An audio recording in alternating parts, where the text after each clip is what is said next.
Listen up, warriors! The Frozen Sea Showdown is here.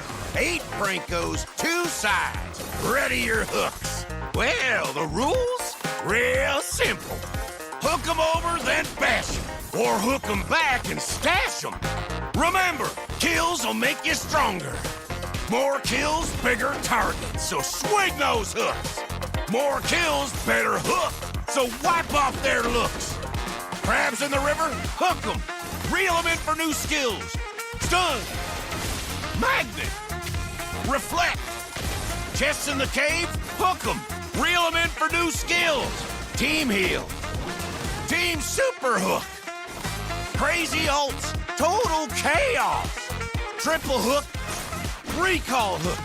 Trick hook. No equipment to buy. Auto upgrades for all. Take one down, get your hook back. Hook, kill, reset, repeat. Hook till you can't hook no more. Remember these words. Hook, kill, reset, repeat. Hook till you can't hook no more. Hooks ready? Let's go!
Listen up, warriors! The Frozen Sea Showdown is here.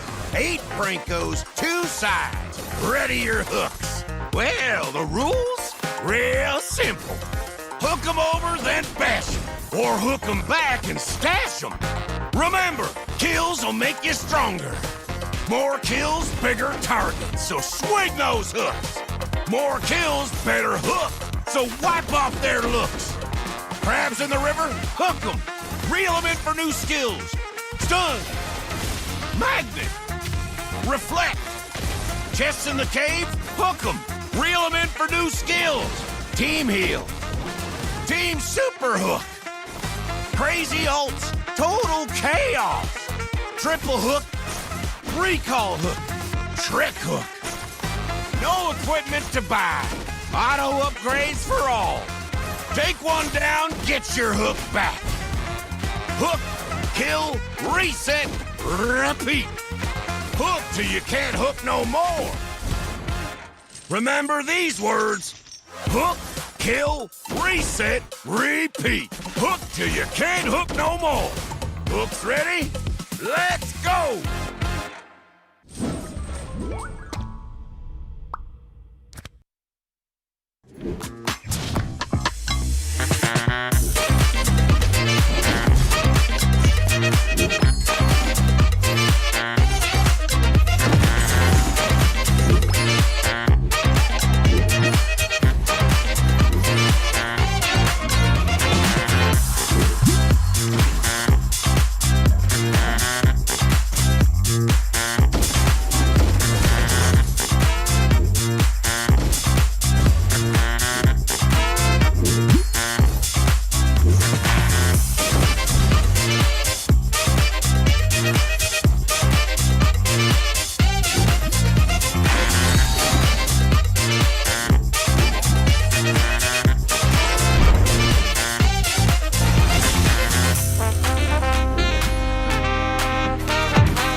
A brand new day, a fresh set of battles, and everything is still on the line.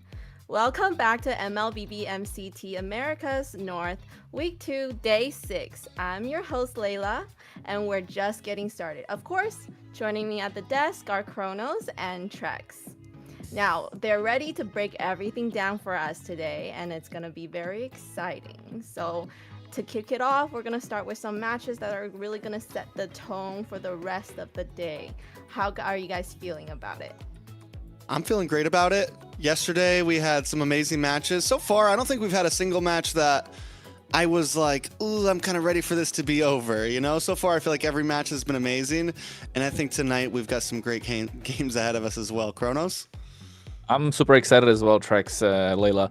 The fact that we have one of the most awaited games yesterday in a BO5, but at the same time, we have something on par, just that it's a BO3 instead of a BO5 to kick things off, and then a BO5 that's coming in later on that's just deciding the 8th seed that nobody wants to be. Unfortunately, someone has to get the short end of the stick. It's just a matter of time till we find out who.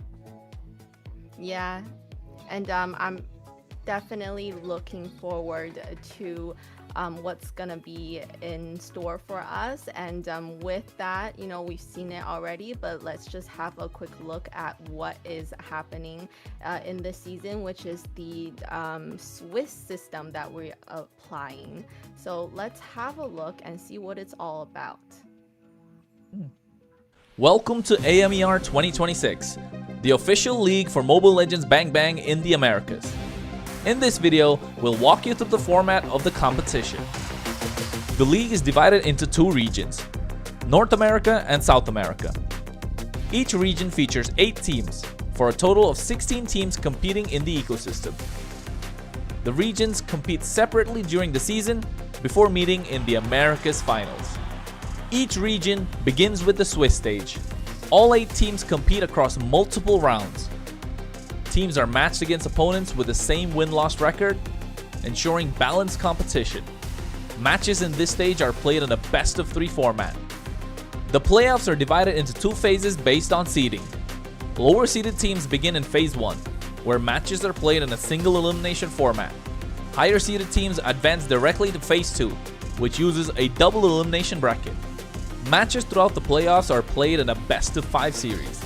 In Phase 2, teams that lose in the upper bracket move to the lower bracket for a final chance to continue. The playoffs culminate in the group's final. The final match is played in a best-of-5 series to determine the group champion. The champions from North America and South America advance to the Americas finals. Here, they compete to determine the best team in the Americas in a best-of-7. Everything leads here. AMER 2026 starts now.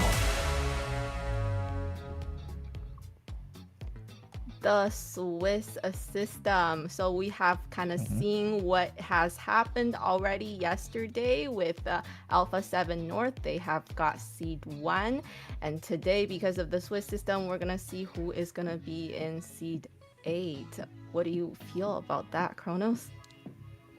I think, of course, that the Swiss system, we all like it, but at the same time, it's grueling, right? Towards the end, it becomes somewhere where teams don't want to be, and unfortunately, today we're going to find out who's that going to be. But the bright side, you still have a chance to take it to the playoffs. You still have another chance. It's just about seeding. You need to find another way to make it back alive. So there's still opportunity, but still you do not want to be ending up being the 8th place team. However, I feel like with everything being said, Trex, I think it's all right with the lineups that we have today. And I think that BO5 is going to be super, super, super exciting. Yeah, and I think before I jump into any more talk, I think we have a quick video about the global ban, which has been an amazing thing to be a part of so far. We'll have the global ban in MCT Americas to bring more dynamism and special strategies. Under global ban rules, each hero can only be selected once by each team. After every match, the 5 heroes used are banned for the remainder of the series. The pick ban applies only to the team that used the hero. The opponent may pick it next game. In best-of-7 matches, the global ban resets for both teams if it reaches the final game. Expect new strategies, fresh picks, and much more.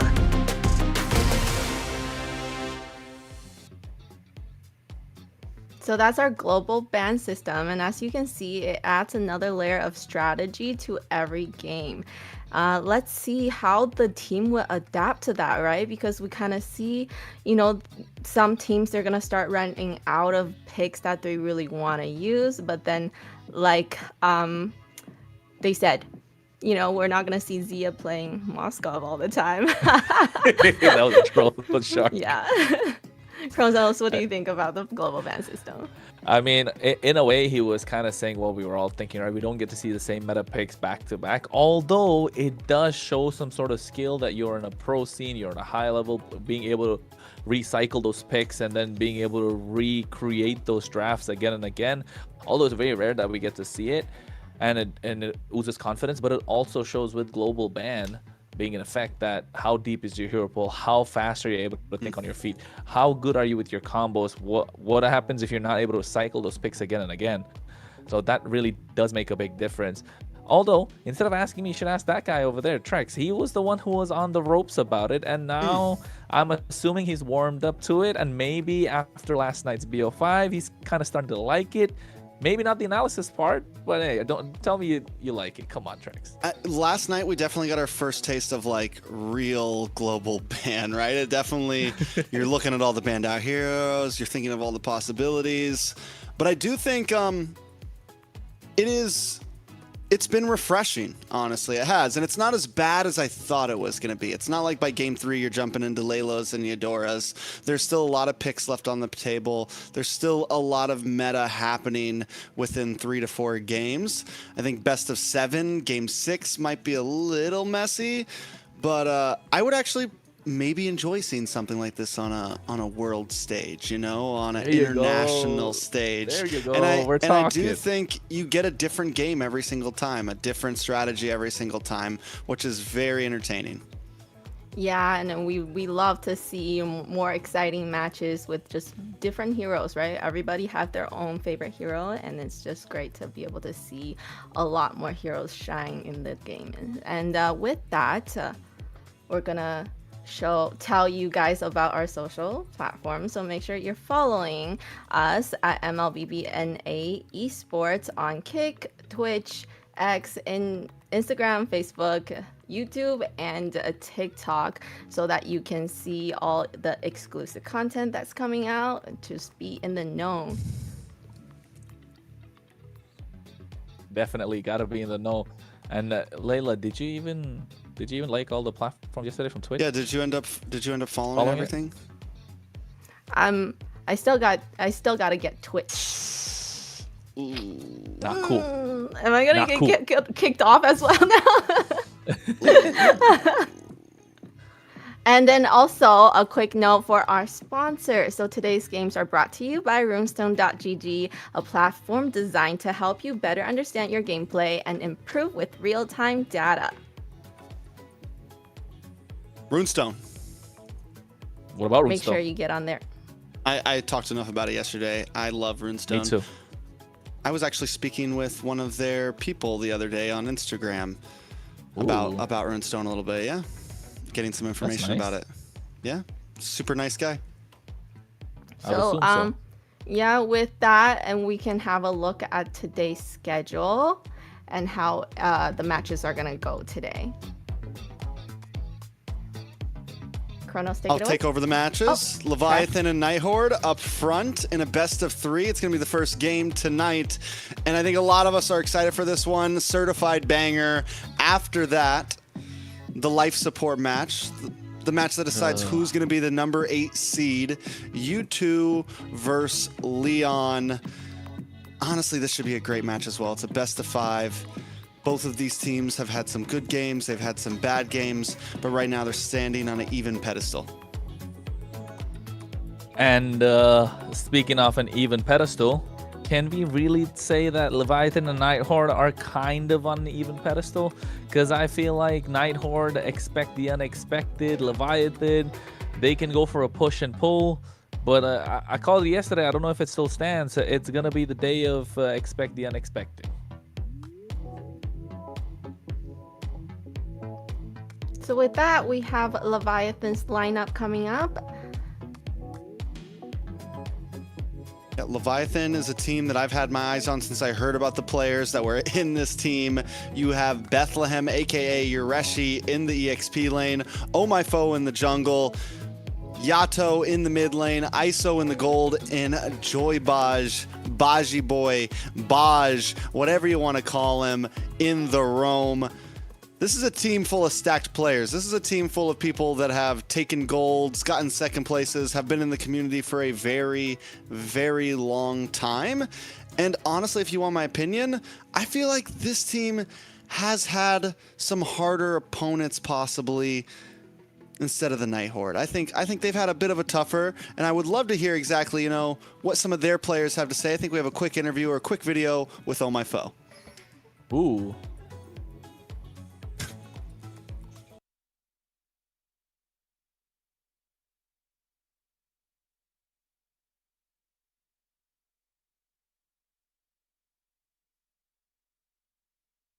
There we go. That's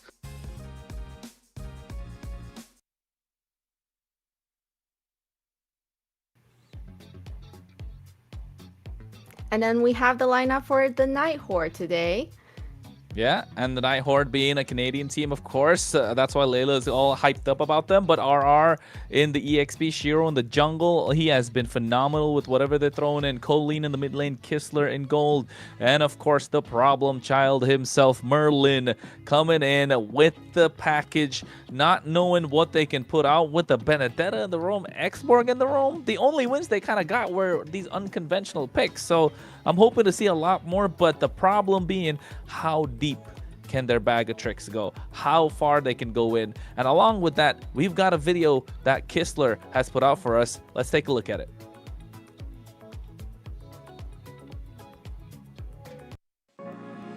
Dream team for Roma, I'm going with Joybotch because he knows how to control the map and make a lot of good plays. For Mage, I'm going to go with Choro because he plays a lot of good mages and his macro is good. For XP, I'm gonna go with Reshi because his team fight is really good and he knows how to go in and when not to go in. For jungle, I'm gonna go with Tarzan because he knows how to farm and I like his assassin and utility.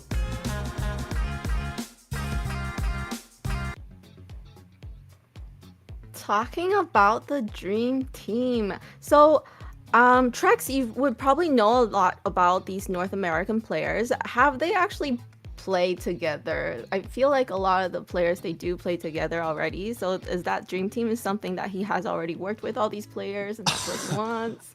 Actually, I'm pretty sure Yureshi and Tarzan have played together on a team before. I don't know if Churro has, but I do feel like it could be very real. Who knows? Next season, maybe we see that dream team on a team right away. But outside of dreams, we got to talk about reality here, and we have a very real game coming out at us. Draft number 1, Leviathan versus the Night Horde, and we're already seeing something a little bit different. We're seeing Leviathan first ban on this glue, a pick that has completely taken over. It is normally let through a lot, but it is still heavily prioed. And if we weren't in a global ban system, I would argue this could be a roamer that we would see almost every single game if it's not banned. Guided by Lantern's light. 100%. 100%. I agree. This is such a brawly pick, right? With the current meta and the way that things are shaping, glue should not be let through in every single game. But it being global ban seems like it's going to be targeted, of course, on the side of Night Horde. But can you really target a ban towards Night Horde? If you're looking to target, take out the export, take out the Benedetta. There's some things that shouldn't be going through. But at the same time, I think with this blue side being Leviathan, red side being Night Horde, I would still say with the global bans, there isn't really a side you could pick, is there? Because right now there are more, the win rate kind of shifted in the past week from red to blue. But I think red right now, if you're in global ban, gets a lot more value. And then we see the Valentina being banned. So are they gonna pick something, some kind of roam that has a great ult, maybe a great set?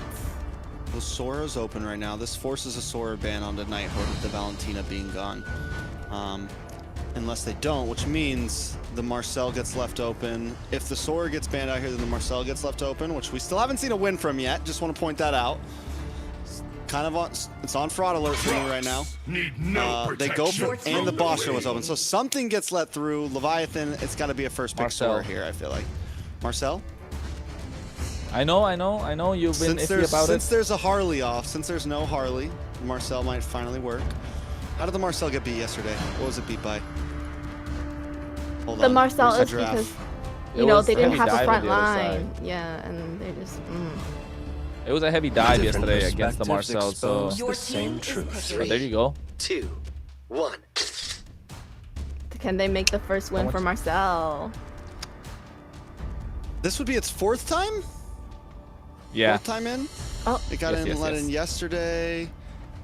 4th time. It's got a 0% win rate. I don't know. We'll see. If there's a team that can do it, hopefully Leviathan can. It will be exciting. How will Nighthorde respond? We said it before, the Harley was that was the first time we saw the Marcel get let through. The Harley was the instant response to it. Something that can just kind of prey on the fact that it doesn't have it's not a flicker mid laner roam. It doesn't really have much escape. It is a fast-moving hero, but can be an easy target in the early game. Hilda, Crowned by heaven's mandate. good pressure. My Plus legacy is shall Etienne. endure. so does that mean they're gonna have a lot of early aggression, maybe invading the jungle?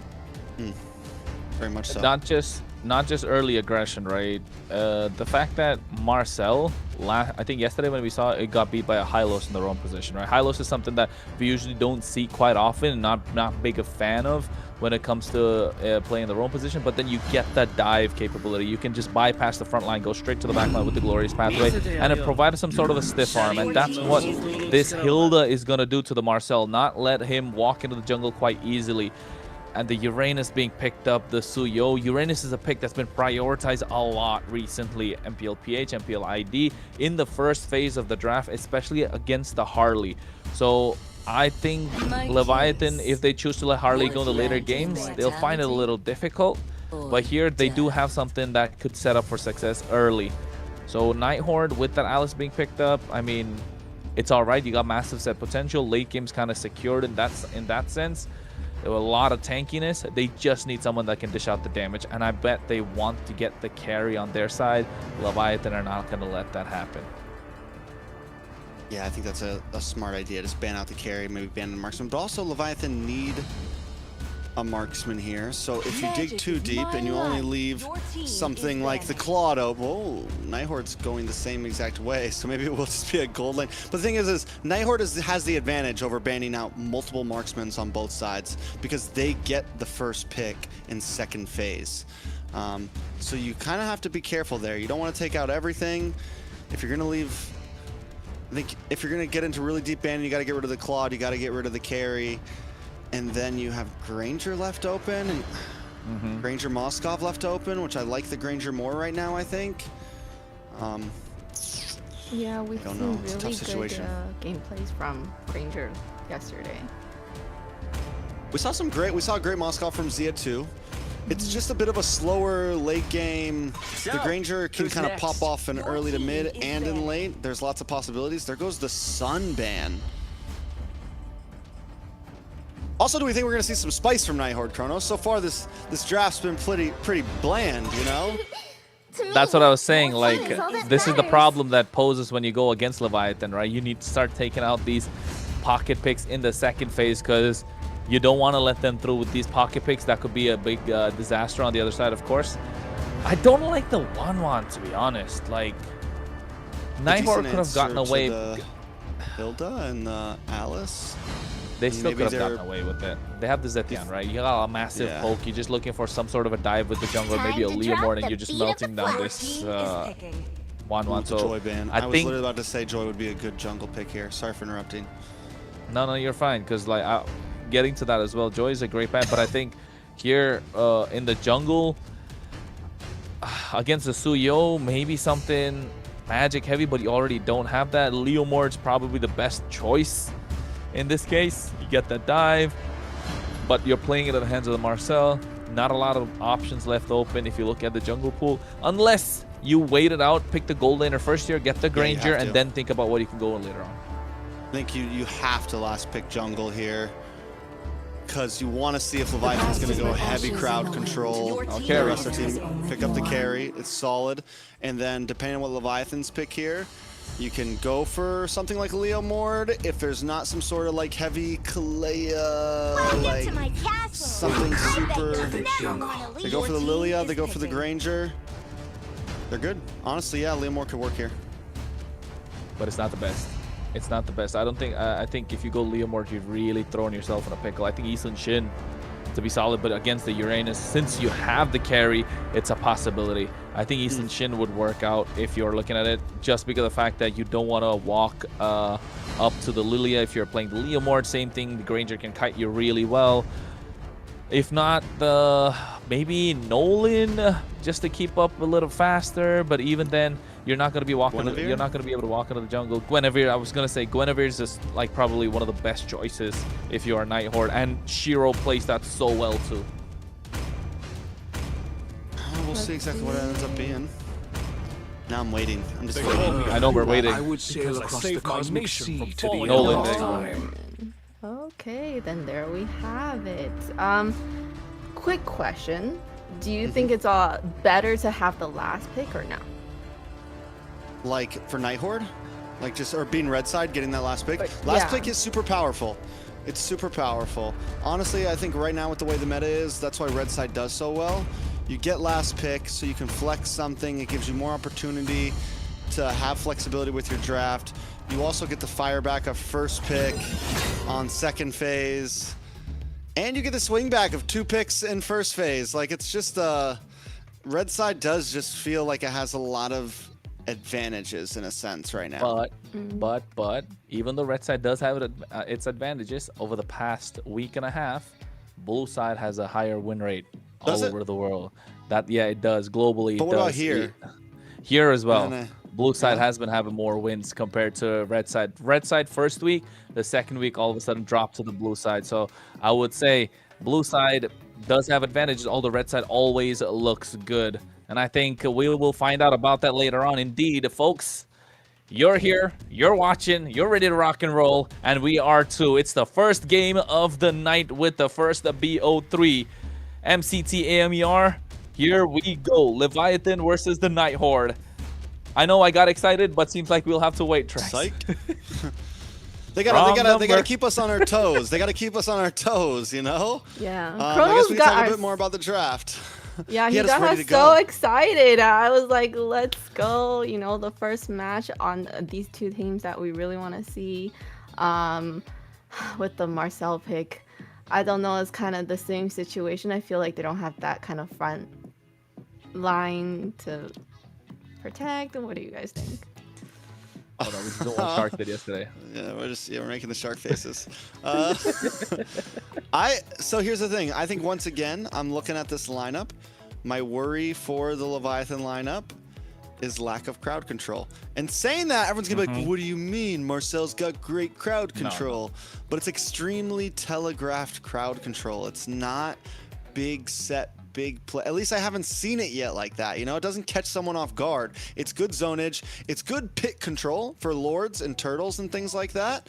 But in terms of big team fights, like trying to catch your opponent off guard, Leviathan doesn't really have that right now. They've got a Lilia, a Granger, a Suyo, a Uranus, an XP laner with 0 crowd control, and Marcel pretty much. So, I mean, it's literally just Marcel as their crowd control. Yeah. I think if you're Leviathan, you're inviting pressure and you're happy to invite that pressure, right? Especially mid-game. But pre-mid-game, you know the Marcel is going to be super aggressive into the opposition, doesn't have a lot of crowd control like you mentioned. This is one of the reasons when Marcel came in, I was kind of iffy about it. But then looking at how you can play and build around that hero, it's super strong. That's why whenever Marcel gets picked up, a Suyo automatically comes into the picture because the Suyo does so much damage and maximizes the dive capability of what the Marcel has. But in this case, they're happy to invite the pressure. That's why the Lilia, that's why the Granger, the Uranus is just going to be on his own doing Uranus things. We know about that. He's just going to be off. It's going to be a 4-1 play that they're looking to make most of the time. And apart from that, it depends on how will the Nighthawk really take charge, especially with the picks that they have.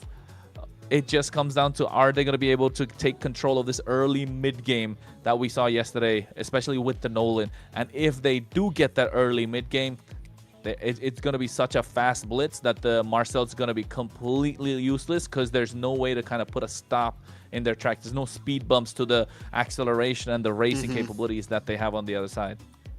Let's just say, you know, the Nighthawk, they're doing really good in the beginning, and then, you know, you see these Marcel gameplays on TikTok where they can, you know, zone out that jungle and then maybe steal that Lord. If we see something that like that happening, that could be a turning point for the game, though.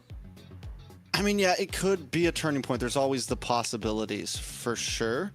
My mind is going blank. Jungle pick for Night Horde was the Nolan. So, again, that's why they couldn't pick something like the Fredrin. That's why the Liam Ward might have been a little bit dangerous. Something like the Nolan, he doesn't have to sit around in the jungle pit, right? He can just kind of be patient, wait. So it's going to be hard for this Marcel to really capitalize on that ult, right? To even like catch someone in the Lord pit. As long as the Nolan's played correctly, you hang out in the bush, you wait for your moment to strike, and you never show yourself too much. Taking a look at, and this is how so many teams have been answering the Marcel. They've been picking these lineups that can play very split up. You have the Alice, you have the Hilda, you have great poke with the Zitienne, you have heroes that don't need to be in one spot, right? So the Marcel will be lucky if he catches even 3 people, let alone 4 or 5 in one of those ults. If there's a team, I'm hoping Leviathan can pull it off, but it's definitely, I'm still just not sold yet completely. And what do you think, Rose? You spoke about how they'll, you know what, I kind of lost track, bro. I'm not gonna lie, for a second. It's okay. For a second. Right. But we're focusing on Marcel. Is it actually valuable? It's never going to catch the Nolan. So many teams have been dealing with it because of they just pick these split up compositions. Yeah. No, that's where you had me. The split compositions, that global ultimate of the Zitian, right? That's the point I wanted to catch. I caught it, I let it slip, I put a pin on it, and I found it, put it back. So Zitian with that global ultimate will be such a big difference maker, because not only is that a tool for an initiation, it's a tool for re-engage, it's a tool to stop the dive that could come in later on, the re-engage that's possible from Leviathan. So clearly Nighthawk have all the tools, but the only thing that catches me off guard is Nighthawk every time don't win with picks that really make sense. They always win with picks that are kind of out of the meta. With Nolan being somewhere on the A to B tier in the jungle tier list that we could say. I don't think he's an S tier. I think we all agree he's not S tier in the jungle. He's not necessarily high A either. He's low A, high B maybe. So that could be the difference maker in this case. We're only going to find out. But, I mean, we've been yapping for a while. People have been waiting. We're finally underway. It's a beautiful graphic that production always shows us before we get into the game. And finally, without further ado, game number 1 underway. So, how do we approach this? We have, once again, some hot picks, and I like what you said about the Night Horde. Their draft is simple this time. It's straightforward. Can they win a game with a normal draft? That's the question on our minds, right? Do they need spice in their system to make things happen, or can they just play straightforward? And sometimes we see teams like this, I mentioned it last time, that pull out these crazy drafts, that have these crazy compositions, that do have trouble, honestly, playing well in just normal meta. And this is a good test. If Nighthawk can win this game, then it's showing that they honestly just have lots of options in their textbook. So, see exactly how it goes. We're already seeing pressure from Merlin, and in the mid-side, Baj and Colleen. Yeah, I mean, just trading a little bit of HP. Colleen doing a lot more instead. You can see that. Take a look at the roamers. I think Merlin definitely could have been out this battle, if you ask me. If he forced out flick, there you go. That's good news. Oh, he flickers himself. I don't think that was worth it. Oh no, the problem child. He got too greedy. Has to face consequences. Yeah, I mean, it's okay that you died. It's not okay that Smash just got a kill this early on. This is what we were talking about with the Suyo, and exactly what Leviathan needs. Start getting that golden early on the Suyo to help you get through the early game and just dominate. So it's a good start for Leviathan, bad start for Nighthawk. Yeah, I think it could have been brilliant if they Hilda just backed off, right? Because there was no chance that Smash was able to get that kill. But now they get something back. They get the turtle indeed. That's the power of the Nolan. He's so fast in terms of farming that he can't catch up Merlin. He doesn't have the flicker. He might get caught again. Everything done to save him. He might be going down. Bethlehem just chasing him as much as he can. RR trying to do the best that he can to put a stop to it. And finally, the chase ends. I mean, this is normal for a Hilda. You know, you're meant to go in. You're meant to be just get bruised up. Even if Merlin died there, it doesn't mean the Nighthorde's just out of the game. You got to be a bit more careful about who you're giving the kills to. You know, I don't think it's a good idea to be giving all the kills to the Suyo. But if Merlin was to die a few more times, it's still very playable for Nighthorde. You use the Hilda to get vision. You use the Hilda to slow them down as much as possible. And as long as you're doing that, how many deaths you get while doing that isn't the biggest problem. Oh, well, that is true. As long as the pressure is kept up. Shiro, fracture. Ooh, Black Shoes already baited out. That's some nice damage. With that fracture, those rifts are coming into play. But look at the top side. Bethlehem is just doing Uranus things, man. This is what we were talking about in the draft. Gonna play a 4-1 split. At the moment, the 4 on the bot side, at least from the bottom half. Merlin needs to play a little more wiser this time. Can't always be the aggressor. Forcing a flicker out of the mid lane. Yato back. Joybodge gets a tracking shot. Merlin looking to take somebody down low. But Leviathan, I don't think they just want to go with that. So we'll see exactly where they do want to go with. The gold is sitting at a standstill right now. With that, I think it's still a very close game. Shiro hasn't really been able to pop off. He's been looking for moments, looking for possible kills, but Nighthorde hasn't exactly been able to make it happen. Because honestly, on the side of Nighthorde, with the Hilda, you don't have crazy crowd control either. Nothing that can really hold down a hero long enough for Shiro to get a full combo set off. So I think until these fights get to a point where it's 4 versus 4, maybe second, maybe even third turtle, that's when I think we're going to start seeing the big plays happen where multiple people are going down. Oh, well, there it is. Judith the Phoenix popped in as well. Colleen flickered out early. Bethlehem doesn't have the mana to keep up, but look at them blitzing that turtle away. Retribution to secure it. This is the power of the Nolan again, coming into full effect. Level 8 compared to Smash's level 6, and neither of them have died a single time, and Smash are the one that got first blood. They might be getting Merlin. Again, he does have the flicker this time. Able to make it out. Kistler goes in. Smash trying to get in. The Shiro comes in as well. Fracture come out at any point. There it is, and he finds the kill, along with the Throne of Ruin coming in from RR just to zone them away. The separation was enough. Yeah, I mean, the bait, Merlin pulls them back. He keeps them in the river, and the straggler Smash gets left behind, you know, a little bit too far from the pack, and quickly Shiro and the rest of the team jump in, and Shiro looking for more right now. Now he might be in a bad spot. Merlin, he dives in this time. Oh, he gets the kill, but it's worth the trade. Very much so worth the trade. Now there's been a death in the jungler, death in the gold laner. Nighthorde have finally taken that standstill of gold up to about 1,000 as Kistler chips down onto this tower. I want to see what's going on down there because Kistler is still fighting forward. Nah, I don't think he's able to get that tower. Joybod's able to get a nice tracking shot to put them in place. Gets that clear. And looking at that, Trex, Nolan, Blade of the Heptaseas. And on the other side, Smash just wants to run the same thing. No boots, just sock and get that Sky Piercer. Yeah, I'm pretty sure Kistler's going to finally be able to get that tower down bot as well. Sky Piercer, like you said, locked in for Smash. A lot of damage on RR, though. Yeah, he's trying to make it out, but the snipe could come in with the Detonata. And there's the first stack of the Sky Piercer. Smash just got it, too.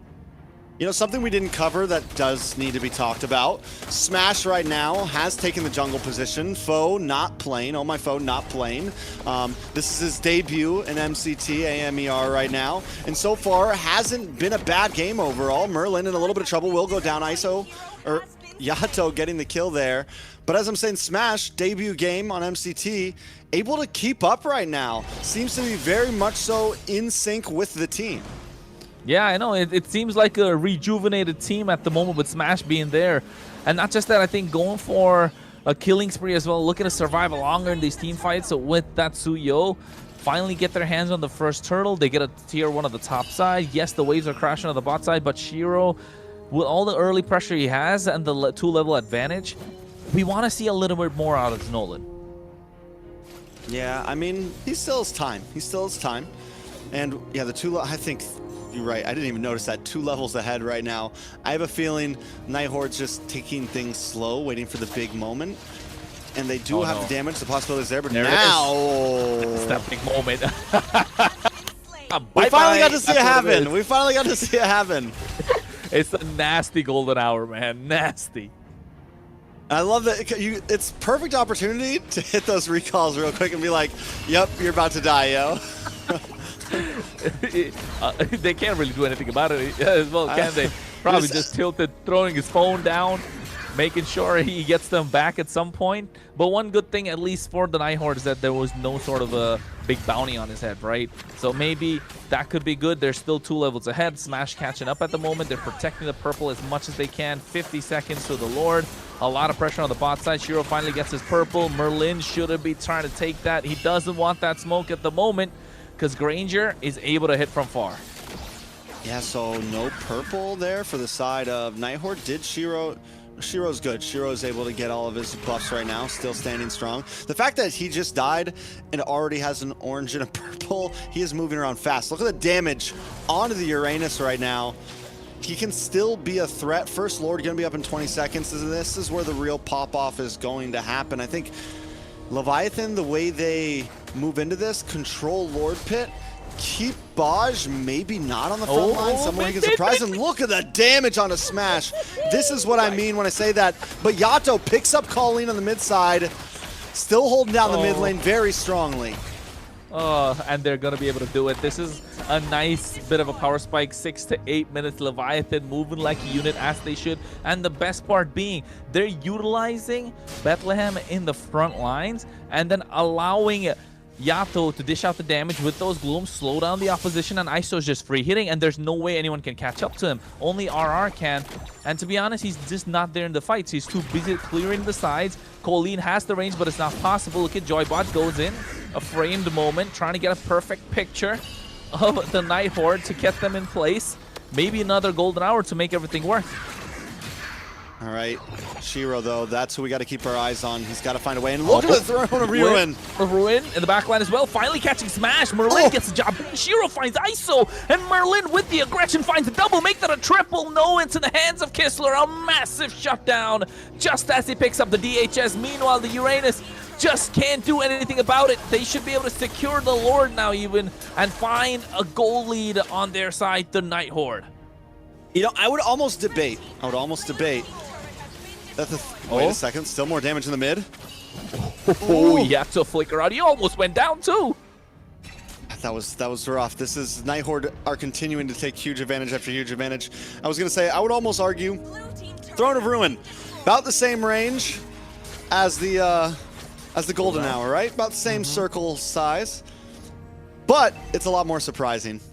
Maybe it's not 3 seconds long like the Golden Hour, but I would almost, this is what I mean. I just feel like there's other ults that do very similar set potential.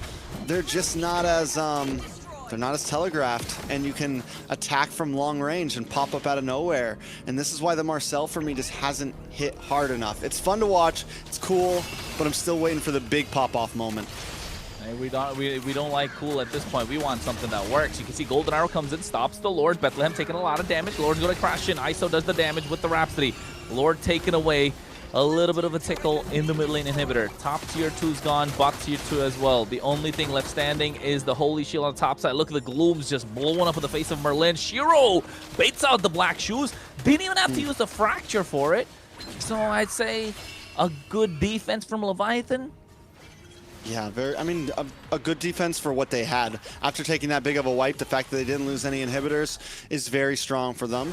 They still hold a holy defense in the top tower, so they're still able to, if one of those waves pushes down, which the fact that Lord pops up on bot side, it's good that they have that holy defense there. Shiro, though, right now, with the moves and grooves, this guy is in and out of every fight so quickly. Earlier in that Lord fight, he picked up ISO in a split second, got back to his team, re-engaged.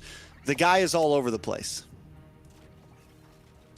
That's what he's got to do. That's what he needs to do. And they need to take charge with RR going in if you're Nighthorde. Oh, wait, Golden Hour. Oh, no, he missed it. Caught nobody. Did you see that? Golden Hour in the purple buff area? This is exactly like you said. It's too telegraphed. It's too forthcoming. You can see it coming a mile away, and you can just dodge it. But the one good thing they have is they have the Granger to add a layer to it. But maybe if the animation was a little faster, that could be a, like if it happened quicker, you know, then he's broken, right? Yeah. It's like whenever they changed Arlot's final slash to where you can see where the slash is about to come, he very much fell out of the meta after that. He was still a good pick. There's still some EXP laners that will run with him, but it made his skill much easier to dodge. It completely telegraphed it. And the thing is Marcel's, you see the circle pop up, it's easy to read, and you quickly either flicker, run out, do whatever you can. It's not exactly a hard skill to dodge, to say the least. It is true. And I doubled down on that factor too. The fact that it's so slow, you can expect it coming a mile away, makes it difficult for the team to follow up with it. Or rather, makes it easier for the opposition to do something with it. Oh, this is a golden hour to catch only Merlin.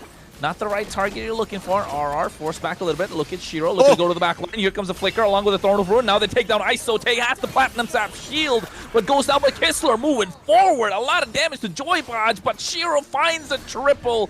The only two left standing are the tanky ones. And what can they even do without the help of the damage dealers? Now they're marching in. Bot side's going to be the target. Inhibitor should fall at any moment. Joy Bodge, Bethlehem trying, saving their mid lane inhibitor, and I don't think they even want that. They're locking on the crystal. Kistler says, let's go for it. This is the one they want to call home, and the minions marching in and finally find the angle, take the crystal. Game 1, the Nighthorn, a clean, crisp performance, Trex. They saw that moment. They didn't even need the Lord. We know we got a wave coming down the mid, a wave coming down the bot. You've got 2 heroes to defend. With a 5k gold lead, they knew they could end it, and they just pushed it in so cleanly. Even after the last minion left, it's like, wait, we have an Alice. Just take tower shots so we get a couple more hits in. And they were able to do that. They were able to finish off the base without minions in range. A very clean game from Nighthorn. And once again, Marcel 0% win rate, 4th game.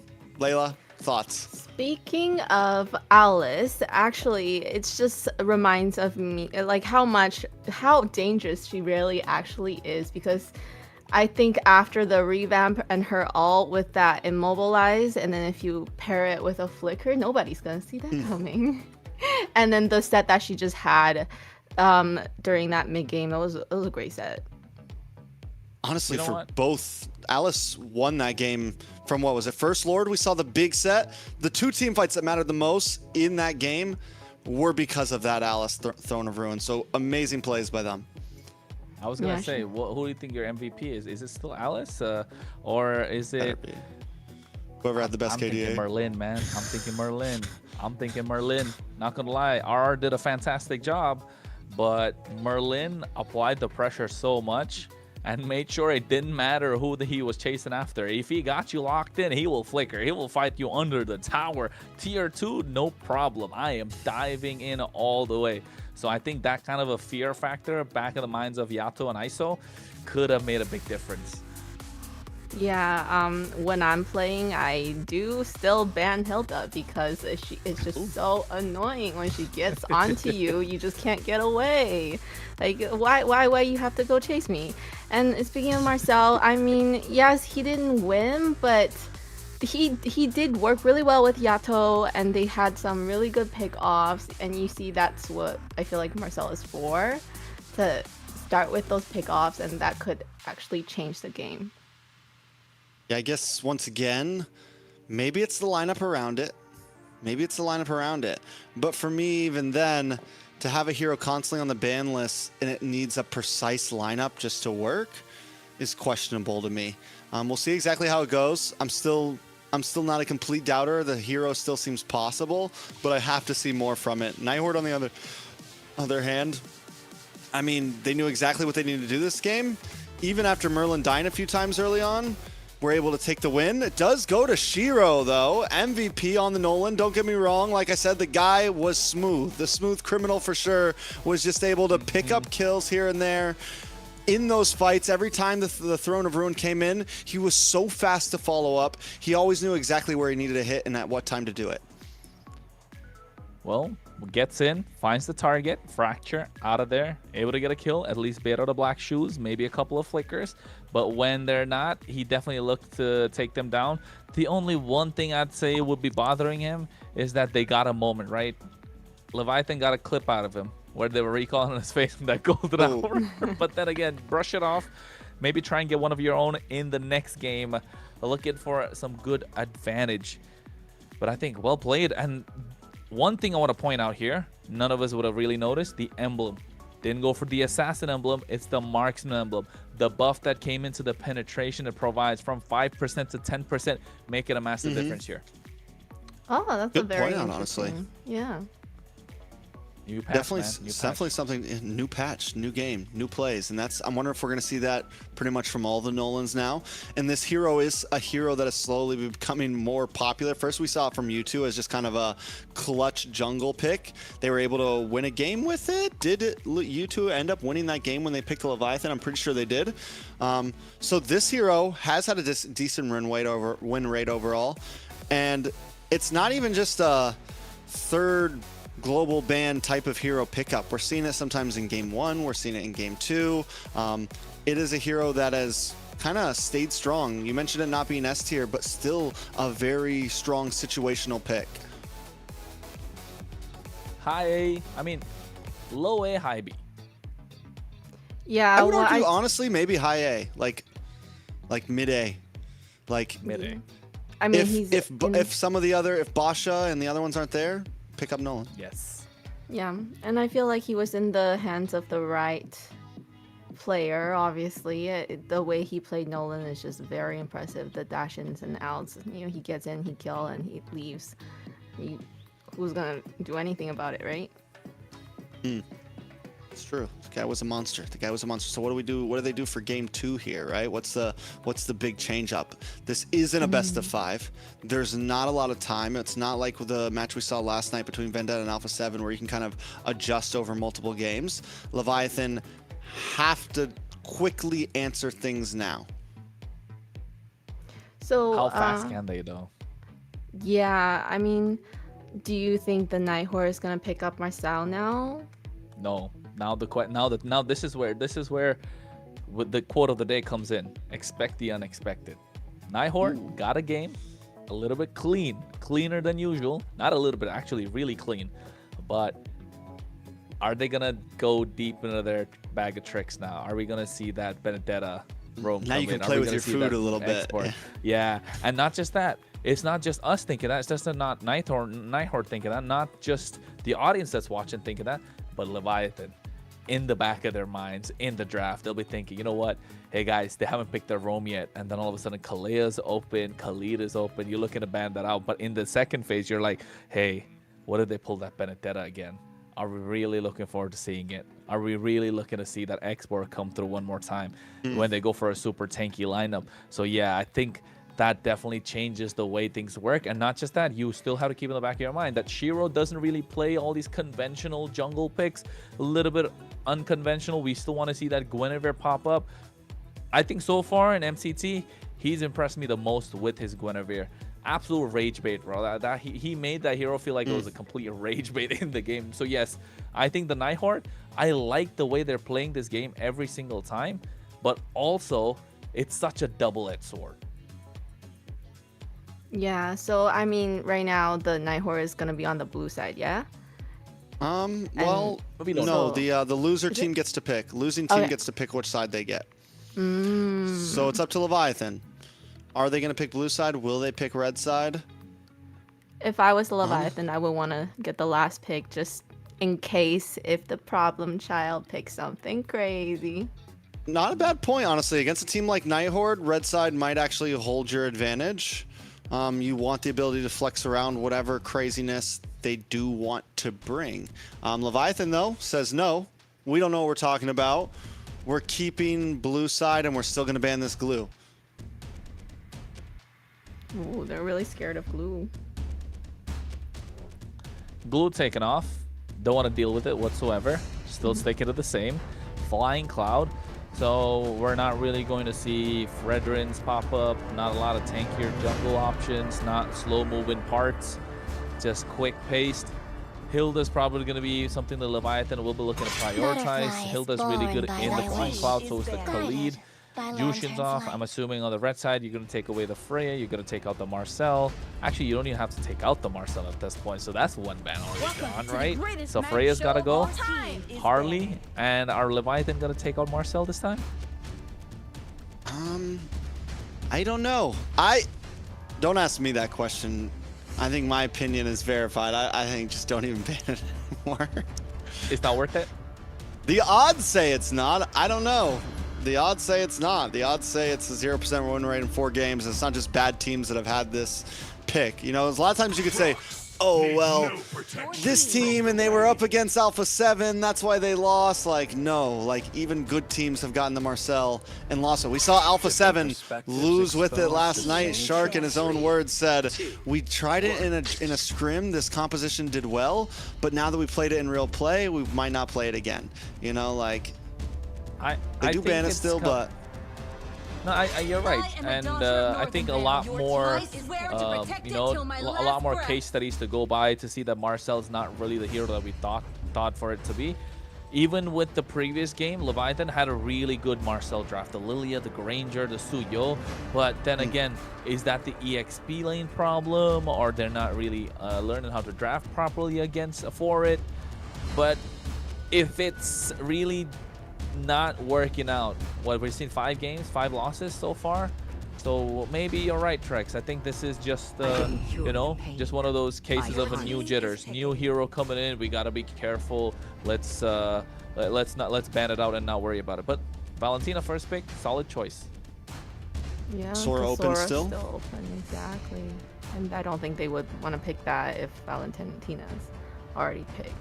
But I also, with Marcel, it's just you have to have the perfect team composition to work with him. But then with the global ban system, it's like it's not really a lot you can choose from. And then if you pick that, then they can also counterpick for the perfect little team comp that you want with Marcel. So it just makes it really hard to play him right now. You know, you mentioned the Sora maybe not getting picked up. I think it's still can be a solid pick. Yes, the Valentina helps deal with it and counter it, but it's still a strong pick. Still could be something that comes up. Instead, they go for the Hylos. Right now, Night Horde with Suyo, Hylos, solid upfront lineup. Aggressive in the early game. You look for the quick stun with Hylos. Suyo comes in, gets a kill. I mean, it's decent pacing. They put up something in their mid side, and they can be even faster. Khalid here, maybe? Walk in Khalid carry, get some sort of damage on your side, maybe. The past is but ashes in the wind. Your team there is only war. I'm not against it. I like the carry. I'm not such a fan of the Fredrin. I mean, yes, it's all right. They need to. There you go. There you go. Hi. This is what I was talking. What's the Fredrin gonna do now? He got bodies on bodies. He's gonna get bodied. He's gonna get jumped, man. He's about to get jumped in the turtle pit. All All the homies pulling up. Oh, poor Fredrin. Oh no. I mean, still possible, but Carrie's gonna have trouble against this. Carrie's a single target marksman. You know, there's a small range on Valentina. Could have trouble against things like the Suyo and the Sun. You don't have much range. Leviathan already has this kind of Ube strategy in. What could work for them? Like a Faramis? No, they need to give them a bit more survivability. No, they already have the Valentina, so no Faramis. They need something to kind of stop the dive that's coming in from Night Horde, but at the same time, a massive, like, big set. A Grok is what I'm looking at for in the roam position. Grok or Gato Kacha. Grok is better, a little faster. Gato is just slower, but yes, provides the same kind of tools. A massive AoE as well. But yes, Grok is something you need. Grok or even Khalid is okay, but just Grok is just so much better, right? Yeah. Are they gonna pick tanky XP lane for Leviathan? Are we thinking? Or... for Leviathan, yeah, we're looking for what? We're looking for Romani XP on Leviathan. Night Horde are looking for EXP and mid lane. Lapu Lapu, just in case Leviathan wants to go for something like a Farza here, something more back line. Zetian is still open to them as... No, never mind. I keep thinking about the Valentina. So just do we just go Yuzong? The future champion. Yeah. Yuzong. Yuzong Jaw. I called the Jaw earlier. Yes, you did. Yes, you did. They needed a pick off. They needed, because no Kaja, no Kalea, so options left are Jawhead and Cho. But I'm just looking at the damage output from Nighthorde right now. They can't kind of balance it out with this Yuzhong and the Jawhead, so I'm a little satisfied when I'm looking at Leviathan. But now if I get to see the magic damage come out from Nighthorde, they have Lilia, they have... But, oh... Okay. It's in spicy. the oven too long? Spicy. We saw Valir from Vendetta on day 2? Day 2 Valir from Vendetta, I think it was. And it kind of whiffed. I don't think it won, did it? Yeah. That Valir is definitely for the Fredrin, no? Yeah, for just like, and the Jawhead. And yeah, pretty much like Jawhead and Fredrin able to disengage, able to get stuns. Fredrin's definitely going to have a tough time here inside of the pit. It's not an easy game for Fredrin, but that's what you have the Jawhead for, to kind of look for early pick pressure with Yato. Same thing with Bethlehem on this Yuzong. I think both teams have their strong and weak points. I'm excited to see Joy Bodge with the Jawhead, just because I remember last NACT he did so good with the Jawhead. The pickoffs that he had with the Mage was really, really good.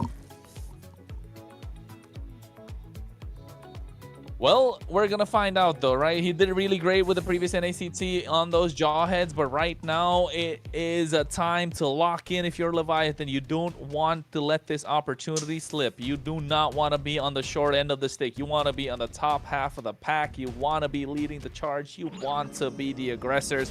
And with that Jawhead pick on Joybots, that's what they want to do. Game number 2, best of 3. Will Leviathan take it to a game number 3? I feel like Leviathan pre-level 4 has some nice set potential. I mean, nice opportunity. Just the Jawhead alone is clutch, right? It offers a lot of things you can do. And until Colleen gets to level 4, until we see RR get to level 4, I feel like this is the chance for Leviathan to really kind of pop off and maybe look for some plays. I know they're sitting with a Fredrin, it's not crazy damage, but when it comes to maybe Yato and the rest of the team, they could make something shake here, possibly. Shake and bake, baby. That's what they're looking for. Rick and Bobby. Finding a way to do it. Oh, wait, topside ISO. No, he might be going down. Oh! Oh, They got us. He even He got got the I thought that was flicker. Kissler. It's spicy. What's Kissler doing there? Oh, finally gets a kill. Those clones. I thought Kissler was dead for a second. I thought Kissler was dead, but it was just the clone.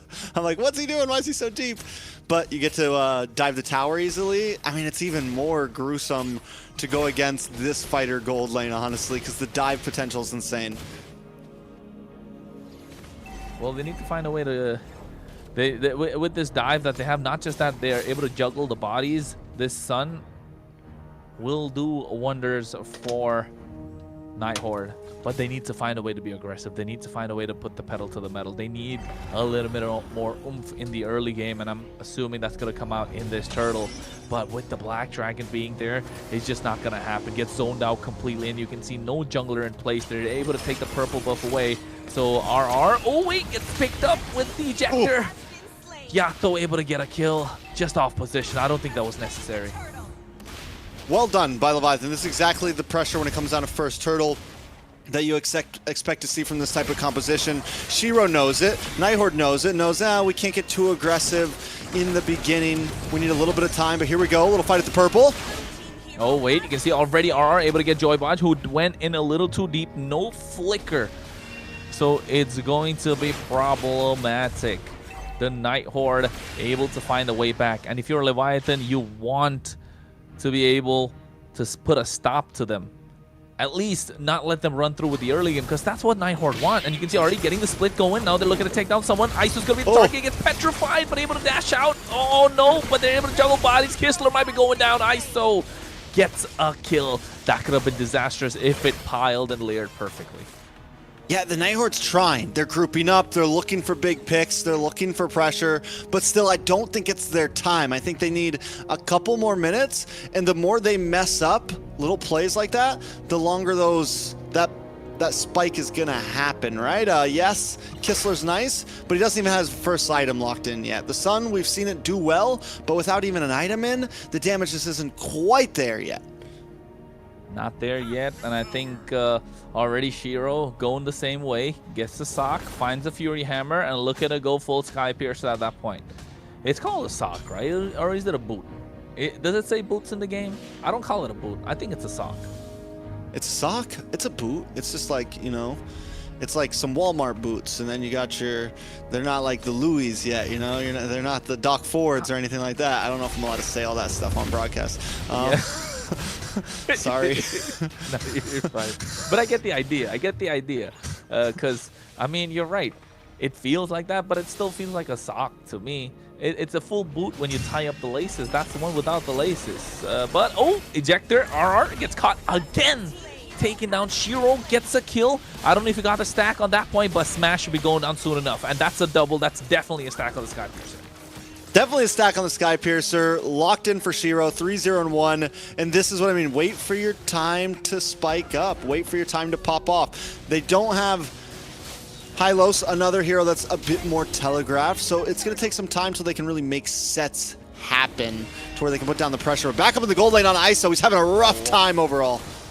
Force the flicker. Black Dragon coming in. Shiro should be the target. Going in. Gets taken down. Kistler's down and out as well. So a massive shutdown in the process. And the more they dive into ISO, the more they are getting beat up. Yeah, I mean, Leviathan's so quick to respond to these plays. We just saw that. They thought they had the gank on ISO finds Merlin, calling now in a bad spot. Yeah, anything he's going to go down to. They force a flicker out of him at the same time. Gets pulled back by the taunt. Leviathan are starting to run away with it, and they have a marksman on their side. Don't forget that. 6 minutes. Nighthorde needs to find answers, and you can see already happening. Kistler wants to get a couple of pushes down on the bot side. Bethlehem makes his way. The flying cloud in this map prevents the Sun from being a utility pick for splitting the map. Fair enough, fair enough. I mean, I still think the possibilities are there. I still want to argue the fact that, like, Nighthorde is maybe being too aggressive in an early phase of the game. The Sun needs some time. You just got Corrosion Scythe. He's still not he's not an early game gold laner, right? Even Freya, like these fighter gold laners like Freya and him, they don't always pop off right in the beginning. You need a little bit of time to build up. They can do well in laning phase. At least, whoa, down to the bot, Bethlehem. Yeah, I might think he might be going down unless he's there outplay. No, he's not. Shiro finds another stack of the Sky Piercer. They need Kistler to start racking these items and moving quickly. At least take down a couple of turrets. If you're the Nighthorde Leviathan, moving, grooving, doing it nice. Just don't give too many kills away. Look for those pickoffs like Joy Bodge has been doing this entire time. He does have the flicker, does have the ejector. Now it's time for them to pull the trigger since ISO does have a couple of the items that he needs. Yeah, Bodge is looking for a target. We saw him on the Jawhead against Alpha 7, just completely bullying Zia in game number 1. They did end up losing that game, but still Bodge was on fire on the Jawhead. He just locks on a Colleen. Taken down, killing spree. ISO, that's a carry, gonna be online even sooner. They get themselves the turtle, and they lock in a kill, and another. That's 4. That's 3 on the board. Those clones confused me. I thought that's 4, but that's 3 on the board for them. And Nighthorde, the game's starting to slip tracks. 3K behind now. Yato is also on fire right now. The guy's 4-0-4. You're not really seeing it happen that much, but he is just jumping in so quickly. Him and Bodge have such good communication. These are two players. You know, Ashley asked about players playing together. These are two guys that have played together for a very long time, have known each other, have been on some of the best teams together, have won championships together. You know, gold medalists on the same team. One of the greatest games I've ever gotten to cast. And they know how to play together, to say the least.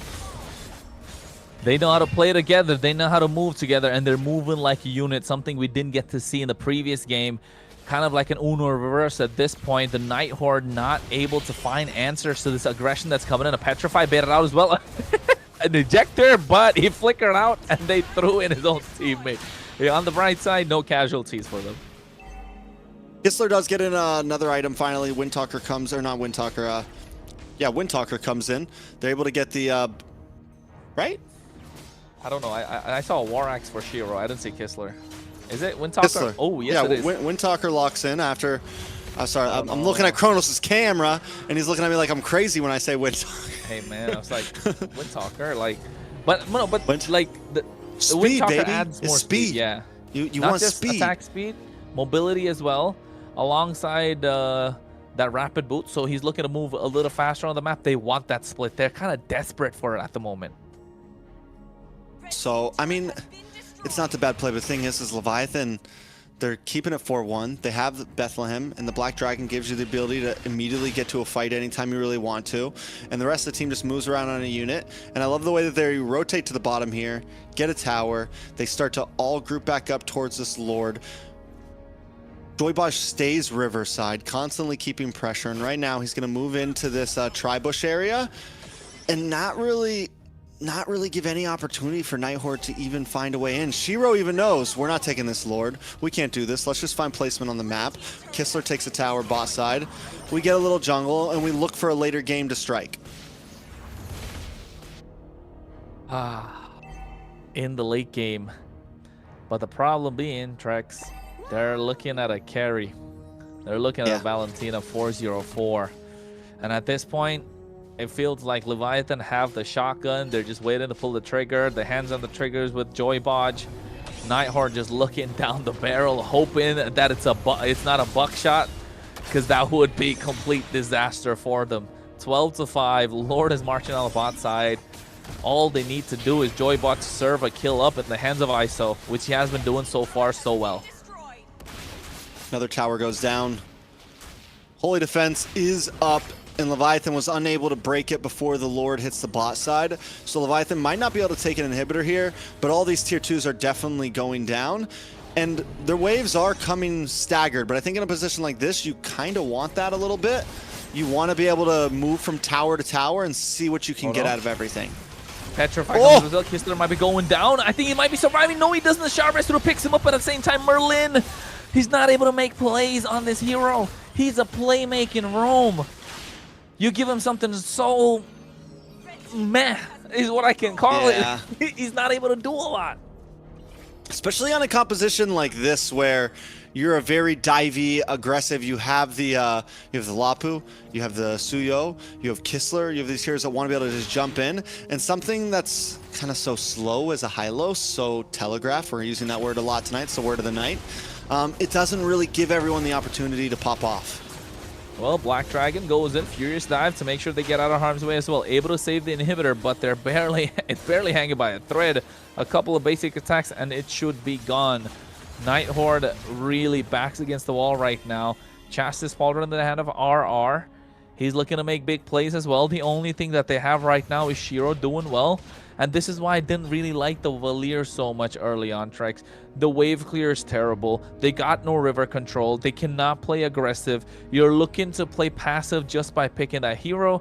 And that means Leviathan are going to walk in, just like how Nighthorde did in the previous game. So literally an Uno reverse. Taking a look at the items. ISO almost maxed out here. Just got the Malefic Gun in. Little more range for a short range hero, which is huge. Up in the top side though, Baj forced to use a flicker. Hey, nice! They get Kistler. Ejectors come down, but Kistler able to make it out of harm's way. Here comes Shiro as well. Black Dragon expended early, so that's good news for the Nighthorde. They don't have to deal with one of those big ultimates in the Lord if they're able to take it early. But Smash is not gonna let that happen, is he? Literally no ults for the side of the Nighthorde, but also on the side of Leviathan, it's just Smash, like you said. So I mean, not a bad play for Nighthorde. I wish they would have got maybe something out of that. They would have got Baj. It could have gave them an advantage here up on the top side, though. Leviathan looking for a pick onto Kistler. Can they make it down to Lord in time, though? Looking to do that. Smash wants to go in, and I think Colleen's doing a brilliant job at the moment. Yato comes in, does have the bravest fighter. Joybot making his way as well. Distribution misses, and Yato is able to get that kill. They lock in him. Smash goes down, but Colleen and Shiro, rather only Shiro to follow. And here they come to look and catch up to Merlin, but look at the base crystal. These ISOs already marching in. They want the kills. They want to lock in the base. They got the Lord on their side, and now tossing up Merlin is going to be an easy kill. Yato's on fire right now. Yato's on fire right now. He's in God mode. My guy took the Lord and then put the boot down on Shiro's neck even more by getting the kill onto him. I mean, it's like, listen, I know you're a jungler, but I'm Yato. And welcome to the game. Completely just dominating overall, terrifying R. He's not going to do anything. He's not going to sustain whatsoever. Black Dragon even goes in. That was the bravest fighter we're talking about, taken down like a butter. At the moment, a lot of heat coming in from Leviathan, and I think they're going to be able to finish the job. Get the inhibitor on the bot side, looking to get the top side inhibitor as well. They lock him down, and they get Kistler. Now the base crystal, but Yato's bobbing. He's weaving, finding these targets. They take one in return, and I think the crystal finally gets locked in. We're going to all the way. We're going the distance. We're going to a game number 3. The rubber band match, as we like to say, down here in Florida. We're bouncing back and forth. Win for win. Layla. I agree. Yeah. Uh-huh. Layla, you're muted. Yeah. Oh, I am muted. I agree. Whoops. Welcome back. Yeah, so the two teams, we're definitely gonna see game 3, right? We expected that out of these two teams. And what do you think of the team comp for the Night Horde? I feel like there's a lot of problems with that. They overcooked, as Chrono said. They Yeah. burned the fried rice. That's a hard thing to burn. It's hard to burn fried rice. I agree. I was going to say, it wasn't fried rice at this point. The chicken was just in the oven a little too long. Yeah, looking at the stats, I was like making sure that I'm not muted still. Yeah, what do you think of that match? I feel like because the Night Horde had so much dive heroes, and then they only had a Valier, that team comp just couldn't do much. Yeah, and the Enjoy Valier Bosch did definitely so good. didn't stand a chance against Yato. Look, 9.9k gold compared to 7.3. Yato with a 6-0 in 6. I mean, the guy just made plays around the map, and it's not very often, especially when something like ISO, when you have these carries, I feel like the mid laners haven't really been able to shine in a lot of games that we've been watching lately. Like, they've done well, but not like that. Not to a point where Yato was a threat to everyone on the map. And yes, Baj is the one who kind of bought him the time. Baj is the one who got some of these early flicks, able to make sure ISO and Yato got fed. But once they came online, God, the Yato-Baj combo is just honestly disgusting. And with heroes like this is comfort for the two of them. Yeah, Joy Baj, his Jawhead was very memorable, and I remember in an ACT at the end there was respect Ben for that. Definitely, he loves playing this pick-off heroes, right? Not just the Jawhead, but also the Kalea, also the Kaja. He's really into that kind of a role, provides what the team needs. You place an order, he serves it up hot and spicy just there at the right time. ISO was having a field day, and so was Yato on that Valentina, and I think he's definitely going to be the MVP in my books as well. I think that's a unanimous vote. But at the same time, Better be. You know what? We get to see it. It better be him. Better be Yato. And our MVP, Yato! Nobody expected less from that one. I just think he did really, really well, and he had a great roam to help him get there. I agree. I mean, he's able to... There's games like that where it's like, well, was it really Yato or was it Baj who was able to make all those sets happen? But for every player, not everyone can capitalize on those moments, and Yato also always capitalized. I think the final nail in the coffin, I'm sure we're going to see the replay closer to the end of these replays, was that big Lord steal. Just jumping in there solo. First they go up top side, they gank Kistler. I'm waiting for us to get to the spot. I'm excited to see it. I mean, able to get the 1v1 plus take Lord, that's for me, it's like, okay, yeah, he's got the MVP here. Well, it didn't matter what his KDA was, even though his KDA was phenomenal. Definitely was. Able to get control of the map, able to get control of the river, and I think it kind of got to the point where the Night Horde, you could blame the draft, right? I think we can all kind of, if we're looking to point finger somewhere, that's what we would say. Everything was all right until that Valier pick. I mean, yes, he's got the scorching powers and all that stuff, but that kind of overheated, overcooked, whatever you want to call it, burnt fried rice. That's what it felt like right now for the Night Horde, and they need to find a way to make a comeback. And they've done that a couple of times before as well, so maybe find a way to reset. Don't really get too deep into it. Just because it's a global ban doesn't mean you pick up a Valier and give up river control just like that. I mean, did they pick that so that the third game they could have something, you know, that's right up their alley? No? Nah, I don't think so. I think some teams have been, I hate to use the word delusioned, but put into the thought process that maybe Valier, maybe it's been working in scrims, maybe it's something that has kind of came through for a few teams. And I get that it's like, on paper, it is a counter to the Fredrin.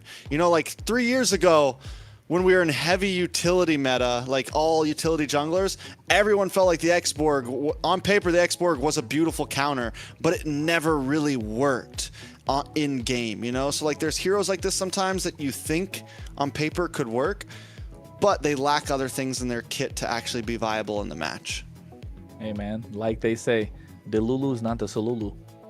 The Lulu's not the Lulu. Solulu. Exactly. I love the fried rice little thing that we're throwing there because I'm assuming Chronos, you know how to make a great fried rice. Do you? I do. Yes, I do. You sure? Bro, I used to make it with Wagyu, man. Loved it. The trimmings of the Wagyu. When you get the Wagyu obviously ribeyes. they were not making their fried rice with Wagyu. No one can tell. They That's why they're not up here overheated. on the desk. Yeah, that's why. Their Fair fried enough. rice Even if was they did. the bare minimum. It Just was like a spam leftover fried rice. with Hey, spam fried rice is better. But we gotta. Anyways, next game. Night Horde versus Leviathan. It's a 1-1. Night Horde, do we go back to the basics here? Do we just get back to a simple draft, nothing crazy? I mean, they've already used the Sun, they've already used the Valier. We could still see something crazy from Merlin, but we haven't really gotten to see him. Game 2, he didn't have a moment. He's very similar to Baj, where put him on something that he can make plays happen, right? Yeah, that's what I was gonna say. I think leave the problems for the problem child. He's the one that can figure it out. Don't put a Valier in the mix all of a sudden. Let them do what they do best at this point. Give Kistler, yes, you've tried the Sun, it didn't work. Put that aside, give him a marksman, let him carry the game. You want to go a surprise pick, you want to throw a wrench in the plans of Leviathan, let Merlin do that job. I think that's the way they got to do it, and that's the way they approach it. And another thing still being, Shiro still hasn't picked up that Guinevere. I don't know. He looked really good. Correct me if I'm wrong, or am I like just, you know, am I in Delulu land? Ultimate answer.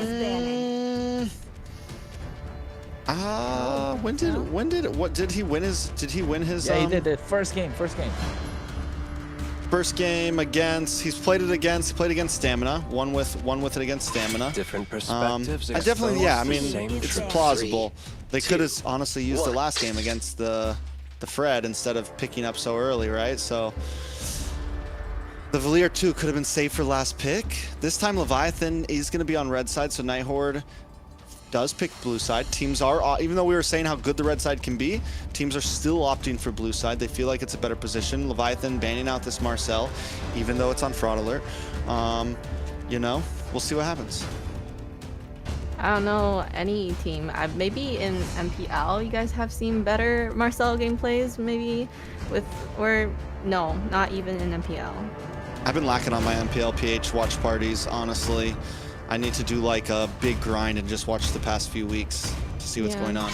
I know TLPH is dominating. Let's go. Yeah, they are unbeaten. Team Liquid all the way. The Farmers League, from what I heard. Anyways.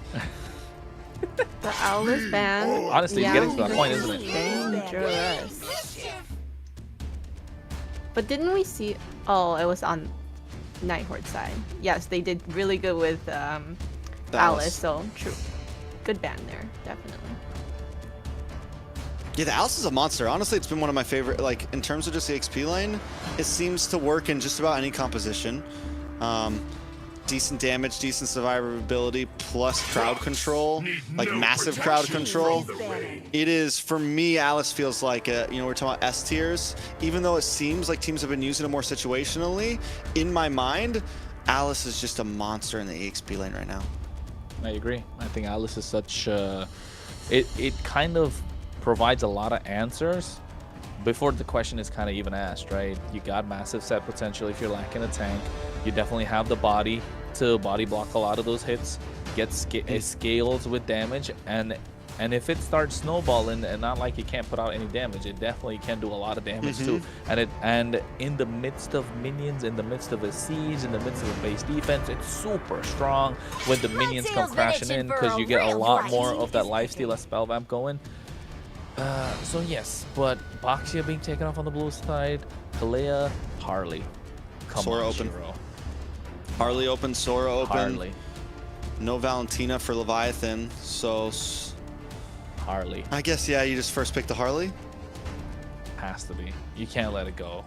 It's too nasty. And there's no Kalea to stop the Harley as well.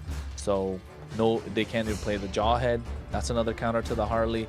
The only thing they can go for is the Kaja, and I don't think they want to pick Kaja first pick because they don't have anything to pair it up with, like the carry. So yes, and there's no tanky Harley Frederick to deal to absorb it. Team Oh, the Jushin's open. That was the trade. Oh, that's So what they were thinking. Do you just go Harley Sora for Leviathan? Stay flexible with the Sora, gold lane, EXP lane, possibilities.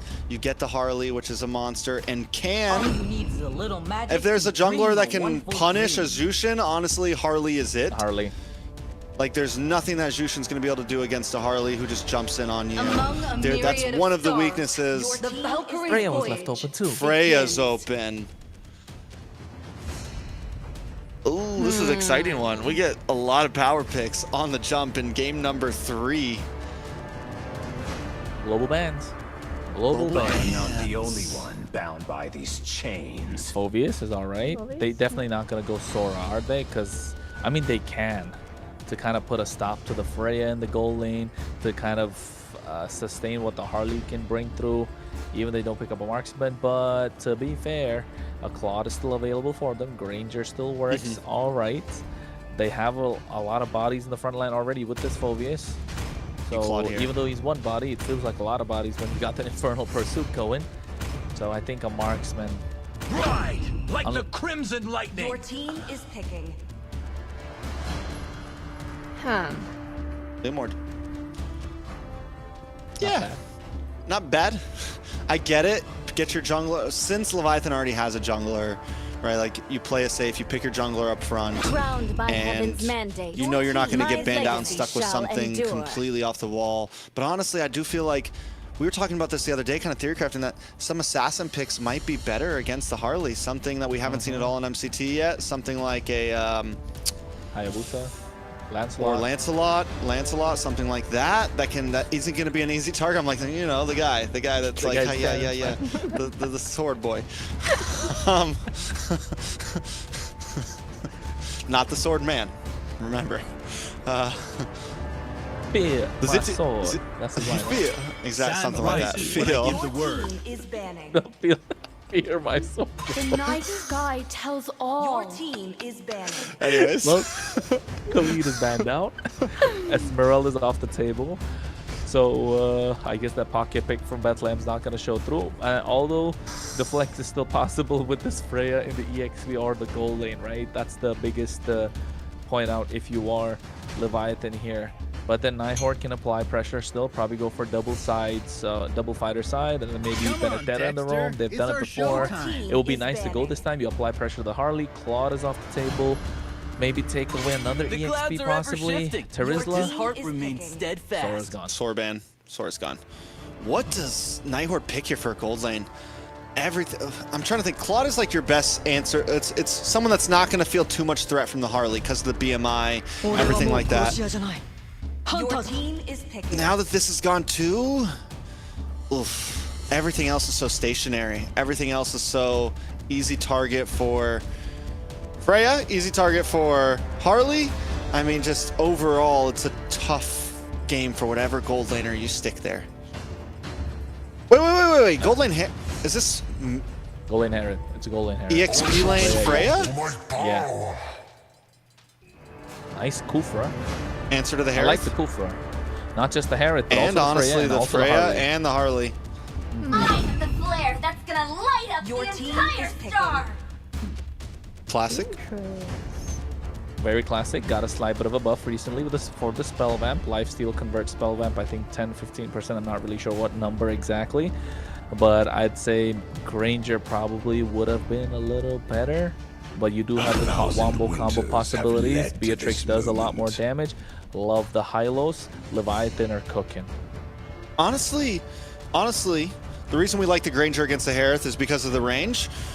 Beatrix still has decent range and can kind of hold her own. And then don't forget as well, eventually, when you do get in that Malefic gun, you get even more range for shooting some of those items that you might, using some of the guns that you might not use as often. And here we have our final lineup.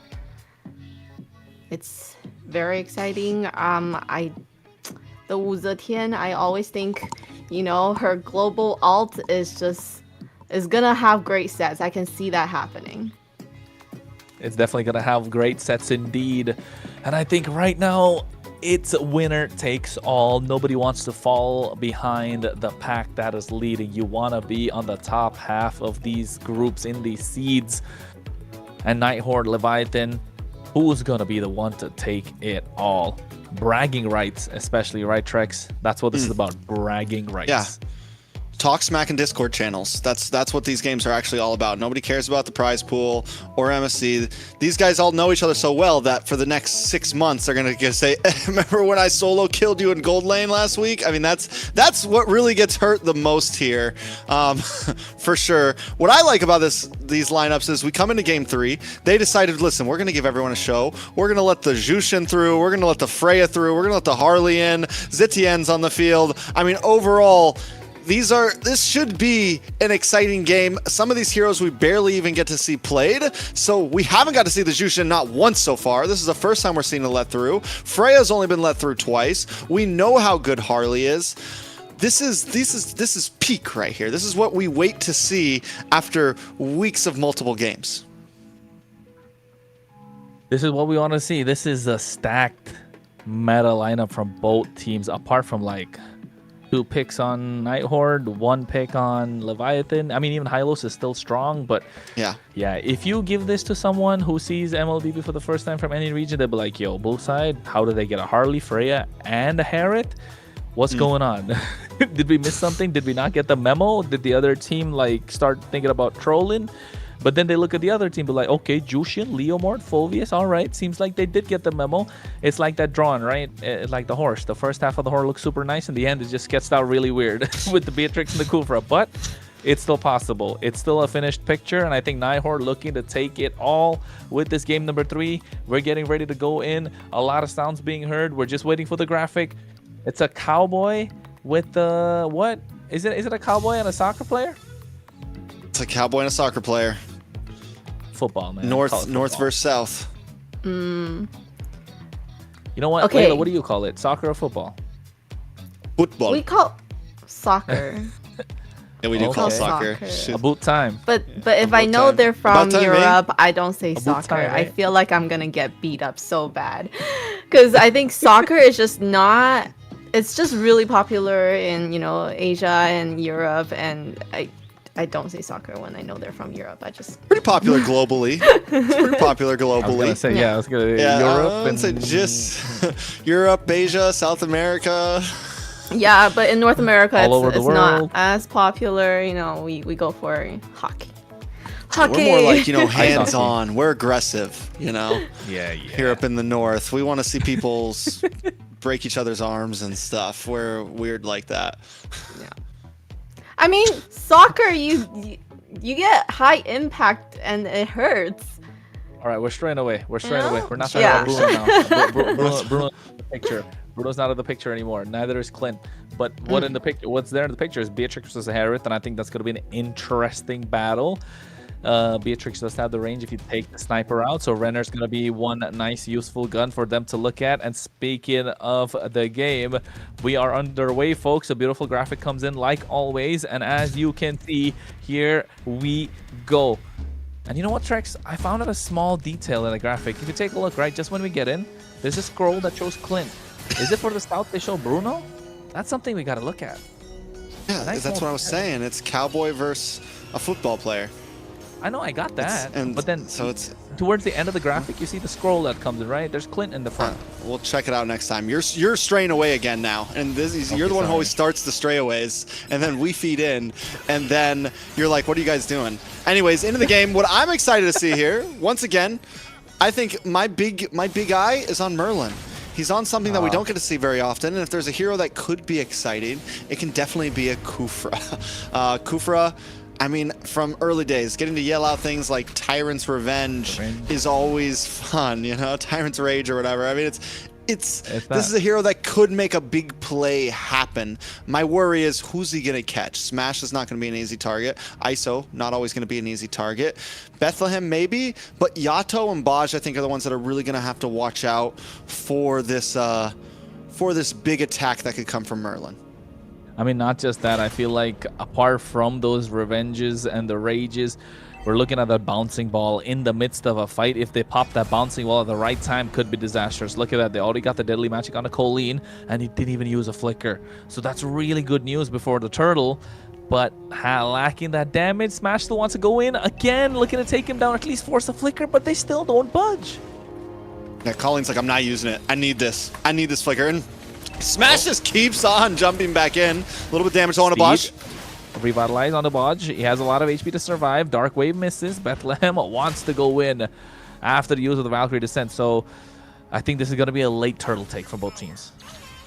Yeah, slow pace, slow pace. Smash might want to rush. He does at least have his purple, to whereas Shiro is going to go get his purple real fast.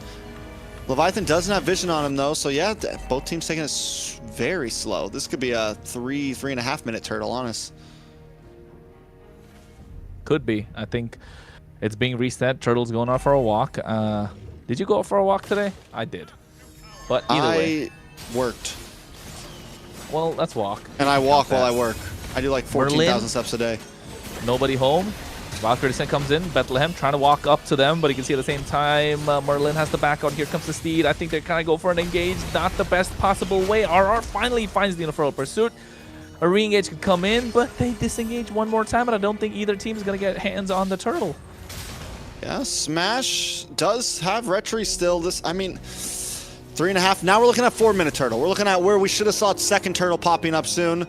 This is definitely dragged out. Both teams taking their time. And I think one of the reasons for this is that Jushin. You're able to create space. Bethlehem was able to kind of force in and push Shiro away, but then quickly the turnaround happened. All good. He's good. He's all right. He's all right. But look at Merlin. The bouncing ball. Smash. He does have the deadly magic. Looking to get the turtle. Joybot is super low. Bethlehem, no ultimate as well. Merlin looking to get that bit of revenge. Gets one. Here comes the Smash as well. They get him. Hat-trick to make it out alive. Shiro should be able to get this turtle quite easily. Finally gets the Steed. And here goes the damage. Smash should be the first target. Able to use the hat-trick to make it out of harm's way. Joybot next on the chopper block. Meanwhile, he's the first blood. But look at the mid lane. They force a flicker from Kistler. The Zaman Force doing too much damage. But ISO might get caught. Forced to purify. Extended fights. Messy fights. And they walk away with only 1 kill apiece. And Smash doesn't go down, which is huge. Very close. That last dash just to get away from the skill 1 on the Steed was huge. The fact that they only let Baj and are still able to get Merlin kind of stopped us from getting out of hand early on. It's only a 600 gold lead for Nighthorde with that first turtle at 4 minutes. So not in a bad spot. Still very much of a standstill. Joybot is going to go down quite easily as well. Nice use of the Lantern Flare. And you know what, Trex? Forget about everything else that Leviathan have on their side. The combination of this Jushin and Leomord is too strong. Yeah, it's hard to escape, right? Smash. Oh! Out. Was that a played 1v2? RR. Was that a 1v2? Yeah, that was a 1v2. My guy just 1v2'd and got the kill? No, not looking good for Leviathan. Nighthorde are finding their groove, and look at Merlin on the top side's camping. He's charging up the revenge at any point. Doesn't want to go in. Don't want to overextend and throw away that advantage. I gotta say, 2-0 on a Phoveus this early in the game is scary. We haven't really got to see a big pop-off Phoveus game yet, but this might be the one for RR, honestly. This might be one of those games where the Phoveus is just dominating the scene.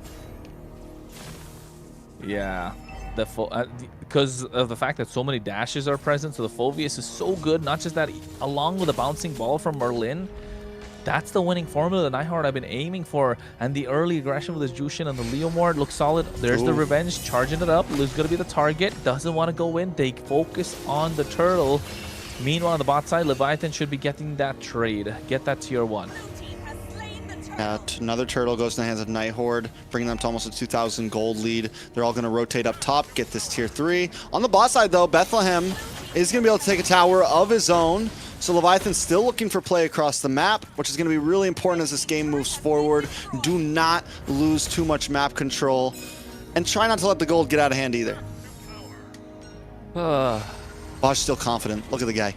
Still sitting there like, listen, it's okay. Oh! He has to be, right? He has to be. And look at Merlin. He's saying that you're confident, so am I. And dive straight in, head first. Just a little tap for tat, little tip for tat, you know? Nothing major, so... All right. Taking a look at the items. Taking a look at the items. Kistler goes straight into Malefic Gun. So this is still the meta build for the Beatrix. Smash. Oh. Gets caught up. Revenge. And now here comes the damage. Smash is down. Now this is Merlin at his best. He camped. He waited. The bait was hanging in front of them. They bit the bait with the beacon out too. And Merlin found the target. This is why he's the problem child. Not for his team, but for the opposition. And it's actually perfect because we called the fact that Colleen was going to be a perfect target for Smash. So they know. Colleen sits in the mid lane. You know that Smash is coming at some point. You know the fish is going to come and take a bite at some point. And Merlin just has to wait for it, right? So very well done by the Nighthorde. It seems like every time Leviathan wants to make a play, Nighthorde instantly respond. Whether it's Merlin getting a catch off, whether it's RR just completely dominating a 1v2. At this point, Leviathan maybe needs to slow down a bit. Stop looking for big plays. Let your gold laner, let Bethlehem really get to a point where he can pop off. Let Yato get some items, and then let ISO get some items, because Smash is not him right now. The Harley's good, but not against the composition that it's going up against. He's not as smashing as we thought he'd be. They get a dark wave on the top side. Shiro has to get away even with the steed, but RR can buy a lot of time. He definitely has to win for a pursuit, but the ISO's damage is starting to show. Yato, Celestial Armament just gets popped. Merlin's doing a fantastic job on this Kufra, keeping up the pressure. They get the Lord up now. And again, he should be charging and looking to pick somebody off. Let's see if he can pull it off. And he loves this mid bush right now. He's been most of his plays have been coming from here. Able to get the knock up on a bunch. With the Revenge Rage and the Bandit's Rage coming through as well. Oh no. This is not looking good for Leviathan. They're dashing around with the Zaman Force. Bethlehem goes with the Valkyrie Descent. A lot of damage being dished out. RR cannot survive, but he takes one down with him. Colleen picks that kill. 2-for-1 trade. Everything going to the favor of Nighthorde. Kistler is working on the Lord, and Shiro is there. So Retribution should be easy. Smash wants to go in. Merlin catches him. Here comes the steed. He has to make it out. Cannot walk up to that lineup. Yeah, there's no way Smash can even try to enter the pit and try to get a cheeky Lord steal off. I love the way that Merlin's playing the Kufa right now. I love the way that Nighthorde are playing it overall. Instead of just being stingy with that ultimate, they're using it consistently, even if it's just a single man. I don't need to get 3 members. I don't need to get some big play. We use it for just quick picks, finding one hero. Even if it's Baj, it's worth it. It's giving Nighthorde small advantages in these team fights, and it's what's turning most of these fights into the hands of Nighthorde overall. Well, they're able to get the tier 1 in the mid lane right now. All 3 tier 1s conquered. Next is going to be the tier 2. Zaman Force is there. The Lord's already hacking away. Got the tier 2 on the bot side. Holy Shield will get popped in sooner or later. 6-2 kill score. Look at the goal lead though, Trex. 5K. And I think Night Horde have finally found their footing. More than just a footing. They are steps ahead right now of Leviathan. Holy Shield does get popped off on that bot side. Night Horde just looking for some tier 2s at this point. But they honestly, with a 6K gold lead, they could wait for second waves to come and maybe really try to push this in with how low, with how behind Smash is, with how behind Bethlehem is. It's not too scary to get aggressive here for the Night Horde. And Yato gets that lightning truncheon. Yes, they're going to rack up the damage, but the dive is just too much. They don't have any way to stop Merlin. They don't have any way to stop Shiro. You have Bethlehem on this Freya, but it's just not working out. Who would have known a Freya, Harley, Harriet, and a Zetian in the same team would find it difficult to deal? And not just that, Trex, in the hands of Leviathan. I think at this point, it's less about like one of the great things I guess my point is, one of the great things we've been seeing about the meta right now is that there's always counterplay. There doesn't seem to be one and-all be-all hero that's just unbeatable, right? We've seen the Basha get beat even though it's been getting banned out a lot. We see the Harley get beat even though it's getting banned out a lot. Every team has been seeming to find answers to these quote-unquote meta top-tier ST heroes. There always seems to be an answer in some way. So what is the meta? No meta. The meta, who can draft better? Who can global ban better? You know, I think with some of the best teams, it's can you find that singular pick that's a little bit better than the meta. Ooh, better than the meta. That's what it's all about. But here goes the dive, and they collapse completely, throwing everything but the kitchen sink. God damn, ISO stashing around. Able to dish out the damage with those synchro dashes, but look at Colleen. He dives it face first in the middle of 4 people with the lantern. Flickers, but finds ISO, and the re-engage is too much at that double kill in the hands of Kistler. He finds 3, and it could be 4 down and out, but Yato's the final one left standing. Kistler wants to go in. Yato flickers out as well. Rage comes in, and Bennett finds a maniac for Kistler. Night Horde able to march down and finding the opening, and could get a couple of inhibitors, maybe even the base crystal. Kistler's been hearing us talk about Melon. He's been hearing us talk about Zia. He wanted to come in today and put his own name in the hat right now. A maniac on the board. We're still yet to see a Savage in MCT so far, but there's been a few maniacs, and Kistler has added his name in there, completely popping off. Let's take a look at the build right now. He does have that Rose Gold Meteor in, so he can be even more aggressive. It was a 3rd item Rose Gold Meteor at that, so that he can really jump in the fray. A lot of times you save that for a bit later, but right now Kistler is still outputting the damage. Finally gets in, I think there was a BOD as his 4th item. He has the range. Beatrix is looking good right now. 502. I hope she's looking good at this point. All the damage, look at the kills. It's in that one person that you do not want it to have. Leviathan, I don't know. That dragon don't look like a dragon no more. The black dragon is taking over, and I'm not talking about Yu Zhang. I'm talking about the Night Horde. Cold from the north. A little throwback to Team Spirit, but hey, Merlin taking a lot of damage. Not the position he wanted to be. A little premature, preemptive, just before the Lord marched in. And I mean, this is a tough spot though still for Leviathan if Night Horde want to keep it up. Not having Merlin is a bad spot, but they still have RR, they still have Shiro. Oh, wait a second. And they get Shiro as well. And I think RR is going to be the next on the chopper block. They find that in return. Colleen and Kistler are the only left standing, and Kistler is on Renner, looking to outrange them because they don't have the front line that they need. They don't have the catch that they were looking for. Night Horde off that 1 kill on the bot side for Merlin falling early. It wouldn't have been a game of Night Horde if they didn't throw once, did they? It's got to happen at least once, you know, like at least once. We'll see if it happens again. Leviathan, though, is showing true colors, true form, in a sense of even when we're losing, we can still hold on. And this is the thing I talk about with a lot of teams that separates some of the, the best teams from the mid-tier teams. Can you, at a 5K deficit, put up a great defense and find a moment to turn the game around, and that's what we're starting to see. That last big fight, yes, Kistler ended up getting the Maniac, but they were still able to take out a lot of their members. Merlin misses the these two. Baj and Merlin are going head-to-head right now. There's a lot going on behind the scenes there. Hey man, who catches the? Hey, whoa! Okay, I was gonna say, did you see that shadow of the buff? I didn't know that was possible. You get to see that fall. New interactions. We learn new things every day. But Joy, Baj, and Merlin trying to get into each other's heads. First it was Merlin going in the head first, and now Baj doing the same. Fury of the Phoenix to find out where everybody is. So instantly they back off after dropping the Zaman Force. Merlin to catch someone right now, goes in for the flicker. Ooh. Bethlehem makes it out alive as well. Joy, Baj putting a stop to them. Here comes the Steed looking to catch somebody. Joy, Baj taking out super low. Here's Banish Rage as well coming in. A lot of damage being just up on the Valkyrie. The Fed goes in, but they take him down. Iso's trying to dash around, but in the face of a Beatrix who has a Nibiru up and the protection of this Jushin, they find a double. 2-3 for 1 trade, 17 seconds before the Lord. Leviathan have to back off and respect the damage that Nighthorde are having. Yeah, Leviathan, I don't think Bethlehem should have jumped into that. I don't think the team should have jumped into that. We've been seeing whoever kind of like commits first seems to be losing, because both teams do have good kiting capabilities. Both teams do have great response capabilities, and Leviathan's the one who took the bait and took the loss in that last fight. Finally, inhibitors down. They go to the Lord. Should be able to secure that. Which hero being Bethlehem needs to be back. He's not able to dash around in these fights. And again, it's that combo.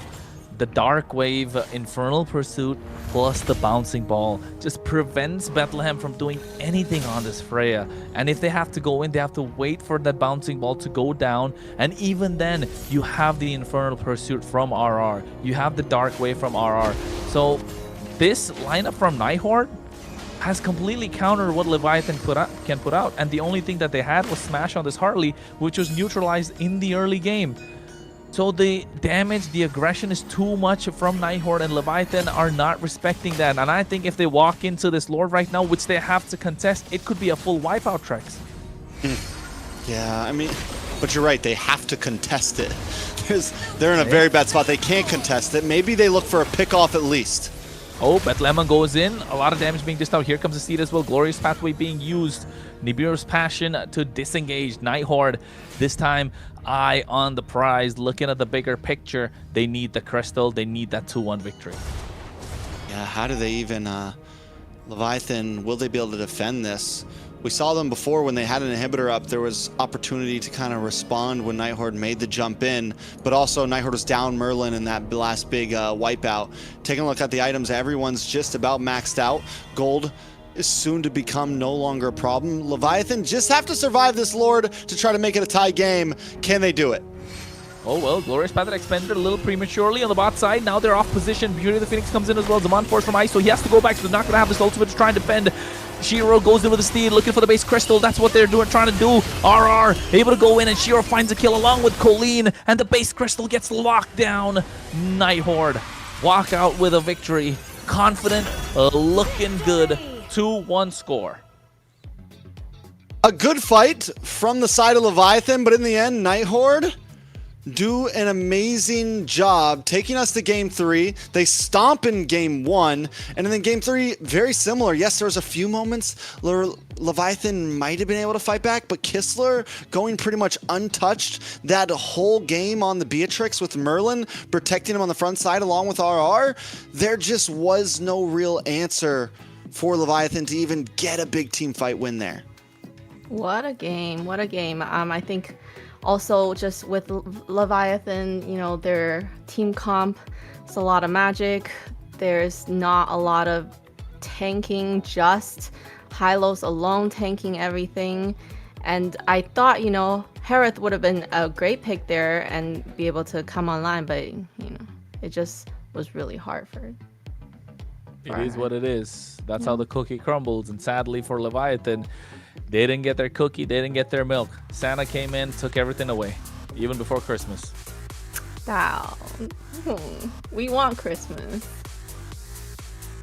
Looking at these stats.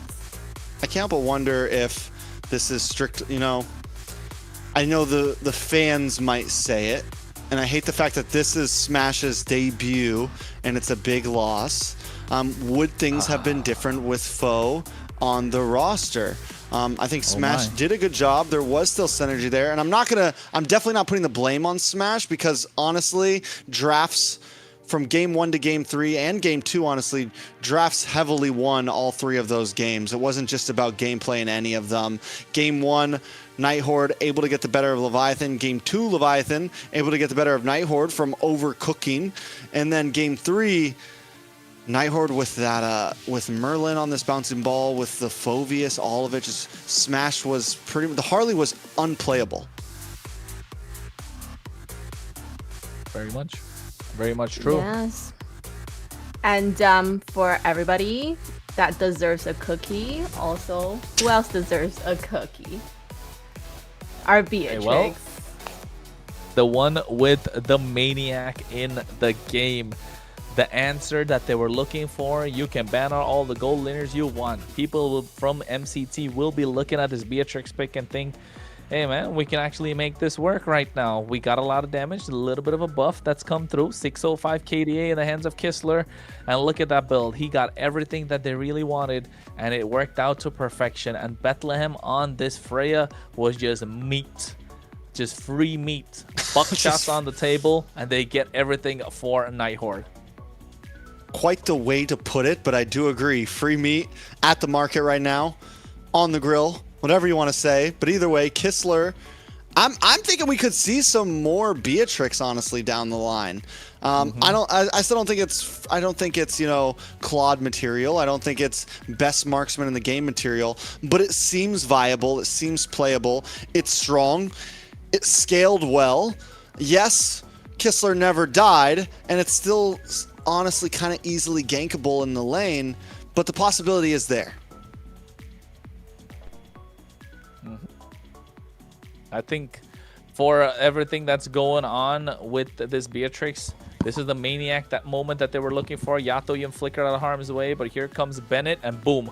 All it took was one shot, one missile, and Merlin throwing the game here a little bit away, but Kistler was still somehow able to get something in return.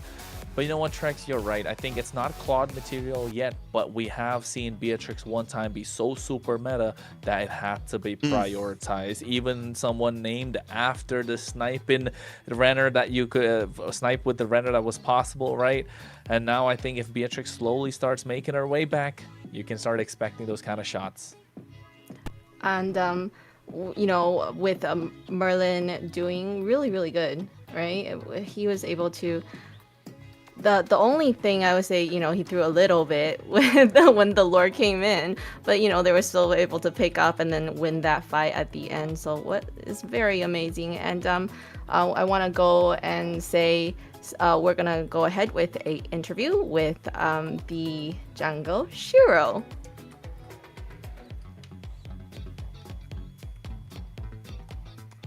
Hi. Can you guys hear me? Yes. Good. Hello, Yep. Shiro. Congratulations on the win. How do you feel? Did you get everything you expected out of the games? Is that what you were expecting when you went into the games? Honestly, we were just kind of being present. Like during the draft, we were really not overthinking about the draft. We were like trying to focus on what we could pick based on what they picked. See, I just think that we had a good draft and we had a good gameplay, except the game 2. Kronos, do you have any questions for Shiro? Congratulations on the win. You guys had a rocky start so far. Not many clean games that we like to see from the Nighthorde. But you said it, the game number 2 wasn't so clean, and along with the game number 2, a couple of games in the past, right? But you guys always seem to find a way to win with these off-brand picks, these off-meta picks, these pocket picks that come in, that X-Borg roam, that Benedetta roam that we're talking about. What makes the Nighthorde the Nighthorde? What's the formula? Do you guys have like a secret recipe? The one that Bugs Bunny got, you know? Some of that secret stuff. Is there anything that's a secret stuff that Nighthorde has right now in their draft? To be honest, I think it's just us being accustomed to the draft that we bring to the game. Like, not a lot of people can actually like read how we execute the gameplay with the drafts that we usually Like the Benedetta Rome. I don't think a lot of teams actually know how to handle Ben Rome.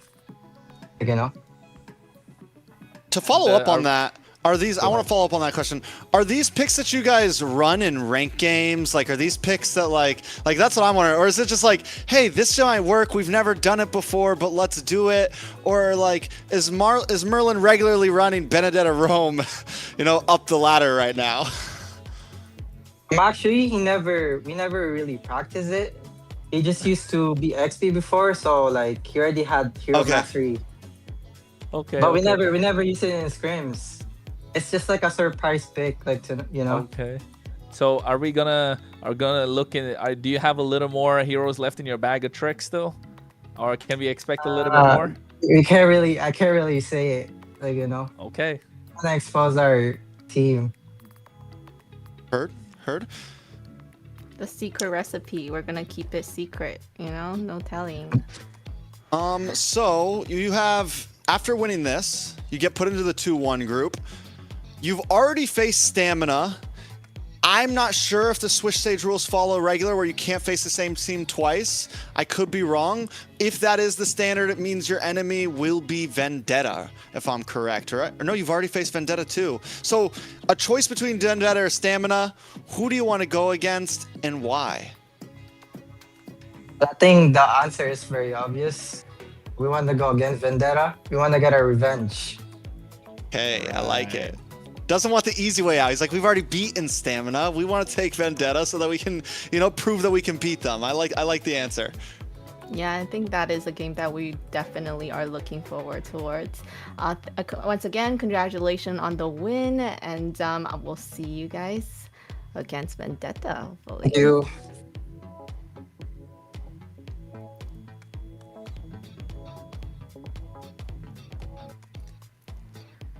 What do you guys think? A game against Vendetta? Is that something that you guys are looking forward To even the Vendetta? Yeah, and which team would you want to kind of see I want to owning see it? Vendetta. I want to see Vendetta versus Nighthawk again. Yeah, and then, Ashley's team. We got to cheer on Ashley's team. But I mean, yes, no matter what, very we got to cheer Ashley's team. No matter what, I was just like, no matter thirsting who for it. they go against, it's a banger of a match. Like if they end up against Stamina, you get the revenge match there. Stamina wants that match probably. It's like the love triangle. Everyone's like, I want to face this team, but I want to face this team. Everybody's looking for revenge in this 2-1 group right now, and Vendetta's just kind of sitting there in the middle like, ooh. So yeah, fun.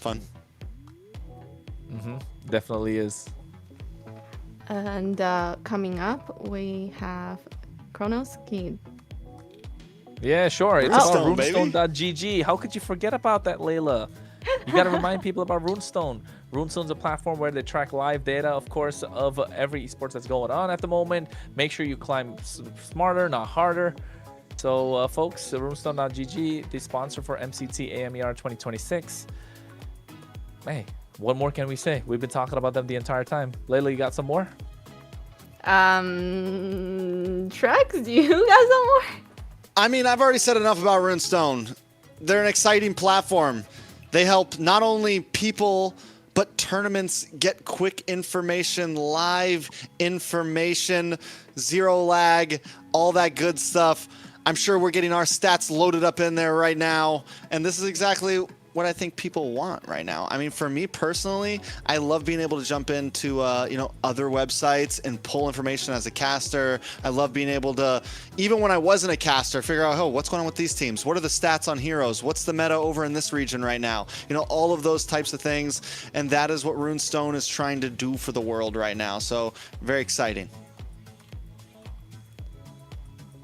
But we are going to be going into a break real fast, a quick 3-minute one. So grab your popcorn, call your moms, pet your dogs, do whatever you got to do. We'll be back in 3 minutes for a big best of 5 between you two and Leon.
Warriors, the Frozen Sea Showdown is here.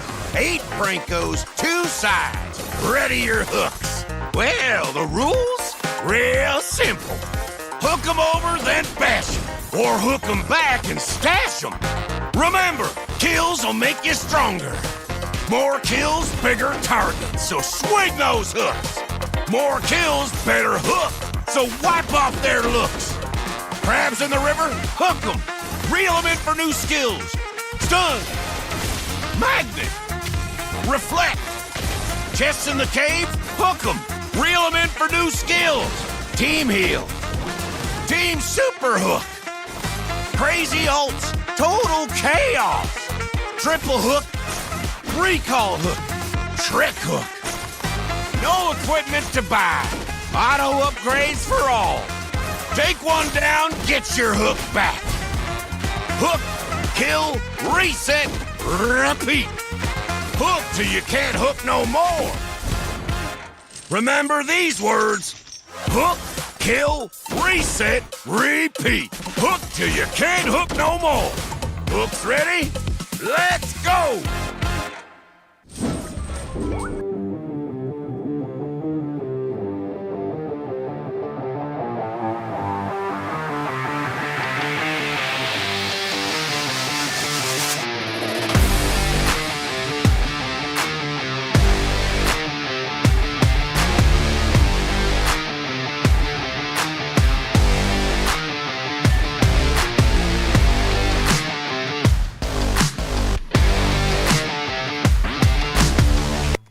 And welcome back from the break. Hello, everybody. If you just are joining us, we finished our first match, and now we're gonna head into our second match of the day. The handsome guy right there. Yeah, indeed. Come back for the second match of the day, and I think looking at a cutout of Trex, there he is. All of a sudden now, but then again, that's a nice That picture. 3-minute bro, break not went gonna lie. fast. Thank you. I tried. Yeah, it went super fast. Not gonna lie. That's I didn't even get to go. Yeah, I did, but yeah. Anyways, Gotta hold it. big match, best of 5. Survival of the fittest here. Someone gets knocked out. Layla, who's gonna lose? Oh, that was a harsh question. Who's gonna lose? I mean, yes, whoever's losing is gonna go to seed 8, which is horrible. I'm not. I don't have a view on this one yet. I think we're gonna have to find out as the game goes on. Maybe in game 3, game 2, I'll probably have a better idea. Good What do answer. you think, Kronos? I think looking on paper, we can tell that you two kind of have the upper hand with the performance that they put out so far in MCT, right? On paper, with the performance that they put out. But Leon, again, they did go against a powerhouse. In the second game, also, they kind of did go against another strong team. So I would say maybe we haven't seen the best come out from Leon yet. And when we do, hopefully they turn up, and the time to turn up is today, because they got 5 games in their hands that they can. The only thing I'm hoping is it doesn't happen to be a 3-0 sweep. I'm definitely hoping that Leon puts up a fight here, or U2 puts up a big fight here. But as you said, on paper, U2 seems like the better team. They were able to get a win off of Leviathan. They were able to get a win off of Influence. They have not just, gotten stomped through by any teams by far yet. They've even taken teams the distance. Leon, the only time we really seen them show off was game number 2 against Stamina Esports. That game went to 28 minutes and 3 seconds, and we actually got to see them have, some moments of greatness there, some possibilities. They used a Kadita as well in that game, and were very close to taking the win from Stamina Esports. But we still haven't seen them get a win yet. They're 4-0 in total record in terms of games, and this is their last chance to at least show us that even if they get put in the 8th seed slot, that, okay, maybe they can make something shake in playoffs. And here's the lineup for U2 Esports. We have Ziggy on XP, Sykes on jungle, Accuracy on mid, and Inky. Oh, Inky is gold. And Zotra. No. Roam. Exactly. You're right. I think there was a Inky- switch, right? Yeah, I think there's a switch because Inke is a mid laner as well, so I think accuracy comes in, and they're looking to get that change. But before we talk about that any further, here's a video, so let's check it out first.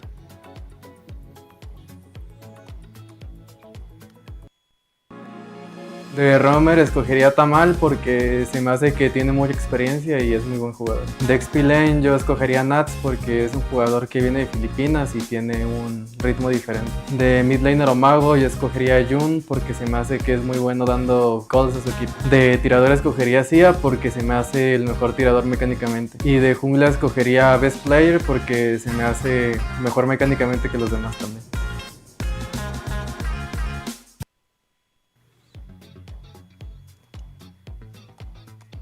And for the lineup for Lion, we have Hayase on jungle. Sorry, can I? EXP. XP. Yeah, Bernoulli is about the it. jungle, and POV is mid. Lionheart has the gold lane, and Raquel is our roam today.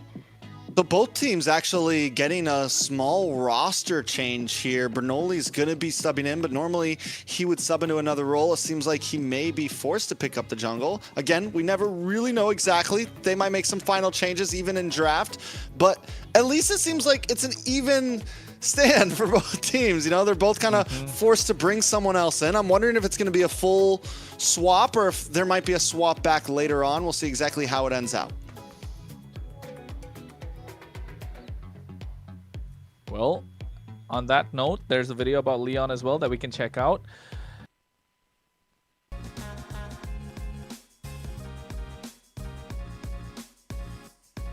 Raquel. En 2018. Sask. Suchin. Shark. Pop. Kufra. Ulti de Kufra.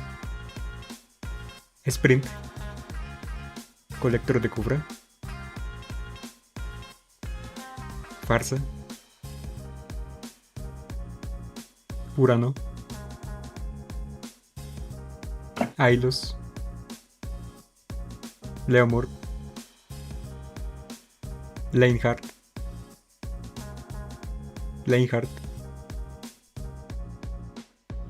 Tamal.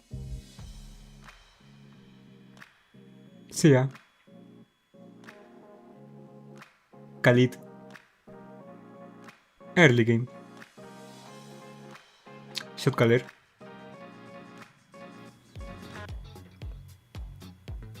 All right. Lots of information there. I picked up a little bit of the guy that will be most tilted is Lionheart. I guess that makes up his name, right? Like Lion usually has a bad temper, you know? I like it. Maybe. We'll see if he gets Layla's tilted. going deep into reading it. We'll see if he gets tilted coming into this series. Because that we have seen, especially in a best of 5, it's something you have to watch out for. There's a lot of games, the pressure is on, and this is a match as well where the pressure is on. So everyone's going to need to be mentally ready for it. Yeah. Yeah. I think along with the pressure as well, it just comes down to what they really are going to draft at the end of the day. But you know for a fact that Lionheart is vocal and he gets tilted. So if you're on the opposite side and you watch that video, you know where to poke the bear. You might just find out. Yeah, imagine just, you know, having him have a really bad time in his goal lane, because we know it's very important. And coming up, we're gonna go right into the draft and see how they're gonna draft. Maybe they're gonna try to, you know, pick heroes that can counter him, making him have a really hard time in the goal lane. I'm excited to see where exactly Bernoulli. So Bernoulli does look like he's going to be jungle. Is this going to be a major problem for Lionheart? I would say on the side of U2, Psych still regular jungle. Their swap doesn't seem as tough because Bernoulli's not a jungler, right? Normally he swaps in for EXP lane. Correct me if I'm wrong, Kronos, but yes, this is you're definitely right. this is definitely a big change up for Leon. I'm wondering how it's going to affect exactly. And not just that, right? Bernoulli is one of the most experienced players that they have in the entire team for Leon, and that's why he rocks the EXP lane. The team kind of revolves around him even when he's in the EXP lane. So yes, maybe in a way it's good that they slot him in the jungle, but you're right. Shifting from a mid laner like NK to a gold lane is a little easier compared to someone from the EXP to the jungle, because the EXP lane more prone to being aggressive, maybe kind of overstep your boundaries there a little bit. Bernoulli has to really hold himself back, think like a jungler to play like a jungler, and that's why you can see already the bans, they're hard locking down any of these frontliners. If you are you to take away the Hilda, take away the Phoveus, well, are we gonna see another frontliner getting taken away? Freya maybe? Freya definitely needs to get locked out, but with the Gwenny, the Phoveus, and the Hilda on the ban mark, there's a lot of stuff open right now. Once again, Jushin still in the field, Eve still in the field, Basha, there goes the Eve. I think at this point, Leon has to take out the Jushin, honestly. And then you have the Basha, Sora, Harley, Valentina. A lot of options coming in. But again, we've learned that the meta's not always beta. You know, there's always opportunity to counter, so... Which lane or which role do you think is the hardest to play right now? In the meta right now? In the meta right now, I think mid lane not a lot of options, if you ask me. Yes, there's quite a few, but you need to pair it up with the right roles. The most flexible ones are, of course, jungle and EXP and roam, but mid lane, not really a lot, right? Unless you pick up the Valentina. But here, I think Baxia versus Harley. You two are thinking, what do we go with? I think, personally, if I was playing, I'd pick Baxia. But I see the trend for Harley. You know what? Never mind. Kick both out the window. Go Jushin. Because then you still can have the Basha or the Harley after this, you know? You get the Jushin up front, and then it's, listen, they can get the Harley or Basha, and we'll take the other one. I do think, on that debate, the Harley might be the better pick for Leon right here. But instead, they also know we can get the trade. Take either one. We take our carry, we take our Zetien. Sora plus Basha or Harley, right? Yeah, something like that. And Raquel did say he does not like juicing at all. And then they just picked it for him. That's what you gotta do sometimes. Yeah. On the side of you two. Yeah, I think the Sora here too, because then if you still want in second phase, you could still pick up a gold laner if you want, if it doesn't get banned out. It forces Leon to really decide how they want to draft, and I mean how they want to ban in second phase. So I think Sora is super clean here. Khalid, I like it. Khalid plus Harriet? Maybe?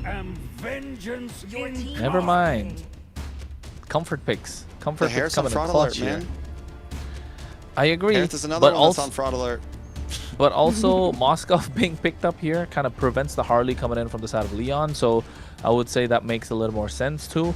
So Baxia has to be the way to go here, right? You're okay absorbing the damage from Khalid, but you're really taking some abuse from Jushin. So Sora, a better lock-in, you get everyone together. It's just too much when the meta is open, right, Trex? When everything is kind of left open, yeah, you're just scrambling for ideas. It comes down to the compositions, what they've practiced, what worked. Because at this point, we can keep going back and forth on what's good and what gets countered by who and what. They could just ignore everything and just go a completely different route. I think the Sora, one of the reasons the Sora is good here though too is dealing with the Jushin.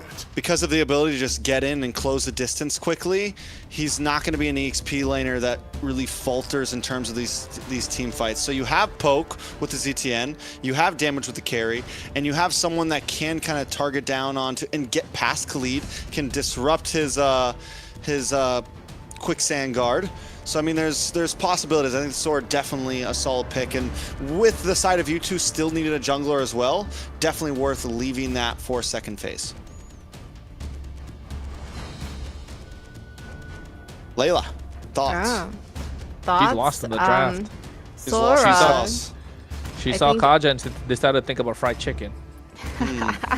First fried rice, now fried chicken. Nah, fried chicken. I think the Farsa, you know, like that makes me think of fried chicken when Farsa does not play well. But the Sora is gonna be just annoying for their backlines because, you know, when he shifts and then he locks onto you, what are you gonna do? You're gonna use your dash, your flicker. Yeah, you definitely gotta figure something out. After that, I think at the moment, Kaja, Kalea taken off the table. They need something in the room that can provide some sort of early clear, keep up with the Khalid. The Hilda's gone, no Kaja, no Kalea, no Guinevere, no Marcel. Hylos maybe? Are you really? But that's not really going to put a stop to the Khalid. You're not going to be able to contest quite a lot. I'm looking for early game answers. I can think about the Cho, but gets bullied by the Jushin again. So do you just... Grok?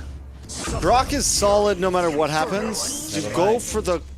His favorite pick. Favorite It's his favorite pick, isn't it? Oh, He just yeah, said that. he did.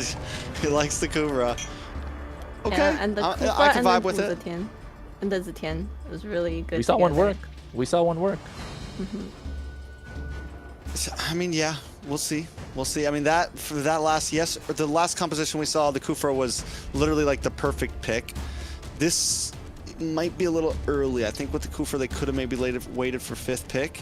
It's not gonna. It's right now. It's only really affecting the Moskov slightly, and Moskov doesn't really. I mean, he's never dashing in really. He's more like side to side, things like that. Khalid maybe gets a little affected by it, but yeah, just you know. Side to side. There's the Alice pick. Love that draft. Love it. So aggressive. You give enough space to the Moskov. I like when you pick short-range marksman with the Jushin because that Crimson Beacon feels like a cloud of protection for the Moskov or the carry to play under, right?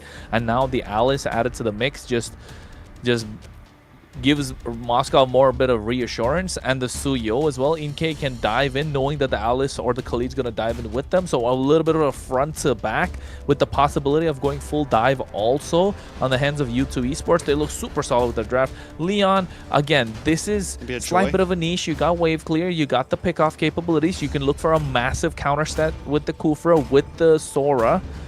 The jungle, it's got to be something that Harley's still available if they want to go for it.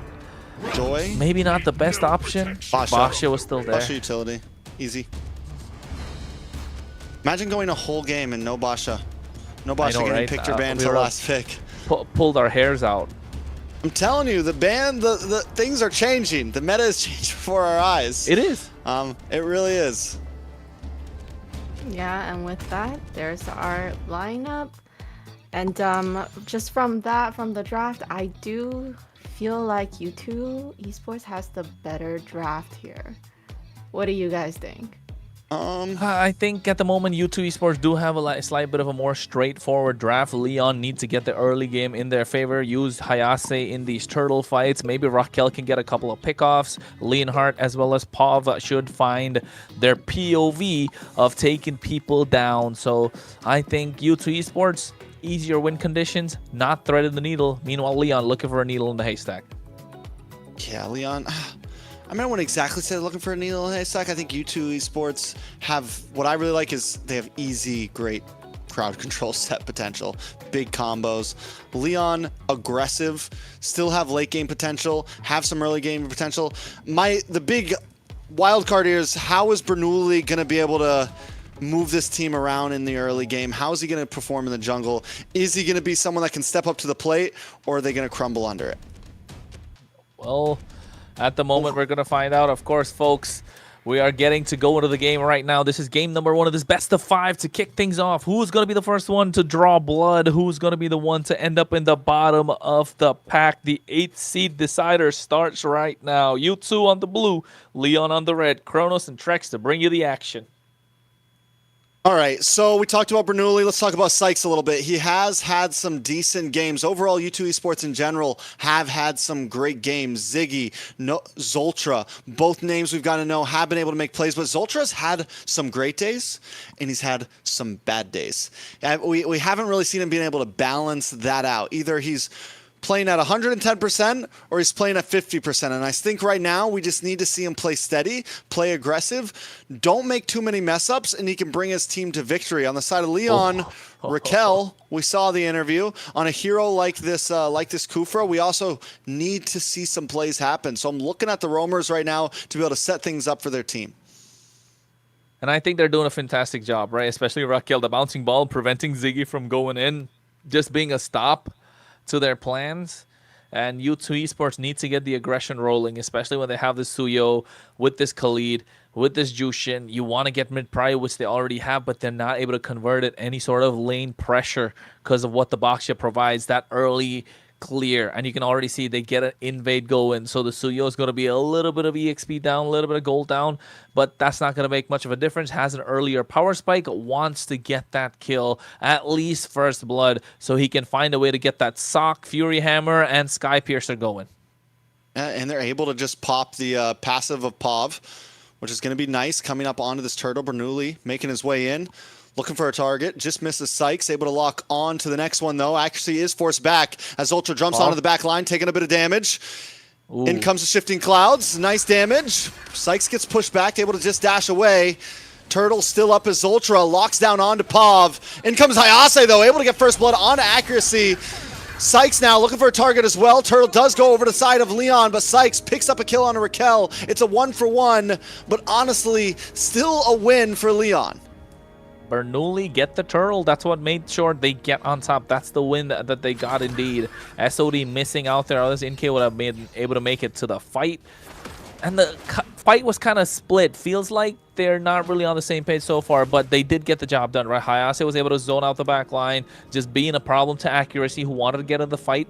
Unable to do so. Meanwhile, in the mid lane, the bouncing ball along with the range from the Zetian doing a lot of poke to Zultra, and Zultra's not able to control the river as nicely or as aggressively that he would like. Yeah, I mean, if he can get there, the thing is, he should be able to. But I guess, yeah, the bouncing ball stops him from being able to dash in. He has to kind of make his way around Raquel. But Zoltra's going to have to find a way to be aggressive and not just push Pav away, but also be able to, I'm waiting, where's the big Raging Sandstorm at, right?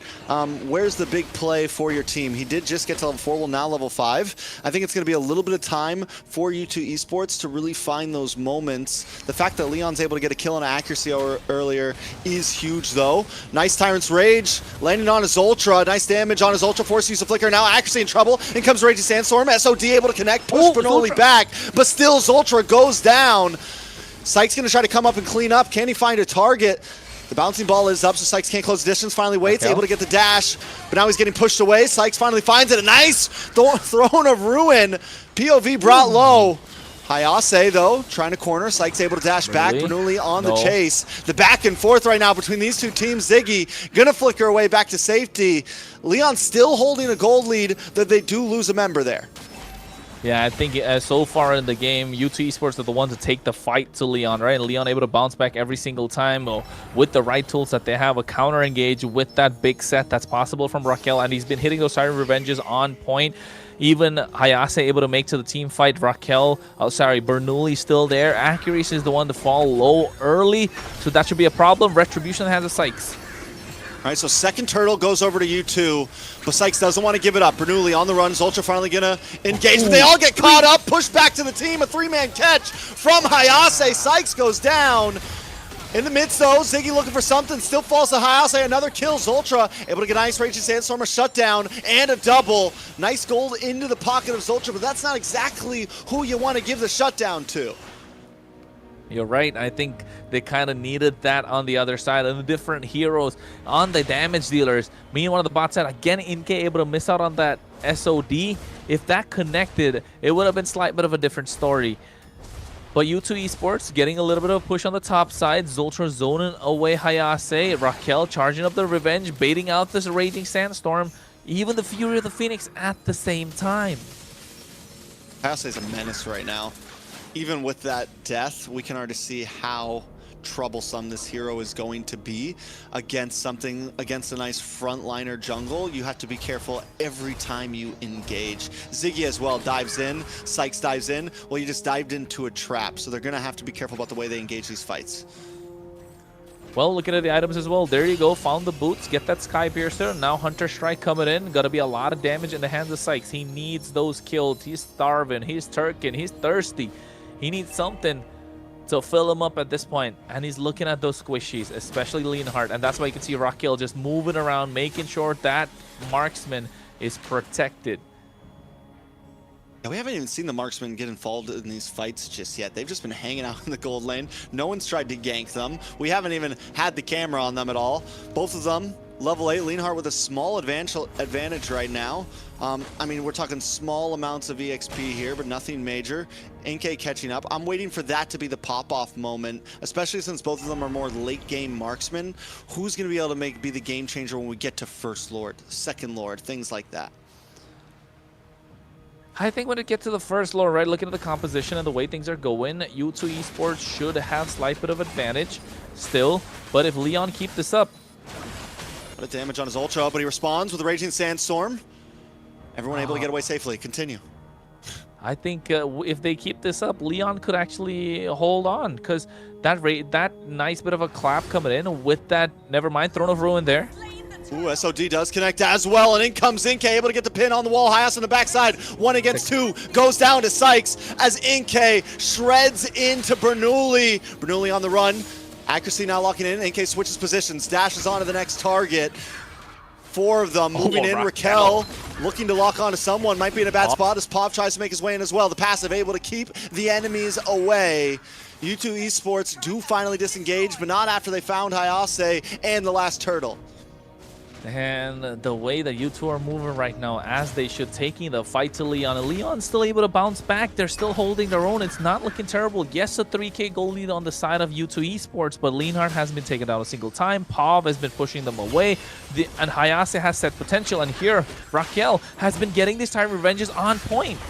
Hayase, watch for Hayase. Looking for the grab and nab, not able to connect. Raquel goes down. I like the way Raquel's playing, the fact that like we keep on looking for moments, but maybe slow it down just a little bit, you know? Look for the right targets. Caster's curse, man. I just said about that and he got picked off. Yeah. But looking at the way you mentioned, they need to slow down a little bit, or at least have the right tools around you, have the right members around you to try and take them down, especially Leonhardt, right? You want Leonhardt to start getting online. You want him to pop off. You need to give him that big moment, that big clap. That's probably the best ultimate in the game, according to me, to get a nice sound effect. That clap sounds so much better than a Fatal Links, a 5-man Fatal Links even. All right, but here comes a play of U2 themselves. Still looking for this mid lane as Sykes controls the map elsewhere. And we've just been seeing him go from bot lane to top lane. And this is sometimes what you want to do on the Suyo. He's got such great movement across the map. Yeah, and not just that. I want to talk about Sykes as well. He got a 20 stack on the Sky Piercer right now. He was 2-1-1 when he got that. Now up to 20, gets the War Axe. So you know the damage is starting to rack up. He was thirsty, now 2 levels ahead. He's already hungry. He's got a little bit of a taste of the starter. And now looking to get that aperitif going and then maybe get to that main course, that big tomahawk, right? It's been in the grill, it's been cooking. Accuracy is the one serving it up. And Sykes, when he walks in, especially with Ziggy, it's going to look like it's going to be mealtime. Raquel looks for an angle in, unable to find enough. Big Throne of Ruin wasted, but wait, here comes Ultra, right onto the carries, but he is instantly taken out. Inke now next on the block. U2 Esports looked for the play, and it was not there. Call an ambulance, but not for me. That's what Leon said the entire time. Zultra going in, a false engage, abort, mission abort. That was the call from U2 Esports, leaving him in no man's land at this point. Oh, it's not working out. Leon found a way to make the comeback. They get themselves the Lord, even a dominant ice in the hands of Raquel, so you know for a fact a lot of those heals are not going to be working out. I still want to see that Chastis Pauldron to come in. I hope Bernoulli or Raquel have picked it up early on, and Raquel right now in no man's land might be picked up and put down. Another Raging Sandstorm. The cooldown on Raging Sandstorm isn't that bad, huh? It's like, what, maybe 23 seconds? 25, I think. Because it's one of the reasons why Zultra just uses so much. But now, speaking of Zultra, going to get pinned against the wall. Actually is here trying to help out, but the damage is just too much. Leonhardt gets his first kill onto the board from Zultra. Leon finding movement finding cohesion as they move across the map, taking little pieces away from U2. Well, they get that siege in the tier 1 in the mid lane.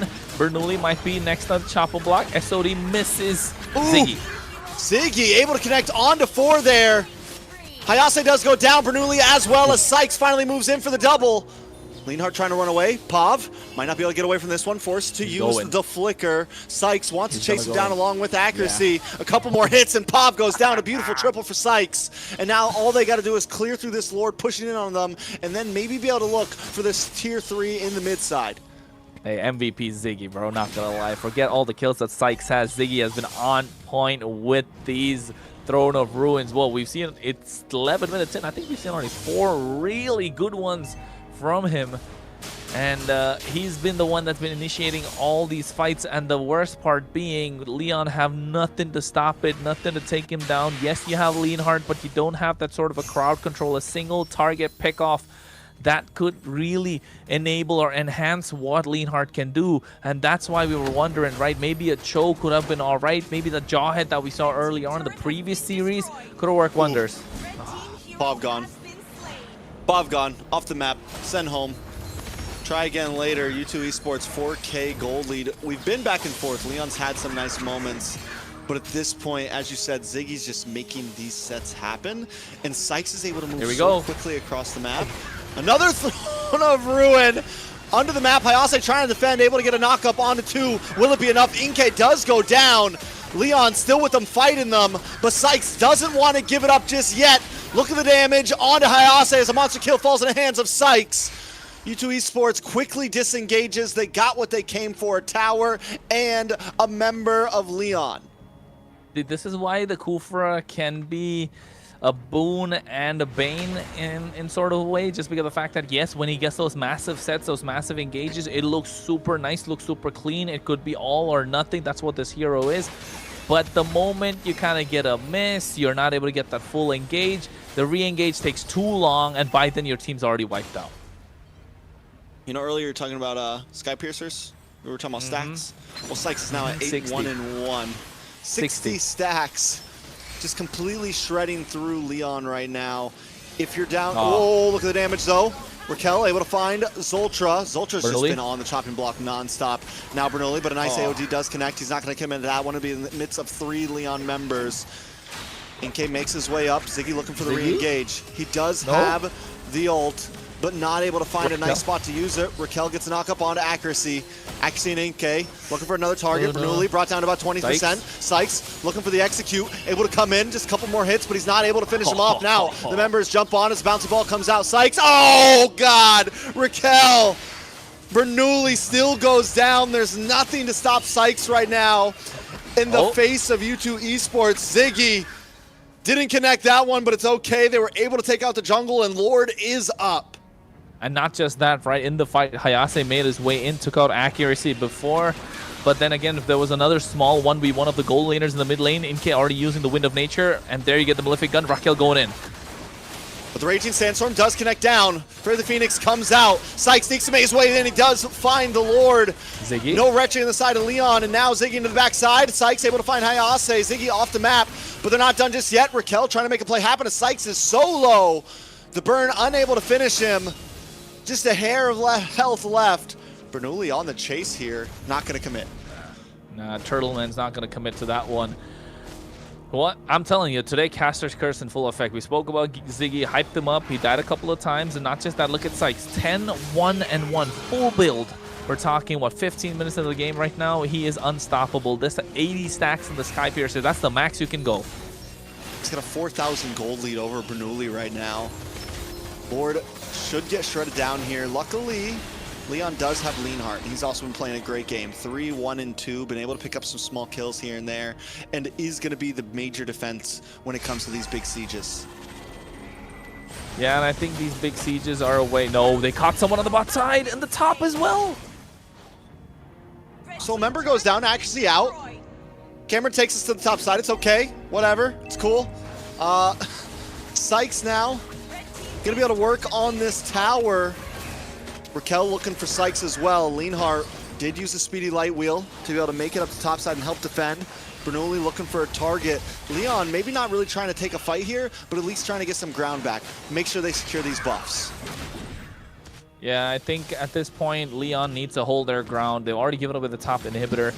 U2 Esports 4K gold lead. They've been leading the charge the entire time. Hayase is going tankier and tankier by the second, so you know that Thunder Form's not going to do a lot. Ziggy. This is what I'm talking about. Raquel's there. Raquel's job is to be annoying, right? And he's being as annoying as possible. But there's nobody with him. He needs to make a play with Hayase, and that could be the game changer. Go in with the revenge, get that shifting skies, and then maybe you can pose a problem. Layer those skills rightly so you find a way to get your team an out. The entire time he's been getting really good sets, but it's not going to get his team an out. Yeah, but a lot of those sets have only been like one member. It's a hard team. It's a hard composition to go against and look for like a 3-man Tyrant's Rage, you know? Everyone's fast moving, but Zoltra comes in with a Raging Sandstorm, is brought low. Tyrant's Revenge, Inkay down. There goes Zoltra as well. Leon now on the hunt as Hayase leads the front, looking for the next target, but Sykes able to dash back and still get the kill. Now they're just on the run. Leon doesn't want to give it up just yet. Immortality does pop for Ziggy. He's not going to be able to get away from this one. Leonhardt finds it. 5-1-2. The back and forth continues as Leon take the win on that last fight. Hey Trex, we're in for a long night, aren't we? This is only game number 1, 17 minutes in. First game of the best of 5. You can already see Trex making emojis right now on the camera. You guys can't see it, but what you can see is that backdoor that Sykes is looking to go for while they're trying to blitz down the Lord. It's a good play. Honestly, he might have been able to just commit on that tower. The Kufra's not going to be able to take him out. He does back off. I mean, Leon get this Lord, which is huge, but U2 Esports still holding a gold lead. We are getting to that 60K gold mark soon. At that point, Kronos, do we think Leon has an advantage? Do we think it's 50-50? How do we feel about max items 5v5? I think max items 5v5, I like the chances when you have the Moskov, right? There's always a cross-map play that's possible, because this really allows a lot of pressure to come in from one side. Yes, if we see a 5v5 singular fight without the map being in play, then you know this carry's going to start melting people down, and it has enough peel to do so as well. But at this point, who can really stop Sykes, man? That's what I'm looking at. 11-1-1. I hope I don't curse him. They're looking to try and go for the finish on the top side. The Lord is marching in. Leon could make their way. Raquel needs to look for the massive set, but then again, Hayase is nowhere to be found. Without vision on him, that's exactly what he wants, right? I mean, Hayase is going to try to look for a back angle here. I don't think Zoltra saw him move in, but I also don't think they know where Zoltra is. Leonhardt able to get the tower. Hayase has finally showed face. Watch for Zoltra. Looking for the back line. Uses a conceal. He's just going to go back to base safely. He's not going to make a major attack, and I think that might have been the good move from you two, honestly. Don't fully commit right before Lord's coming. That's the way they got to make it. Play it safe. No, Sykes, what are you doing? Ooh. Is able. Ooh, Immortality pops. That's a big utility gone, and Zoltra has to sacrifice his own life as accuracy moves in. It's Zoltra and accuracy against the world right now. Ziggy there as well to help back him up. Lord still at half health. This could be a big push for Leon as Hayase finally decides to join the fight. Bernoulli in the front side. Hayase unable to connect onto anyone. Throne of Ruin does come out, and Bernoulli's brought low as Sykes finally locks onto a target. Ziggy will pay the price though. Raquel, Immortality pops again, actually falls. Leonhardt able to kite back, but Leon is low on health. 4 members drop for you two, but they can't fully connect just yet. Oh, that was so messy. Every single ultimate missing. They missed the revenge. They missed the shifting skies. Even the Throne of Ruin missed. The only thing that connected was, what, a couple of basic attacks from Inkay, but now he's the only one left standing to defend, and I think they could blitz this end. Immortality's there on Inkay. Leon wants to get the push. And 3 seconds for Zoltra. Can he come out with a big Raging Sandstorm to try to help out? Just clear the waves, that's all you got to do, but the base is going down. Leon not going to let them fight back and taking game number 1. Messy, messy, messy, but found a way to get to the base crystal. I mean, you'd take that if you were Leon, because it was looking like it was going to go the way of U2 Esports, but They found a way to make a comeback. They applied the pressure when they got the Lord and just kept on pushing that one singular lane, didn't care about the others, and did walk away with the victory. So, but if I was Leon, I will be brushing up on what I can do in game number 2, because if they keep the same pace going, U2 will take control at some point. Yeah, what a great game. There's a lot of back and forth, and you know, right now it looks like, how can you see which one is the better team? You can't, right? They're all just performing and they're just doing their best, and it could go to anybody. Doing their best, but I think both teams could definitely do better. U2 had some major mistakes. Leon had some major mistakes. Right now it feels like it's not a battle of who's going to play, who's going to make them more big plays. It's who's going to make less mess ups in a sense. Zoltra did do well, but once again, we see some of those ults get wasted. We see some bad disengages. And on the side of Leon, though they were able to get the win, there was still, I feel like it could be polished. And whichever team polishes up quicker in this is going to get the dub. If Leon can continue this pace and U2 continues, because don't get me wrong, U2 had some moments of greatness there. We saw Ziggy pull up with those Thrones of Ruins and just completely dominate the early game. But then we started to see some get missed. We started to see some big whiffs. We started to see, you know, the ults not always connect. So we'll see how it goes in the next one. Taking a look at some of these highlights, Kronos, anything to majorly point out? And I think, Trex, when you take a look at everything that happened for them, right, for Leon, can you say they just kind of like, it's like one of those fights where they're just trying to make it through. They do whatever they can. So scrappy at the end of the day. They walk away with a victory. They're happy, but you know the game was super scrappy on their side. I agree. I mean, that's actually the best word, scrappy. Scrappy. But the teams, they were just going. It was brawly, it was scrappy, it was blow for blow. Even in the beginning, this is first turtle, and they're spread out. Everyone's looking for different targets. They're all over the place. I mean, it wasn't blow for blow. It was missing. I miss my skills, you miss yours. Let's take a look who can make it out alive after that one, because that's what most of these fights look like. Ziggy did get some really good Throne of Ruins, but I mean, after it reached, the 15th minute mark when Sykes was going crazy, he was 80 stack. How? 80 stack on the Sky Piercer, man. You can't let a game slip away when you're that ahead. 80 stacks on a Sky Piercer. 5K goal lead too. 5K goal lead too. Sheesh. Sheesh. Yes, sir. Layla? Yeah, Sykes, he was doing so well, so that was a throw, I guess. I just got to the end and then nobody can finish. There was an end where they pushed into the inhibitor and nobody can finish. And then Inky, I feel bad for him because he just adjusted to goal lane, and poor guy, he was left alone. They were all low HP on the enemy team, but obviously he can't get in there.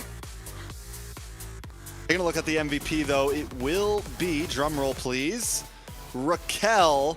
Not against it, honestly. Not against it. He created, even in moments they were behind, he created space consistently. You said it, Kronos. He was annoying, and I haven't seen a Kufra played like that in a while. The way that he would just constantly use those Tyrant's Revenges, like just to kind of poke, delay, keep them away from the river, create space, and find little possibilities. He was the possibility finder in this match, and he was able to make it happen. I mean, he was the one leading the charge, right? Showing the path, showing them, leading them from the front, showing the light, and leading the way, whatever you want to call it.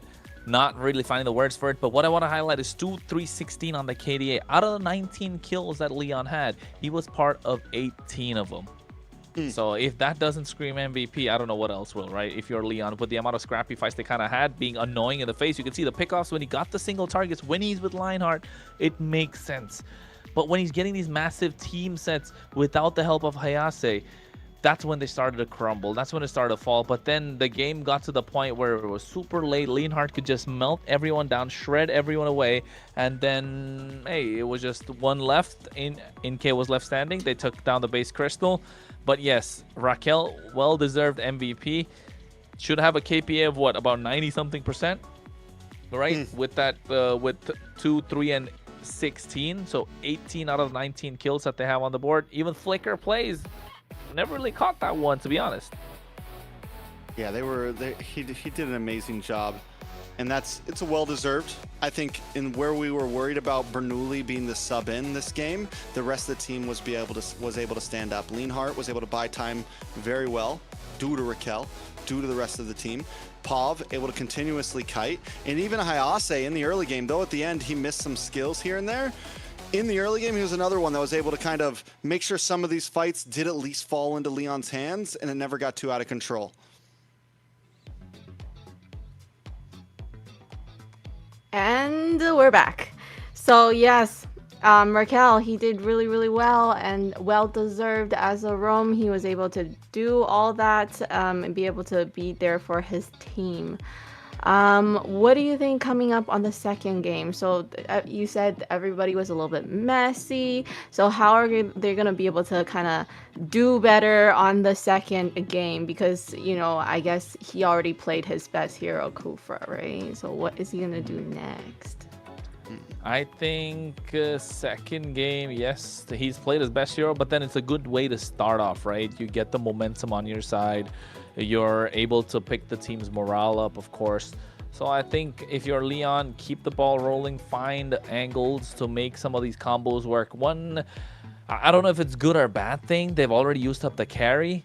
So if you go for the Kaleas or the Kages, you don't really have much of a combo to latch onto. So if you're looking to go for a combo, maybe look to go for the Guinevere plus Kalea. Look to go for something like the Alice now that could be in your hands. So yes, I think find more aggressive tools. So, and the other thing about picking up this Kufra is that he's not such a meta pick, right? So you still have a lot more options in the roam position available. And then when it's a best of 5, that's very important, right? When it's a best of 5 global ban, it's extremely important. One thing I will say, things that we saw from U2 in earlier days, especially when they went up against Influence Rage, they seemed very disciplined. You know, they slow played in the early game. They didn't always try to rush things. And I think that's what I want to see from them to be able to win this next series. Don't try to rush things. Play a clean game. Play the map. Play the macro. That's what we were really expecting from U2 and Influence Rage. After day 1 and day 2, we're like, okay, yes, these teams took their losses, but they seem like they have great macro potential. They seem like they have a great slow play style. You know, something that we see sometimes from some of the, you know, the potential of what we see from some of the best teams in the world, right? That aren't always just trying to fight and rush things. But U2 seems to be falling back into the habit of just, ooh, let's fight, let's go. And they need to not do that in game number 2. Play the long game against Leon. Play the smart game against Leon. Yeah, so from what I saw before, Leon was very disciplined with the way they play, and then they take it slow, right? So if it's like this, and then where are we gonna think about, you know, heroes that are gonna be doing really, really well in late game? Are they gonna prioritize on heroes like that? I mean, it's definitely a possibility.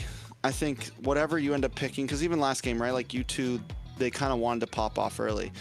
But you have to know when and where, right? It's just not like constant boom, boom, boom. And for Leon, kind of similar. I think Leon could keep on playing the aggressive way, like kind of what they did there, but also polish things up. Their stars are definitely right now, for me, the stars are definitely Hayase, Leonhardt. Raquel's going to do a good job. But if they can make sure their offlaners do well, it can really help guarantee a victory for them. With Bernoulli, he's an XP laner. Do you think the jungles that he's going to pick are mostly going to be utility jungles? Instead of the burst I think him being an EXP laner, of course, he can play a little more utility jungles. I would assume so. But yes, with the history that kind of, I mean, with the limited information that we kind of have from him playing in his region, in the Mexican region, I can say definitely that he plays a lot more utility compared to Assassins. And yes, he can play the Assassins, but it's not some of those meta picks that we'd see. Not something like a Joy, not something like a Fanny, not like something like Hayabusa. Maybe the Isun Shin, probably the Suyo here and there. But then again, if I was Leon, I'd be happier playing more of these tank jungle picks, right? You get broken walls right now, maybe go for something like a Leomord in this case is really good in the broken walls when it comes down to playing, the expanding rivers, maybe then prioritize something like the Fredrin. When you get dangerous bush, maybe go for the Akai. So the possibilities are still endless if you are going for the utility in the jungle. And when you're letting Raquel, or rather Pav and Leonhardt, get those kills for yourself, for your team. I thought he could play the Guinevere, to be honest, but they're not letting it through. Which I think is fair for Leon, especially since they're on blue side. And like we said earlier, they used the Kufa earlier. They're looking for more power picks in this pick 1 and seeing what U2 is willing to give. The Jushin's already been given up. This should be a hero that's consistently banned now from U2. I don't think they're going to let it on the field at all. So we'll see exactly how this plays out with the Basha and Sora being picked up by Leon. U2 can maybe try to look for those on swings backs if Leons decide not to ban it. And that means that U2 doesn't have to ban Basha or Sora, meaning they get a lot more freedom on this red side and what they want to ban out, right? They have a lot of opportunity to target ban more now. Do you think Alice would be another pick that Lion would like to use? Yeah, of Alice course. is a monster, yeah. It's a solid pick. I think we've seen so far in MCT, Alice has been the game changer, right? The pivot that most teams take, and not just in terms of picks, but also the pivot that really changes the pace of the game. One big Throne of Ruin could just end it all completely, and it just collapse on top of him. So yes, Alice is 100% a pick. That, honestly, I think the question still hangs. When you're going against an Alice, would you go for a Purify or a Flicker? That's the big question there. Because with the Throne of Ruin, you want to use the Flicker, but then you have that Kalea. I think catching me off guard, bro. That Kalea could force a Purify. So yes, I think Alice is still solid, but Carry being taken off. Marcel's off the table again. So Bakshi's got to go here, right, Trex? Not by Leon. Oh yeah, by Leon. But then still, Sora let through. Still, they go for the Zitian instead. I don't know. That's questionable. It's definitely questionable. Zushin ban has to come from U2. I don't care that U2 just lost with it. You still need to respect it. It's a monster pick. It looks good. Yes. Harley open. Lots of opportunity open in the second draft for either team to take. Freya? Freya's I think still they're debating. open. Yeah, that's a lot. Yeah, it seems like they're just. The thing is, if they. Your team I swear to protect it till my last breath. It seems like they're just banning, the heroes that they picked up because they believe those heroes are dangerous, are gonna be able to win them the game. Yeah. That is true. But Do you here's go for Zushin or right? do you go for Freya? Freya's already banned. You think Jushin Harley? I think Jushin. I mean, oh. Yeah, Jushin, and then U2 responds back with the Harley, right? You got. No, I mean, you don't have to go Jushin. You can go Harley. You can go Harley because Jushin can't be picked up on the other side anyway. Oh, they can't take Jushin. Yeah. So just Harley here. Double ban's Has hard. to be. Hard, guys. What else is there though? Claude? If they want to go for We haven't seen any Claude today at all. Oh, first pick on. I just think they want us to be wrong. I think they're doing this on purpose at this point. Yeah, this Valentina Harley, right? It has to be Valentina Harley. Is there any other answer? Valentina, maybe Valentina Kalea, Valentina plus something. You can't let it go. I think Valentina Plus is decent. You still get the tech charge for yourself. You get the opportunity, and tech charge looks great on a Valentina because you're able to dash and then quickly get away after the engage. They want us to be wrong, bro. I'm telling you, they're listening to us and be like, yo, okay, this is what Trex and Kronos are saying. We got to take it the wrong way. They got to go the opposite approach. At least we get one, right? We get the Harley on, but it has to be Leon gets Valentina. But I don't think they need. Yeah, I guess. Yeah, I think they picked the RWM up. No, Valentina's actually not bad against the Harley because you get the Terrify. If he jumps in on you, you can dash away. Valentina's not a sitting duck. Even though it doesn't have like a flicker skill exactly, you got the dash and you got the Terrify, so. Valentina plus... You're looking at the future champion. You want to just drop it and walk off? Yeah, we'll just talk about the picks after. No more guessing. We'll talk about the picks So I guess after. they're going to give the Sora to U2, right? U2 must be... Sora? Yeah, Sora. I'm done guessing. No. I have surrendered to the global ban. It's a new day. I will talk about this though. I'm not crazy about the Lilia, honestly. Black shoes are nice, I guess, against the Harley. It's a decent. That's like the only reason why. But it's good like defensively. But attackingly, it might be a little earlier. Normally, we see the Lilia pull up against like utility junglers, big fighter comps, tanky slow base strategies. It's a great answer too. Layla got a pick when we couldn't even get 1 of 4. About to say, we guessed the Harley a little bit, right? We guessed the Harley. 1 out of 5. She got 1 out of 1. So, hey man, because I'm not making any guesses. I think Layla takes over. I think she just takes over. Yeah, Layla takes over right now. No, you guys are doing great. I'm based it off of you guys' analysis that I was able She's to. learning quick. She is. Do I have potential? We'll see. The Fredrin gets banned off, right?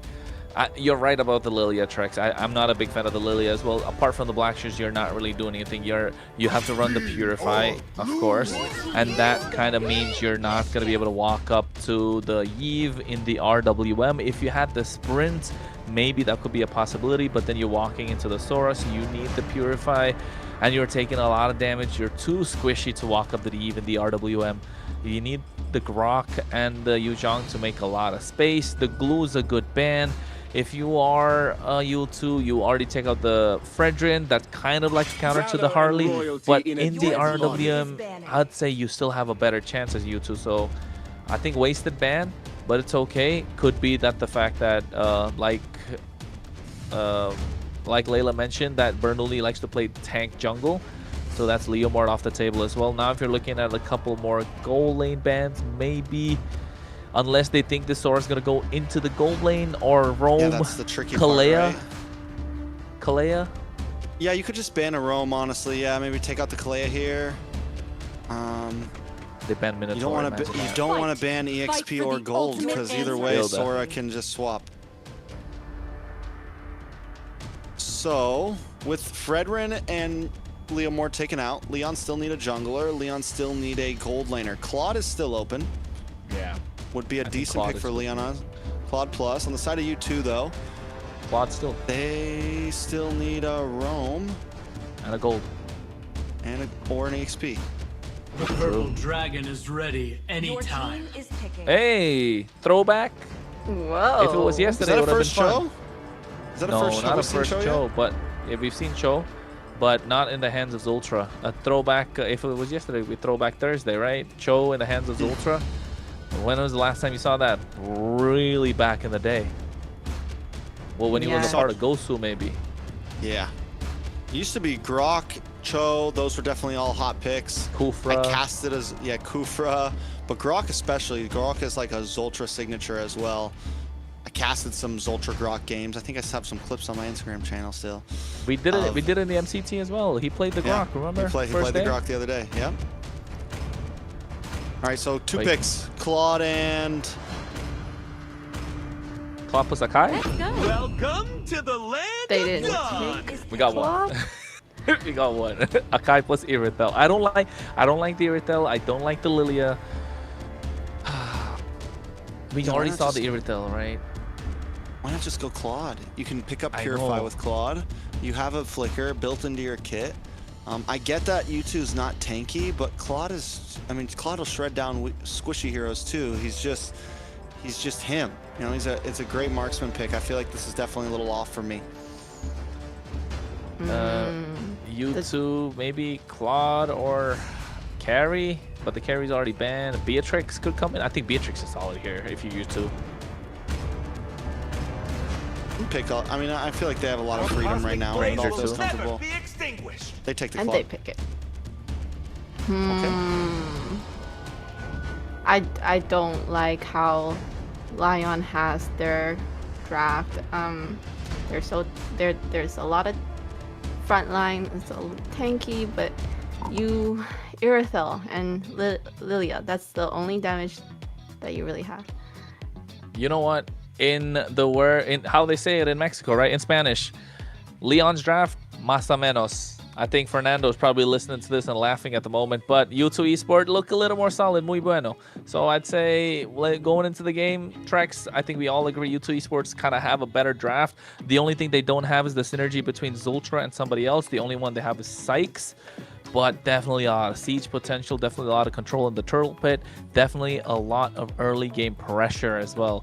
But if Leon, with these big ticket ultimates, the Black Dragon, the heavy spin, the tech charge, if they find moments, layering those AoE skills could be a massive game changer if you two overextend.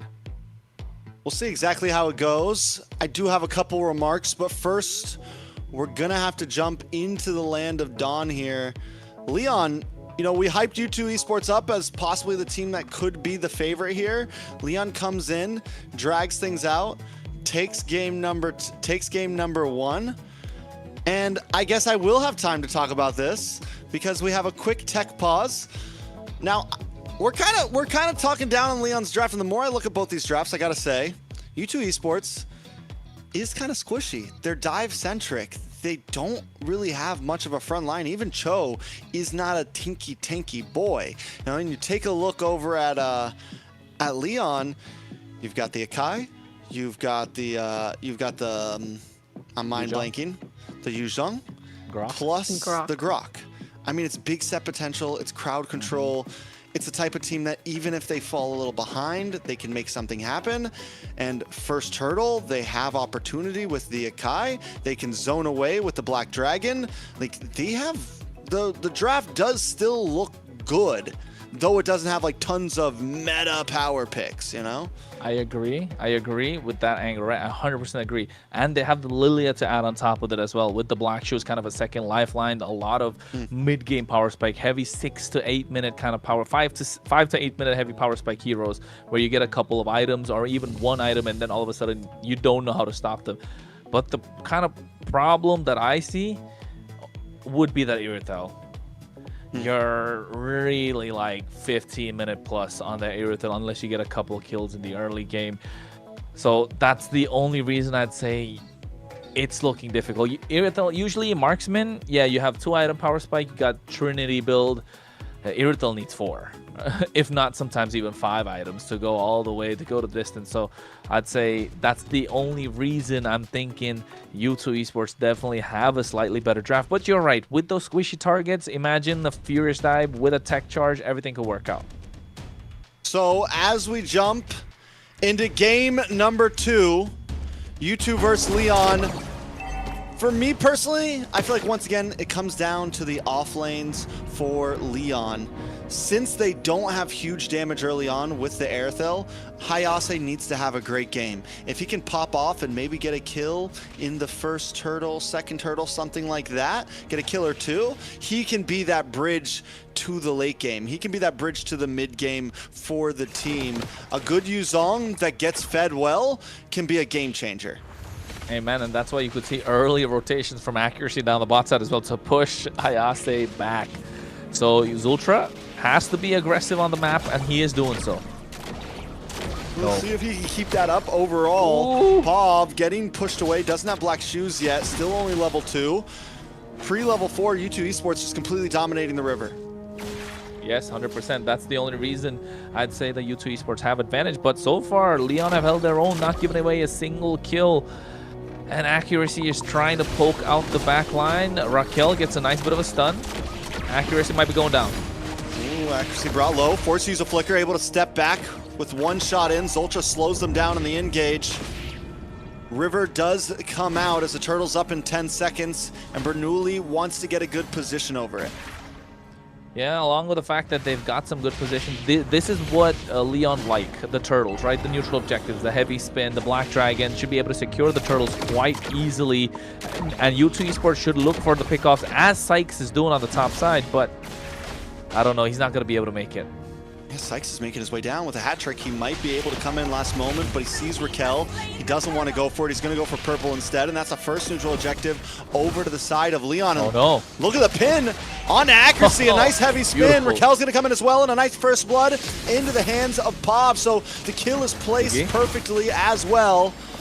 Now Zoltra looking for the knock-up onto Bernoulli. Ziggy in a bad spot as Hayase and the rest of the team close in. U2 losing members one by one. Bernoulli does fall, but still, I feel like that's a win in the book for Leon. Yeah, that's definitely a win in the book of Leon. They get the turtle, they get the pin to the mid laner. I mean, yes, you get the jungler, that's Akai, but that's a tanky boy. You already got the turtle, he's got the gold in his pocket, nothing to worry about. And you're starting to stop Sykes from having free reign. Yes, he's got one kill. I think right now it's the job of Raquel to find where he is, but they're focusing on the goal lane, making sure Leonhardt has a better time. You can see Zultra and Accuracy making their way there too. Hayase on boss side, getting bullied, is going to go down. Sykes able to get the kill, and that is huge because Hayase just got a kill. And I was mentioning that if this Yuzong can have a good game, it could be the thing that bridges, but U2 knows that's their win con as well, so they want to put a stop to it. Finding their win con, stopping that from happening. You can see they're trying to get a push as much as possible. 45 seconds to the turtle. River control still in the hands of U2 Esports, but they're fine. Leon are fine, taking it away slowly and steadily as Paul finds his power spike. They will be able to get this control back. Ziggy gets a War Axe down the bot side, able to get a whole gold plating. U2 Esports, they need to get pickoffs, and Sykes needs another one, and you can see the damage start to rack up after a while. Yeah, preemptively 20 seconds before the turtle. Ziggy getting all that gold plating is huge as we move into the 4th to 5th minute. Everyone's at level 5+ now, 6+ now. Bernoulli doesn't connect to heavy spin, just trying to push Zoltra away. Turtle's going to spawn in a few seconds, so we're going to see Leon try to make their way down there as Accuracy is waiting for them along with the rest of the team. I mean, with a double Purify on the side of Leon as well, who is Zoltra going to pick off? That's the biggest target, right? That's the biggest question. Bernoulli tried to go for the pin again, but Ziggy comes in here. Heavy spin, but Bernoulli is brought low. Ooh. May not be able to survive that one. Retry is gone. Black Dragon out, but it's just too late. Leon forced to disengage and give up this neutral objective over to U2. That's going to put them at probably almost a 2K gold lead in just a few right now. That was a panda. That's a big fat panda. The big fat panda taken down by a Harley. Yeah, that poker trick doing a lot. Oh, tech charge. Nice tech charge on Accuracy. Accuracy does have the flicker. He's holding on to a response to the RWM. And down goes Leonhardt. POV is going to be next. And last on the block is Raquel, but they're not able to get the final hit. Bernoulli doesn't have the heavy spin. He's not going to be able to do anything here. U2 Esports down to the boss side. Hayase also just getting bullied by Sykes and Ziggy. Dead. Hayase is gone, right? Oh, almost. Just barely survives. Heavy spin comes out. Zoltra should be able to make it out easily with a Shimpo. U2 Esports, this is what we were talking about. Those big ticket ultimates from Leon are there. They're really good. But river control and then the early aggression, U2 Esports are going to take the charge, and they have been doing so. Getting all tier 1s. Now tier 1, or rather only tier 1 on the bot side. It should have been a slight bit of a push on the top side. Playing a little more passive than we like. 3.8k gold in their favor. Leon needs to find big sets and big moments like this one. Zoltra just trying to get away. Oh, nice shifting skies. Comes out. Leonhardt pops the heavy crossbow. Still unable to connect on to anyone though. U2 disengages. Nobody goes down, but still U2 controls the pace not only of the map in the game, but even of these small skirmishes. The small skirmishes are what matter for U2 Esports, but the big fights are what matters for Leon, right? They need Raquel to be a little more dominating on the map, which he's doing so far. He's been all right. POV now, or Pav definitely has his power spike. Here we go. Bernoulli, heavy spin. Oh, Accuracy just keeps on getting picked off by Bernoulli. Oh. A nice shifting skies though brings him onto the tower, and the damage is unloading onto Bernoulli. Ziggy able to get the kill, and a nice kick onto Raquel. Brought back once again. A double into the hands of Ziggy. The heavy crossbow in the midst of it though is able to find Zoltra, but the trade is still an advantage to U2 Esports. Yeah, and I think that's what they were looking for, right? That Leonhardt with the heavy crossbow, they were looking for the damage, Leon, but not knowing that it's not going to hit, it's not going to do a lot. They got one kill, but if that was another marksman, it could have been slightly different. That's what I'm saying. But U2 Esports able to get this turtle now, finding a little more gold in their pocket, reaching that 5k power spike, or 5k mark rather, where you know the game's going to start to slip away if you're Leon, and they've got the items on the board. A couple items already. for U2 Esports. Genius one in the hands of Sykes. He's going to get that lightning truncheon next. Accuracy also has the items that he needs with that glowing one up on the table. Zultra, not necessarily a primary engage like you'd like to see on a Cho. He's more of a utility tool to get those couple of knockups and disengage more than engage, because he's not going to be able to pick off anyone unless and until they dive in a little too deep, being Hayase and as well as Raquel. So Zultra, knowing what his job is, makes it easier for U2 Esports to execute this draft that they have going.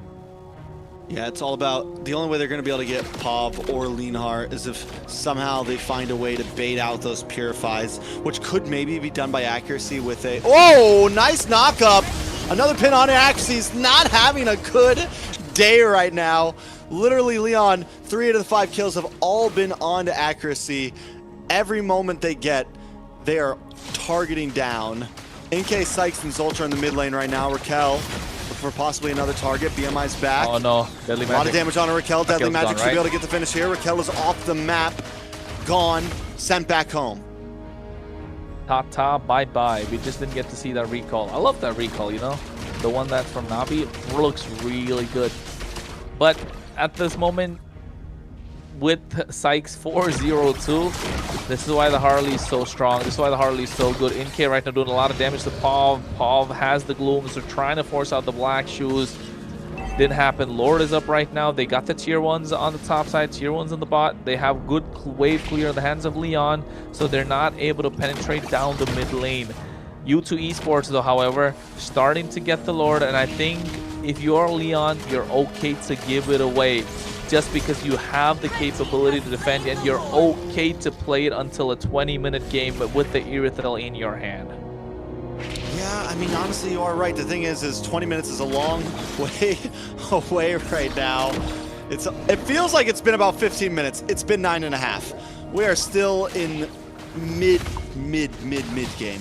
And U2 Esports, this is their time to try to get a lot, I feel like. They've got a 6K gold lead. They need to push in. Because you are right. That 10 minutes from now, that 18 minutes can come fast if U2 Esports doesn't try to end it. And with the lead they have with Sykes at 4-0-2, they have the opportunity. With Ziggy, I mean, with NK finally kind of coming online, they have the opportunity. They have the opportunity, definitely. And you can see Ziggy as well, and as well as Zultra trying to bait out that tech charge from Raquel, and Raquel's been holding it for the longest time. Meanwhile, on the top side, Deadly Magic on the Black Dragon. I mean, Zultra's just tired. I mean, Raquel's tired of only finding accuracy with the tech charge. That's why he's saving on to it. It's like, listen, I'm getting 2 people with the next one, at least.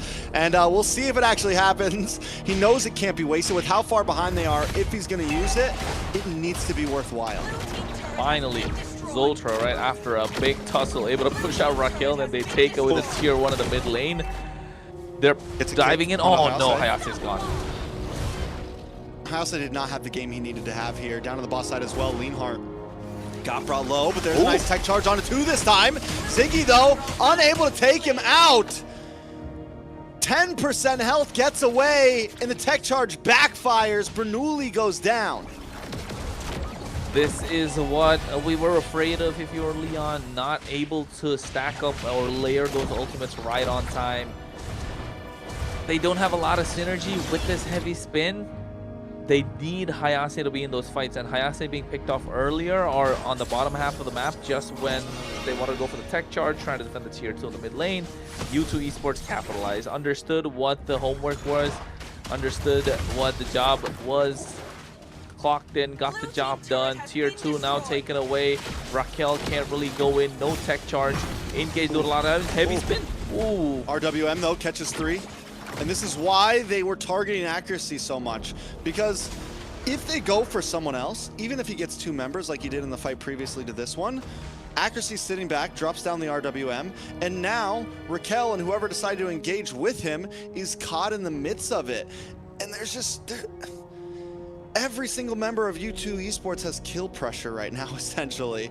It's so hard for them, for Leon to even pick 1 or 2. Like, who do we pick off? Because if we go for Ziggy, then NK and accuracy kill us. If we go for accuracy, then Ziggy finds us, and so on and so forth. It is a problem that they can't seem to find an answer to.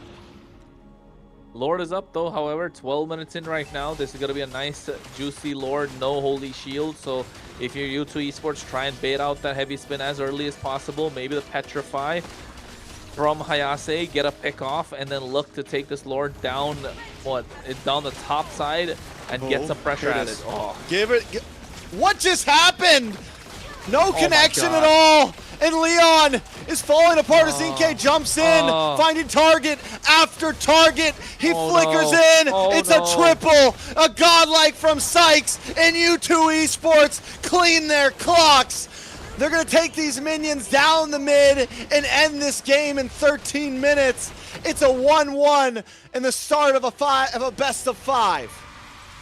Bernoulli walked up. I don't think he needed to do that. Get caught in the deadly magic. And then all of a sudden, the Blazing Duet comes in with 5 full stacks. And that's a lot of damage. They couldn't stop that from happening. A couple of knockups from Zultra as well. They cleaned house 13 minutes in. Game number 2. U2 Esports so dominating. Leon needs to get back to way, finding these scrappy fights. You know, I'm sorry, Layla, but the big mess up there, that last tech charge, I'm expecting maybe an angle, maybe a flicker, not to build the wall, but to hit off this top wall. And he just pops it too late, literally comes in. I mean, I'm ready. I'm like, ooh, they're all bottlenecked in. This is your opportunity to get the big play to happen. He goes for it, literally connects to nobody. Yeah. It was just, ugh. I see it. It was rough. It was sad. It was sad. I agree, Layla. I agree, Layla. Wise words. I agree too. I agree. Loud and clear. Mm-hmm. Tell us more about it. There you go. I'm muted again. Oh my goodness. And as I was saying, sadly they can't make it to late game with the Irithel. Is it possible? Like if they actually picked Claw, would that made a difference? And no. Maybe. Yeah, definitely. I think Claude has a much earlier power spike. Claude is just a good hero. He's not an easy target for a Harley. Like the Aerithel pick was just kind of a sitting duck in that match, because the thing is you pick up Purify, you have literally no flicker. And the great thing about Claude, which makes him such a viable marksman throughout all of these years, Claude has always been, even if he's not the meta marksman, he's always been a decent, viable pick. And one of the major reasons is because you can pick up Flicker if you want, and then you get a BMI plus a Flicker, which is you essentially have you have a huge getaway option, or you can safely go for the Purify like the Aerithel needed to do here, and you still have a Flicker built into your kit with the BMI. So his kit is just so good. In my opinion, that's one of the reasons why it's always a good pick. You can't really go wrong with a Claude. Yeah, and I think not just that, maybe the Granger could have been a better option. Because they had the heavy spin, right? So you have the tech charge, you'd have the range to poke somebody down, and all of a sudden you have the ability to walk up along to the to U2 Esports with the help of this Lily as well. And it could have been even better when you get these heavy spins. Bernoulli was getting a couple of good heavy spins, and if the Granger was present, pew pew pew pew pew, get a couple of kills, Sky Piercer stack, and all of a sudden POV or POV looks so strong on this Lilia because nobody can really touch them, because the moment they come in close, they get poked by the Detonata. So yes, anything but the Irithel. Yeah, when you have a low damage, utility jungler, you can't go for a late game marksman. I don't like Irithel. Maybe the Fredrin, but you can't they got nothing to gap the distance to the late game. They've got a Lilia pretty much, and that's not it. Look at that. See, there was no connection on that. Yes. It was rough. It was rough. That hurt. And the MVP goes to drumroll. Yeah, I see that. Sykes, what an amazing jungle. You know, last game as well, he's done really great as the jungle. 11-0-1 last game on that Suyo, or 11-1-1 or 11-2-1, I don't know what it was, but now with 7-0-3 on the Harley, an absolute monster. And you could see why. That deadly magic was pulling its weight and melting down some of the tankiest of heroes too. So I think it just came to the point where Leon just couldn't hold their own. The pick-off was too much coming in from U2 Esports. Leon wanted to move around together, but even if they moved around together, they would have walked into the RWM. They had this blazing duet, and of course the shifting skies coming in from Ziggy just wasn't the best use of the tools, or not even building the right tool set to get that victory for Leon. So Trex, with that game and with the way game number one went, are we still thinking Leon have a chance to make it, or are we, you know, going all the way like U2 Esports have it on paper? They've been showing it. They show in first week, now second. They've been showing up. It's 50-50 still in my mind. Still? I mean, we've seen both teams. Game 1, U2 made a lot of mistakes. U2. Game 2, U2, not me. Yeah. U2. U2. I've been waiting for someone to drop that one. I just decided to hold it in for the past 3 days. Anyways, U2. Me too. Made less mistakes that time. You know, I feel like Leon just kind of, even at the end there, we saw Bernoulli kind of whiff with some of the ults. Yeah, I think the draft was also an issue, but we know that Leon can still draft at least decently enough to put up a fight against U2 Esports. So for me, yeah, it's still very 50-50. This could end up being a very boom, boom, boom, boom series, a back and forth. I agree.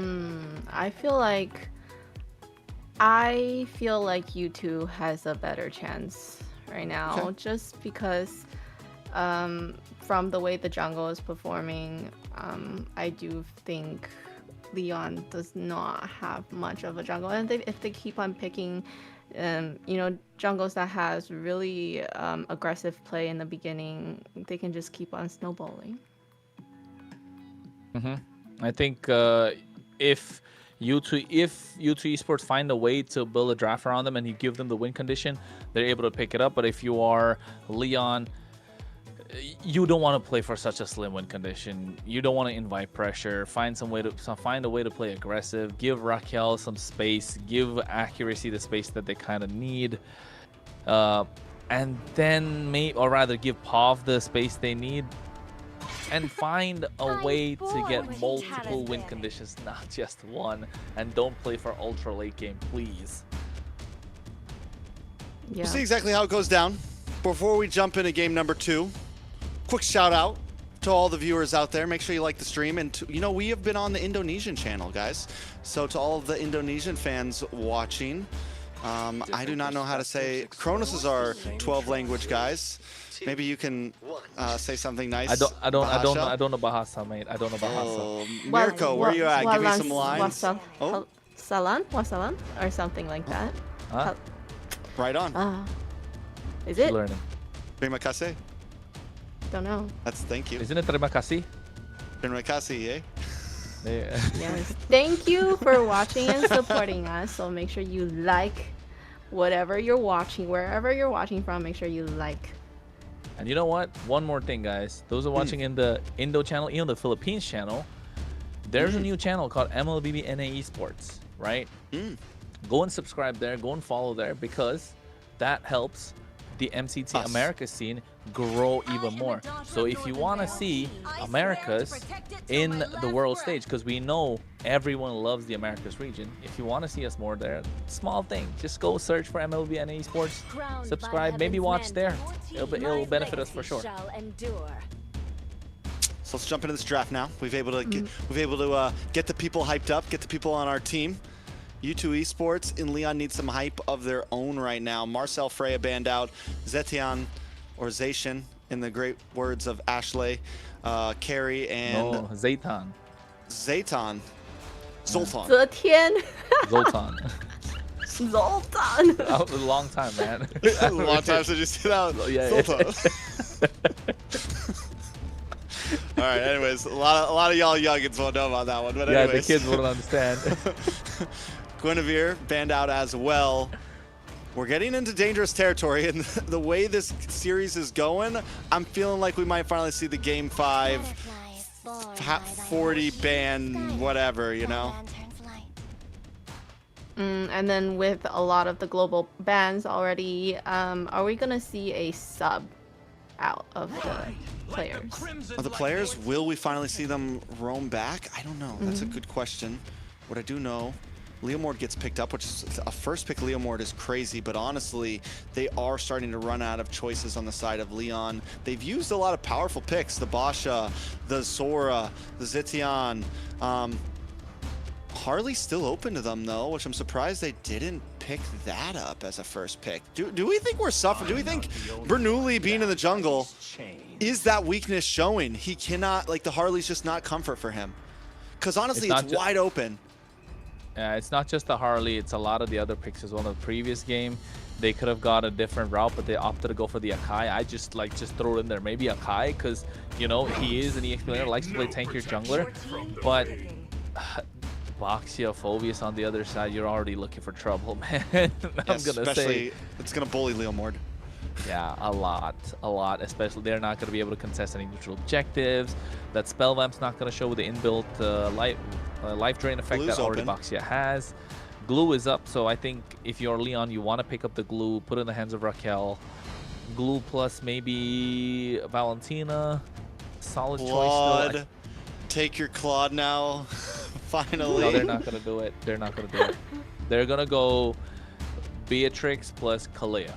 Something like that. Throws off completely. I think the glue against, yeah, probably right, but glue Claude could be a really nice, simple, Alice nothing glue. crazy. Alice glue Alice as well. Told you.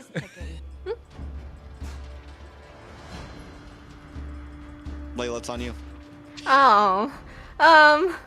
Interesting picks. We didn't see Valier do so well in the past game, so I don't know how he will do here.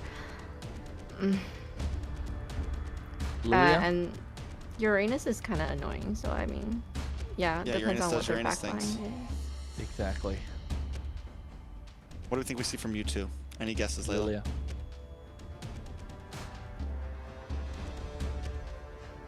She's guessing. Anything? I'm not You got sure. this. Just throw a hero out. Just throw a hero. It's You were okay, right it's fine. last time. I don't know. Come up with a Zask or something. No, I'm kidding. Barca. Coco. Okay, if you two get aggressive, looks really good, but not. Yeah, I still think strong. I would have probably gone for Lilia, but then again, they're not listening to us, are they? I mean, when you don't have the Yve, when you don't have the ZTN available, and you don't have the Jushin, the Farza is decent, especially with a Basha and a Phobius in front of you. Yep. And Leon's already showed their jungle, which is going to be a fighter jungle. They've already shown a Uranus in their EXP lane, so no Lapu, no kind of like... I think the Farza, like, when... This is the first time a Farza, like, looks good. The past couple Farzas we've seen have been kind of sketchy. This time it's like, okay, this can work. It outranges Valier. It should have faster rotations. It'll pair well with the rolling of Basha. I like it. I think Valentina comes out next if you're U2, but if you're Leon... Okay, don't give Zoltar's comfort picks right now. Maybe take out another roam. What can we look at? Khalid was picked up before. Cho is gone. There's no Grok. There's no Guinevere. Glue's not available. AOG, the what's it called? Kufra's not there. Maybe Gato. Yeah, there's a lot of options left open. Gatot. Yeah, Gatot, Hylos. Maybe Taunt would be Mars. clean, honestly. You get the taunt onto Leomord. You get the taunt on Uranus. Like, it'd be a decent pick here. But would have trouble against the Valier, right? That's what I'm looking at. But still, you're beefy boys. You need some damage as well. So maybe something that could put out some damage if you're a roamer. What's a roam that can put out a little bit of damage apart from the Khalid that was already gone? Hilda. I think Hilda's a solid choice. Honestly, yeah. Hilda could be straight here. But then you do lack a little bit of crowd control. But honestly, with a comp like this, do you really need it? You just kind of go Ube a little bit and... But you know what else? Gatot would be nice for Leon here as well. if U2 continues onto this route of, hey, we're just going to do a solid front to back, we'll pick up something like a Beatrix or a Moskov here, or no, they've already picked Moskov, but something along those lines to kind of sit in the middle with Farzo while we have our 3 frontliners. Gatot for Leon would be a great answer to that. I agree. So we still have goal lane that hasn't been picked. What do you think Being Hard On either will side. want to do? Because I Granger? feel like he's just not having a great time. Granger is super solid if you're U2 Esports, but you know what? There's another route they could probably possibly go down. Beatrix, Granger. I'm thinking Obsidia is another decent choice. Decent, but only because they've been throwing us off so much, right? Your team is picking. Go for the roam instead, and Jawhead is a decent answer. It's aggressive. This lineup is... It's very aggressive. Jawhead, yes, but Farza, and Abasha. We're talking it takes about 2 seconds to get to the top lane and find a gank. You got Wings by Wings, you've got Ejector, and then you've got Abasha rolling around. This is a fast-moving mid-trio right here that is going to cause pressure. 100%. Super fast, single target. They'll be getting neutral objectives. They'll get a lot of ground covered on the map with that Feather Airstrike too. So Leon needs to find a way to hold their own, get more aggressive if they can. Kalea's a solid choice. Hilda's one of the other options, but I don't think Hilda walking up. Wait. Wait a second. This is a Kimmy goal lane. Goal lane Kimmy? Why not just go for the Granger or something? Like, why? It's not bad. Goal lane Kimmy is not bad. It works. I've seen it work before. But you know you want to put it in the mid lane because that's where you get more utility, more value out of that pick. And now you can't pick Kimmy in the games to come in the mid lane just because you burned it in the goal lane and you have a Valier on your side. Leon clearly won extended team fights, right? That's the idea. Yeah. The Uranus, the Leomord, the Valier being there, the Hilda as well as the Kimmy. You have a lot of DPS. You want extended team fights. But you two don't mind the extended team fights with the Phoveus. And a Clint being picked up. Look at the range they have and the high ground. God damn. With the front line that they can move with U2 Esports. If they siege at Leon, there's no way Leon can stop that from coming. Yeah, I just feel like with this final draft, the pickoff is gonna be scary. With the Jawhead and the Farsa, there is gonna be no team fight if they pick off the most important one. How are they gonna last a team fight without a Kimmy? It's going to be tough. U2 Esports, perfect pocket formation. Accuracy and NK just stay in a safe little spot as the rest of the team covers for them and they can just unload. They have the burst damage, and then on top of that, you have the wild card of Ziggy on this Phoveus that can also be a crazy... can output damage in early game comparative to others. Like, can actually get kills in early to mid game. So Leon definitely have their work cut out for them. Leonhart should be able to get to that that 3-item power spike a little bit faster than usual. Because normally, again, you do put the Kimmy in the mid lane for the versatility, but in the gold lane, those items are going to be coming a bit quicker. So maybe that's going to be their big win condition. But we will jump in to game number 3. It's a 1-1 right now, tied down the middle. U2 Esports up against Leon, looking to hang on inside of this Swiss stage because the loser of this best of 5 will take the 8 seed slot in playoffs. And you do not want to be there. You got to play an extra round to make it back up and then catch up with the rest of the team. And not just that, you play extra games. You show more of your heroes. You show more of your cards. So it's more difficult to climb up the ladder, get up the pack. You want to get this win as much as you don't want to be on the 8th seed. Leon have to play aggressive with his Hilda. They're doing so, and you can see Zultra is gonna make it difficult. Look at Sykes. He's already level 3. God damn, this is the fast rotation, the fast clear we're talking about. They already getting the invade going. Wait, never mind. Sykes just decided not to go for it. Yeah, they're gonna. I mean, they play it slow right now. They're good. They're clean. They have map control. They might look. They're definitely gonna look for this camp after this. Sykes just taking the long route most likely. Or maybe not. Maybe we're going to play safe. We're not going to... He's going to lose his camp on bot side. I think maybe it's let's move as a unit, the 3 of us, and look and see if we can find some picks here and there. Yeah, I think that's the idea, right? Protect the Farsa, protect the Jawhead, but you're right, losing out on that creep's not going to help. He should have just taken that one on the top side. Zultra realizes that a little too late. It's okay, they still get control of the river, they still get control of the turtle, they get the Lethal Wanderer early, so you're not losing much in terms of the EXP department. But there you go, that's the first ejector. Yeah, but no level 4 from accuracy yet. Until level 4 hits, those ejectors aren't going to matter as much. Because they chose the Basha, there's not a whole lot of damage just yet.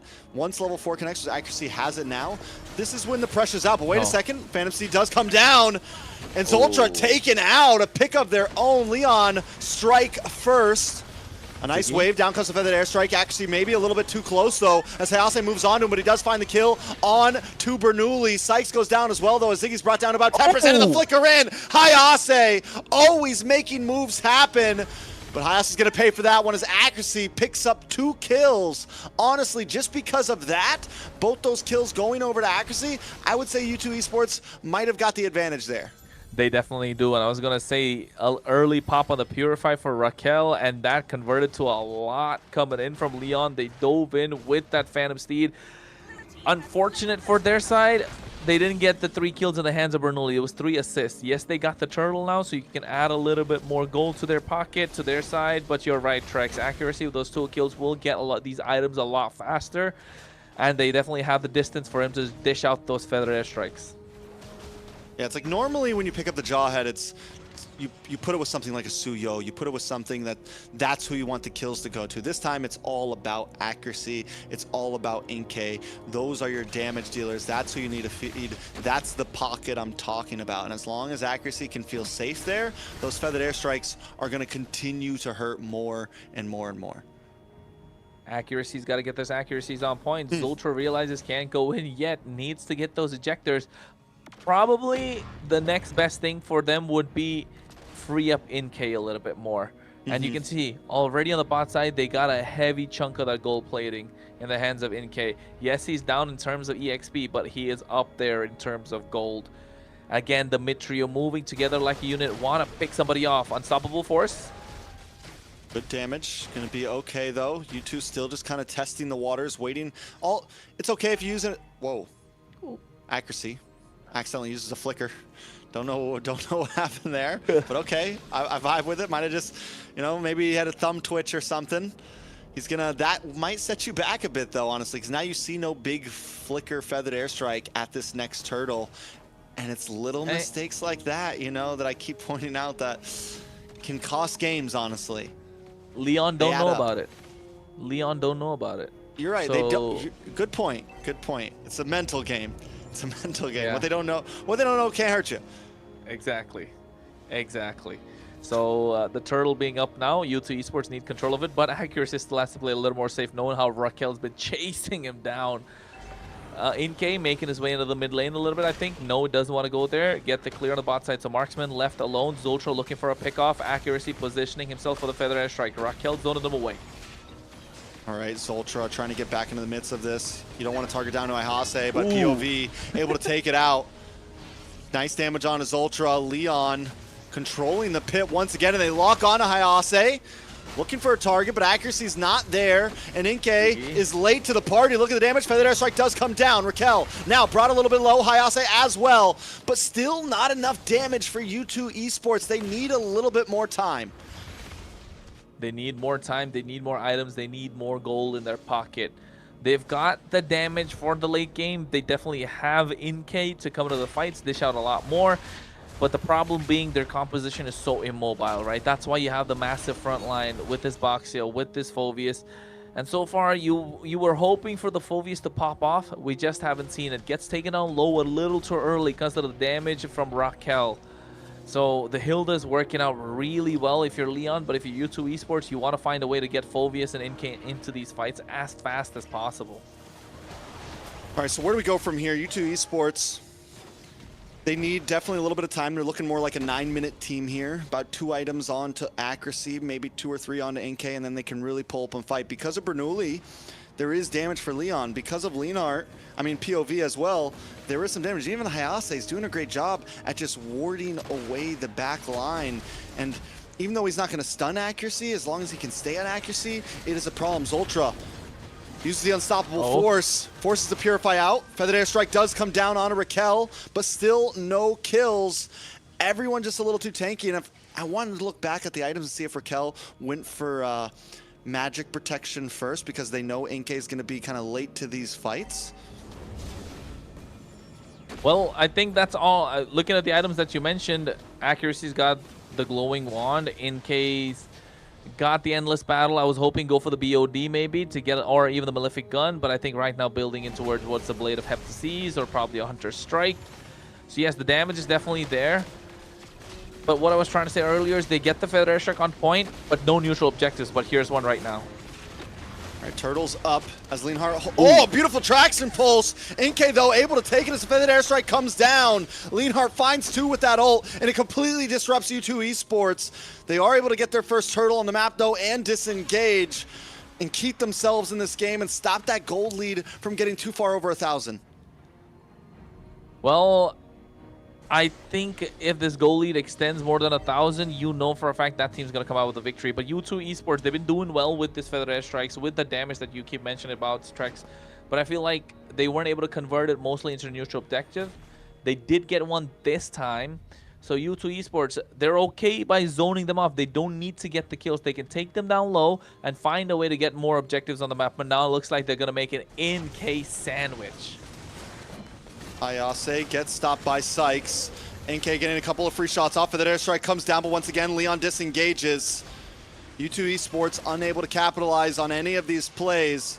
Still going to be a little bit longer, but Leon, here's the question. They also have some late game potential. They have Ayase that U2 Esports doesn't really have an answer for, and they have Leonhardt, who also, he's going to be good at getting out of range of that Feathered Airstrike. It's going to be hard to lock down Leonhardt. The Purify we've already seen. Zoltra's the only one that can catch him, and as long as he saves that Purify correctly, he'll always be in a safe position. Accuracy, wings by wings down. Nice traction pulse. Feathered Airstrike comes down, but still, once again, it's just to zone Leon away.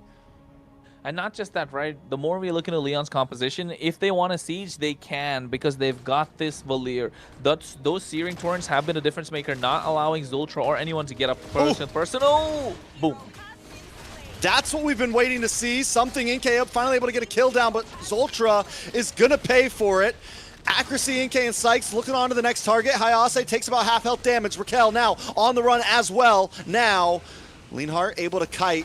U2 Esports looking for the next target. No connection. They're forced to back off. Yeah, I think now with the Feather Airstrike already being used up, they should try and get the tower, but you can see Raquel, yeah, no way Inkay survives that if he goes on with it. Raquel just wants to poke and make sure you force a flicker out from Inkay or accuracy. Soften them up for the blow that's to come later on. This game has been so messy. It's 10 minutes in, not a single tower taken. Yeah, it's a very slow game. This is not something we've seen from these two teams, right? And it's only 7 kills on the board. Is this the popping point, though, Kronos? Yeah, I think this is where the balloon has to pop.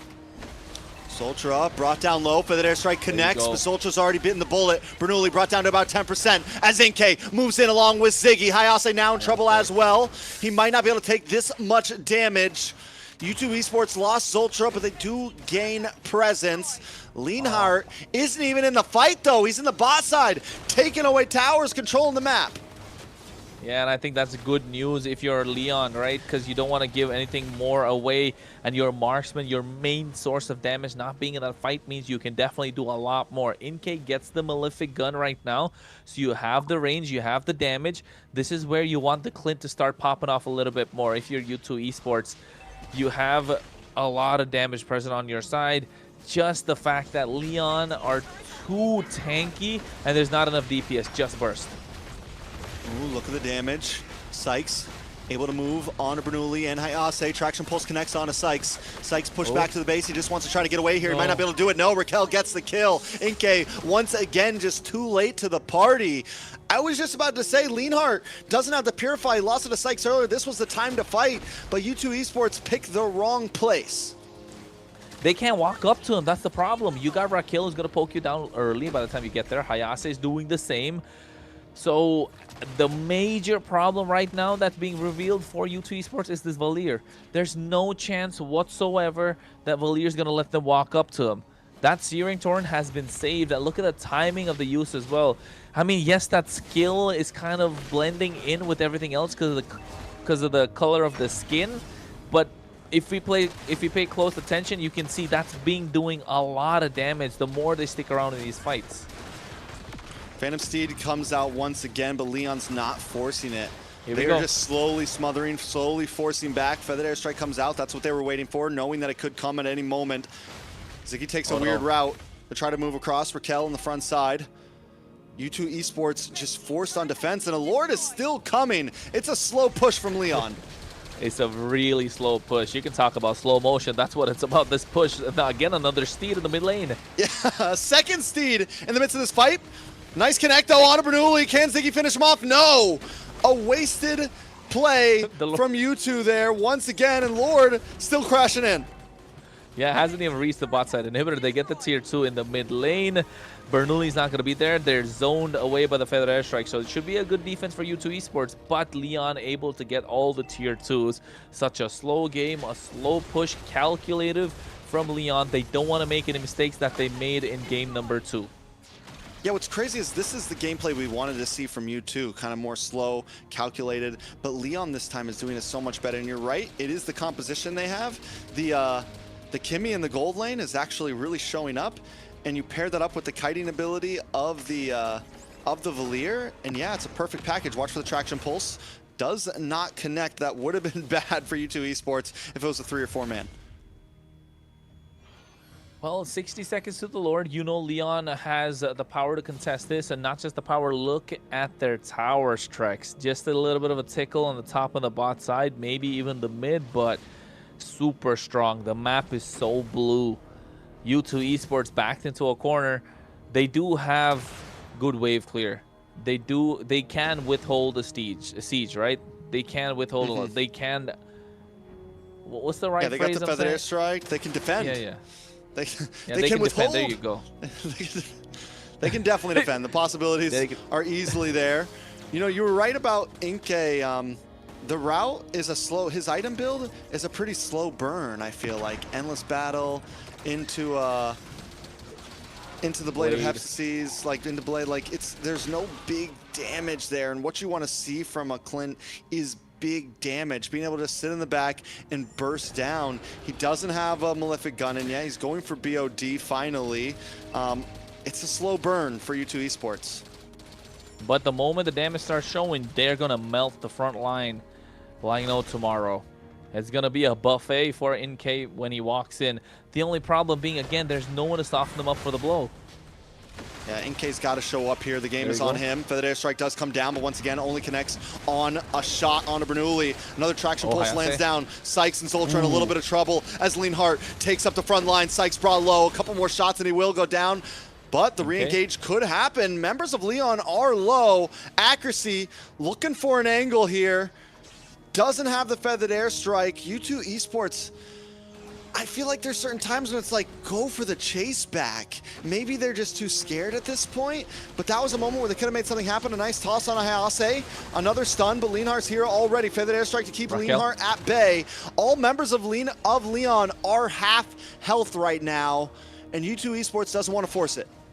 The problem for them being half HP is the fact that they're so tanky and they can make it back up. You're talking about a Uranus, you're talking about a Hilda, you're talking about a Leomord in the jungle. He's just got to take a couple of jungle creeps. He'll be back up online. Zoltra, nice ejector. I think I just feel like Inke could be a little more aggressive. He has the flicker. He's not really using it. He has the skill too. No way in. U2 Esports going to give up this Lord without a fight. I mean, they did put up a fight, right? A little bit. Just standing in the corner, yelling names. Yeah, just standing in the corner, yelling names while they were actually doing all the work. You won't take that, Lord? You aren't going to do it? Yeah. They did it. They did it. But I think NK right now, he has the damage. We saw that in the fight, right? The problem being Leon went in one after another. So the quick draws, yes, you get the damage down, but it's not the right target. You firstly get it down on Hayase, and next thing you know, he's out of the fight. Then here comes Raquel. You get him low, he gets out of the fight. Here comes Bernoulli, and then he gets low, he gets out of the fight, but then Raquel and Hayase come back in, so you're not really able to get those kills. So if I was in K, maybe look at getting a Sky Piercer. That could have added a lot more oomph to their power spike, to add a lot more damage, but he still needs to see Halberd as well. I think that's where he's going after the BOD. So maybe that is the problem. You're not able to juggle the items. I don't like the Blade of the Hepatitis. I could have honestly sold that for the Sky Piercer. See exactly how it goes. Ult down from accuracy. Up in the top side. A little bit of action as well. But this is the thing. Leon continues just to kind of, like what we've been saying the past couple days, the pick and roll. You know, they move here, they get some damage. Wait, nice Hayase finally get tossed back. He doesn't have the consecration. Ziggy able to get the kill. Finally, U2 putting a little something on the map there. We'll see if they can translate it to more. Finally, they get that 3-point play, right? You were talking about the pick and roll. They got that, got a good screen going, and next thing you know, finding Hayase, get that big bucket. Now they need to find a way to get a dunk down. It's the fourth quarter. Accuracy with the Fed airstrike. Bernoulli tries to go in, takes a couple shots to the face though. Lucas Ultra on the backside, able to finally lock on to Leonhardt. Inke, this is your chance. Ziggy flickers in as well. Output the damage, he finds the kill. U2 Esports have to keep pushing forward to turn this into something more. Find some towers, get aggressive.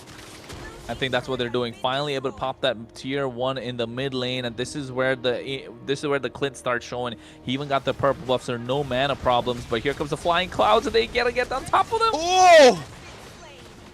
POV just drops the bomb onto accuracy. The airborne strike lands, and down goes Inke next. Both damage dealers for U2 Esports, and now Leon are looking to strike back. And I think Leon might as well take this all the way, because Ultra, Ziggy, and Sykes, they might just not be able to defend this. We'll see exactly what happens. You're right, 0 damage, 0 wave clear. Bernoulli gonna bring him out. Ultra just trying to help at this point. A nice toss back onto Bernoulli. The pursuit comes in, but it's still not enough. Down goes Sykes. Ziggy might just be next to the chopping block. He's fighting all he can. He's able to get the kill on a paw, but will it be enough? It's nothing but Zoltra standing, and a wave is coming soon. The Lord is up even more. That's the most important thing, that you don't have a Retribution on your side. You don't have the front line that you've been relying on, the Phoveus, and Leonhardt's already getting that started. Accuracy makes his way in. Feather Airstrike just to get a kill, but here comes Bernoulli. Ooh. Accuracy gone. Accuracy just flew into his own death. Wings by wings. Wings by wings. Wings by wings, baby. Accuracy now on a 40-second death counter. Lord about to go into the hands of Leon. It's still a 4.5k gold lead. I also just got an immortality, making him even more immortal than he already was at this point.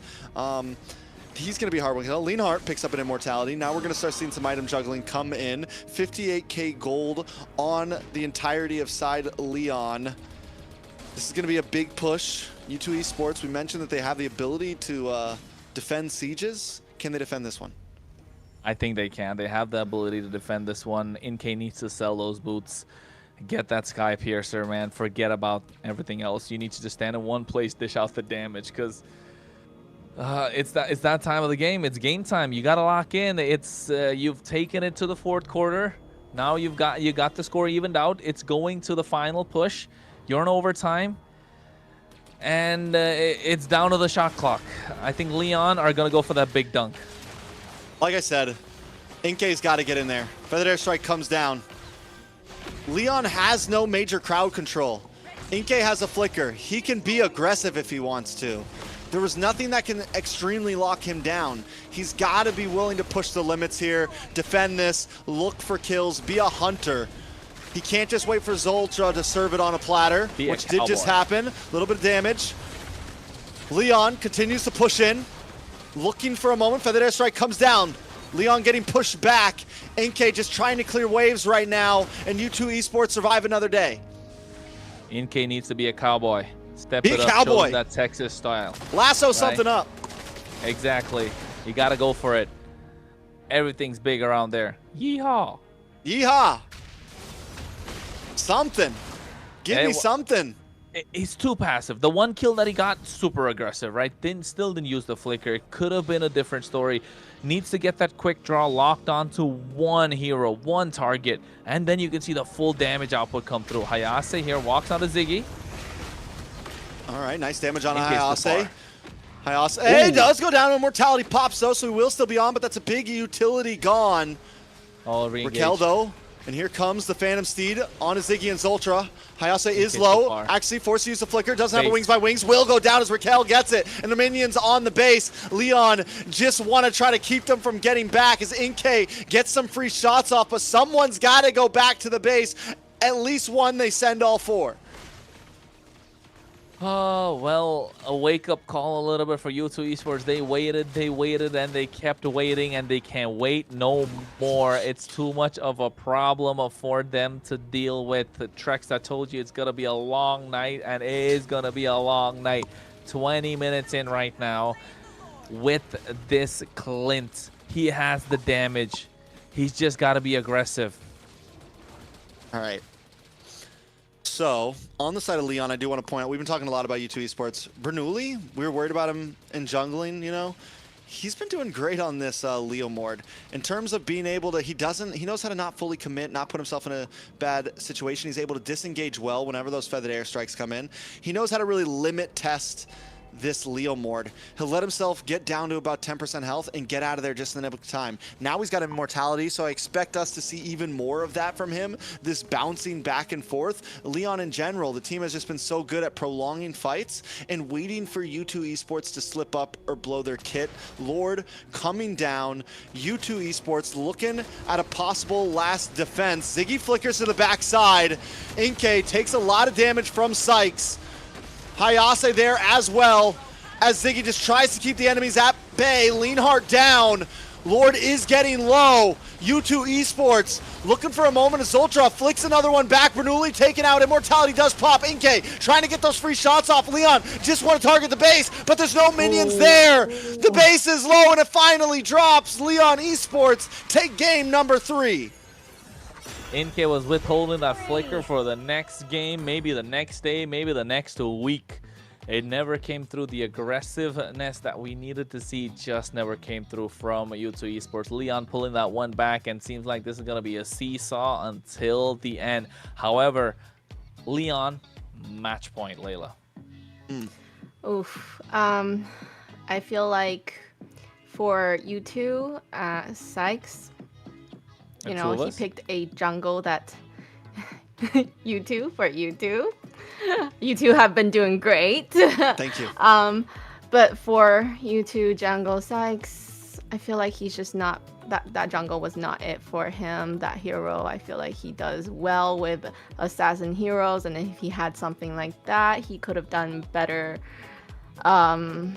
things for his team, because clearly, you know, the mage and the marksman that was supposed to be dealing the damage wasn't really doing it. Yeah, it was there was some problems. I think we could have saw the Jawhead. We could have saw Zoltra get more pickoffs maybe on a Bernoulli. I feel like he was really hunting for the back line when it would have been totally fine to just get Bernoulli, get Hayase early on. It became almost impossible to kill Hayase in the end there. But it's okay to get a pickoff and feed your damage dealers kills. By the end though, when Inkay did finally come online along with the Farza, it was just too late, right?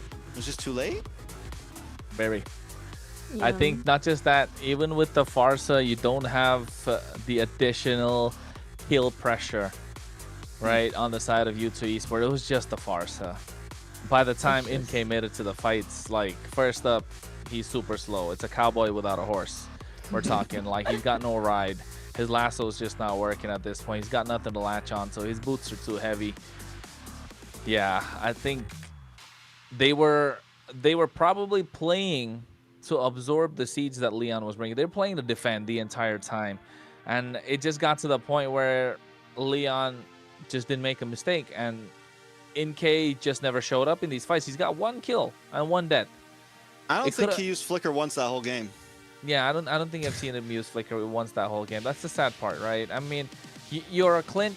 You can play Flicker passively or aggressively. Yes, Clint is a not so mobile hero, but the moment you use the Flicker aggressively, you put a question mark in the opposition's head, right? Like, okay, so if this guy's willing to play the Flicker so aggressively, do we really go dive in? If he's really that bloodthirsty, if he's that hungry for these kills. But you could see every single time Accuracy had these feather airstrikes out, he dished out the damage, but in case just not pressing for the kill pressure. And not just that, you didn't want I didn't want to see them go with the Blade of the Heptaseas as the second item. I would have opted to go for the Sky Piercer. The Sky Piercer would have added so much value to NK to be able to finish them off in these fights where they were super low, where they were juggling damage throughout. And that could have been a possible way for U2 Esports to make it back into the fight, make it back into the game. Unfortunate that it just never happened. Like here, this is the moment. Look at the damage that NK is dishing out, right? Along with Accuracy. They're taking everyone down low. They're juggling. Hayase gets low, goes out. And then now you got Raquel. He gets low, goes out. Pav gets in. It's just being juggled in and out, and there's no way for them to get a kill. That's the forward flicker moment that should have happened Yeah. right there. You know, like when True. they're running away with about 30% health, flicker forward, go for it. The fact that you never had to use your flicker to get away means that they don't have pressure on you, right? They don't have an ability. They don't have a jawhead that's going to throw you back to the team. They don't have a high-low that's going to stun you. They don't have anything like that. Get aggressive. And that's what I'm hoping we do see from NK in the games to come, if there are more than one game to come. But speaking of VIPs, Raquel, MVP, 4-0-9, was able to constantly put pressure, and I think he's one of the reasons why Zultra wasn't able to have that good of a game. Zultra was never really able to find a way to the targets he wanted. He was the reason they won game number 1. He's the reason they win game number 3. So I think the plan is clear. Give something aggressive to Raquel. Give something to Raquel that he can be super annoying and be in the face of the oppositions. Don't allow Zultra to play the game, and you can see U2 Esports starting to collapse slowly.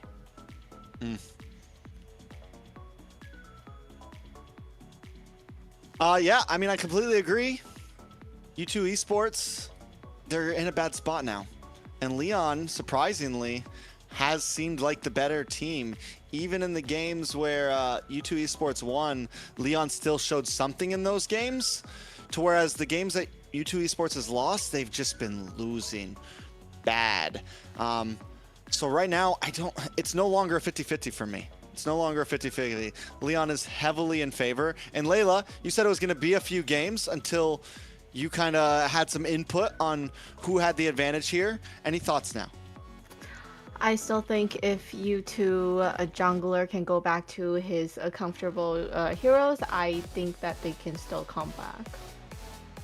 I like it. I think it's a fair statement. You know, I think it's definitely possible. We've seen U2 Esports do some great things. They've faced against some strong teams and have been able to hold their own.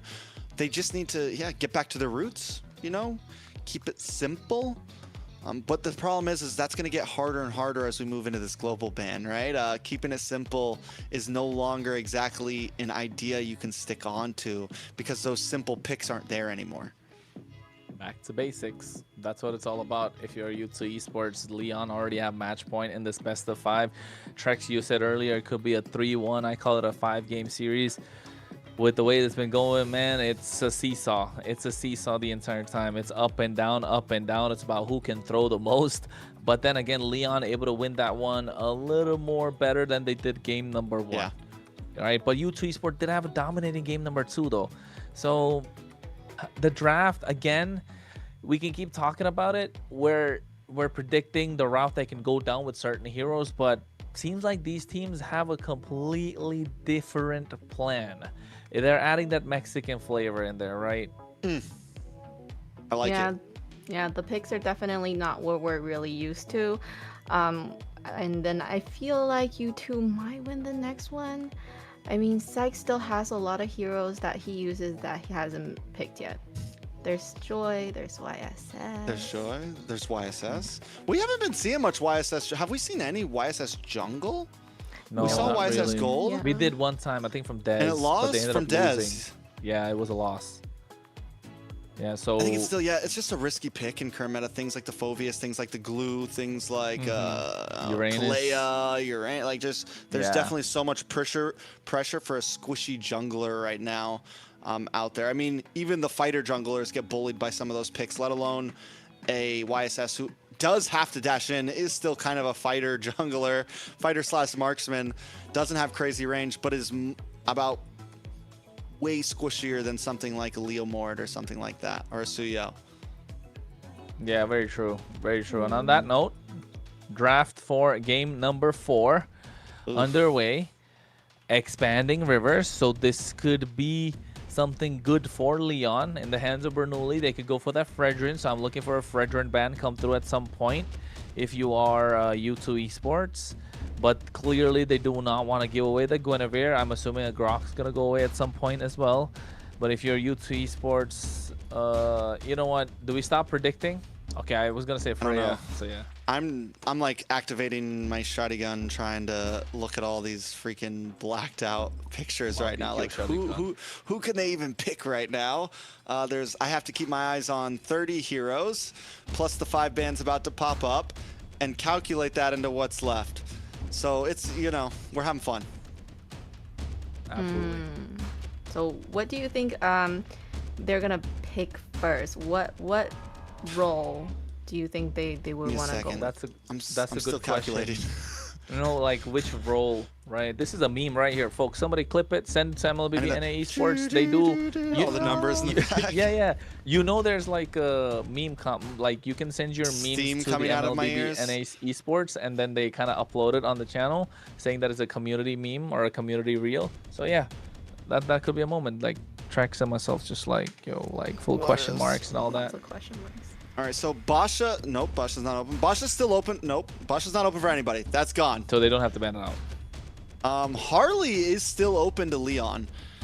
Can still be a solid first pick if U2 Esports does not decide to ban out. But again, Bernoulli can't play the big Bernoulli Harley, it factor. seems. Grok here, right? Crazy. Grok ban? Grok banned out? I know. I think Grok should be go here. Grok goes here on the other side to take out the Jushin. Jushin's already been picked up by U2. It hasn't been picked up by Leon yet. So Grok Jushin? I'm assuming so. Grok ban from Leon? Yes, because you don't want to give the Zultra. No. Never mind. They've been Zetian. going the Zetian route the Zetian. entire time. Which means you got to ban the Jushin from U2. Even though it didn't work great last game, we could see Lilia's already been picked up from Leon. We could honestly see a Farza from Leon this game. Even though it didn't look great on U2, there's not many options left for Leon. They don't have a Kimmy. They don't have a Lilia. They don't have a Zitian. They don't have a Yves. No, Yves still open.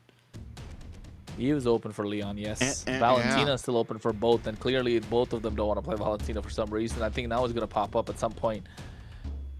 Khalid, Jushin, come on. No, what do they just leave open? What do they just leave open? Yeah, Jushin's open. Jushin, and Valentina. Then U2 gets the Yves? Maybe. That's probably the game But plan? U2 already picked up a Eve earlier, right? Yeah, they did. U2 picked up an Eve earlier. Oh, then yeah, they're smoked. So I think Jushin here. And then you get the Valentina for U2.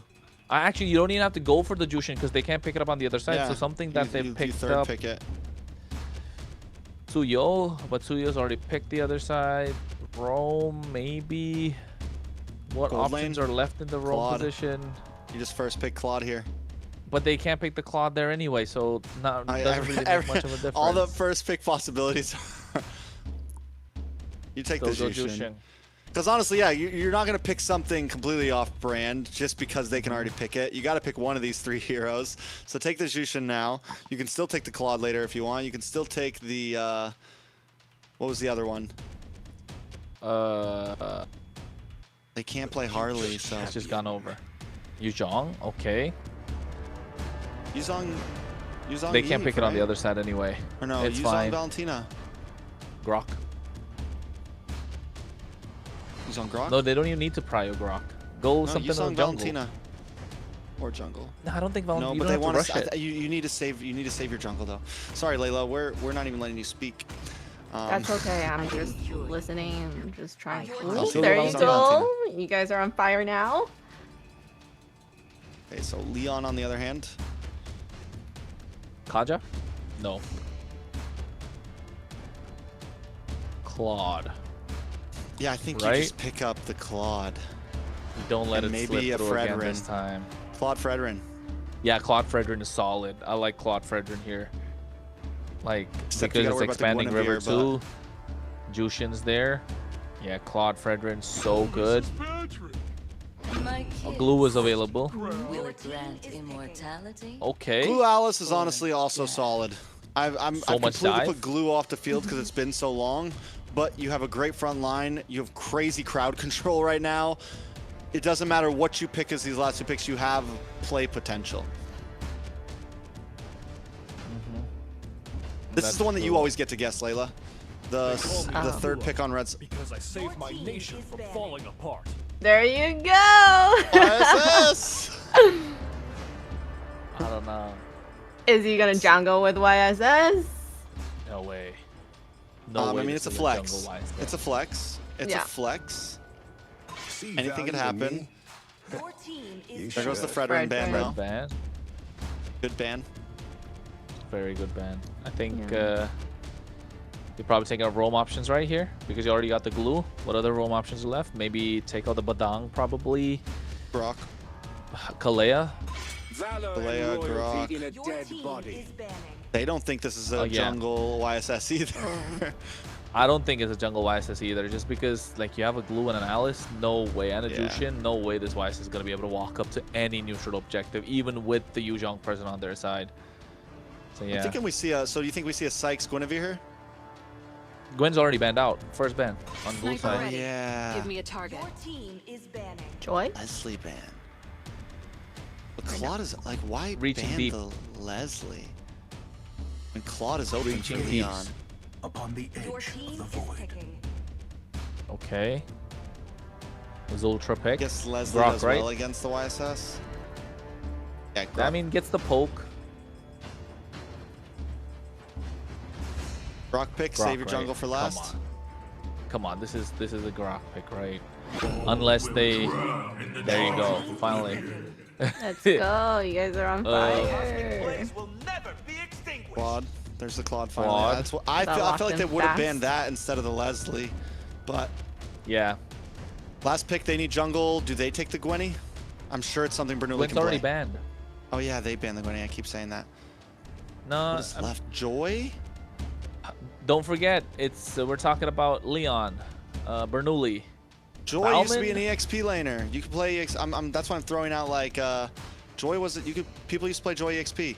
Fried chicken. used to Yeah, kill. Artist? that was the thing. But Yeah, I so don't. Bernoulli- I I'm didn't. sure I did Bernoulli not can like play that. it. Is my point. But I'm just Alpha. sure Bernoulli can play it. Wow. Alpha? Alpha. You're just saying EXP lane heroes that are fighters. Yeah. Oh, fine. Really? Step up, Bernoulli. Show us what you got. It is a jungle YSS. Step up, I don't know. Bernoulli. I think It can't I think be this that is a hard. Leon game. It can't be that hard. It's just three skills. I don't care if you're an EXP laner. Play the I Harley. agree. Well, I think this there's is a Leon game, Trex. Layla, I think this is a Leon game. This could be the Yeah, one that ends it all. really. I feel like you two's got this.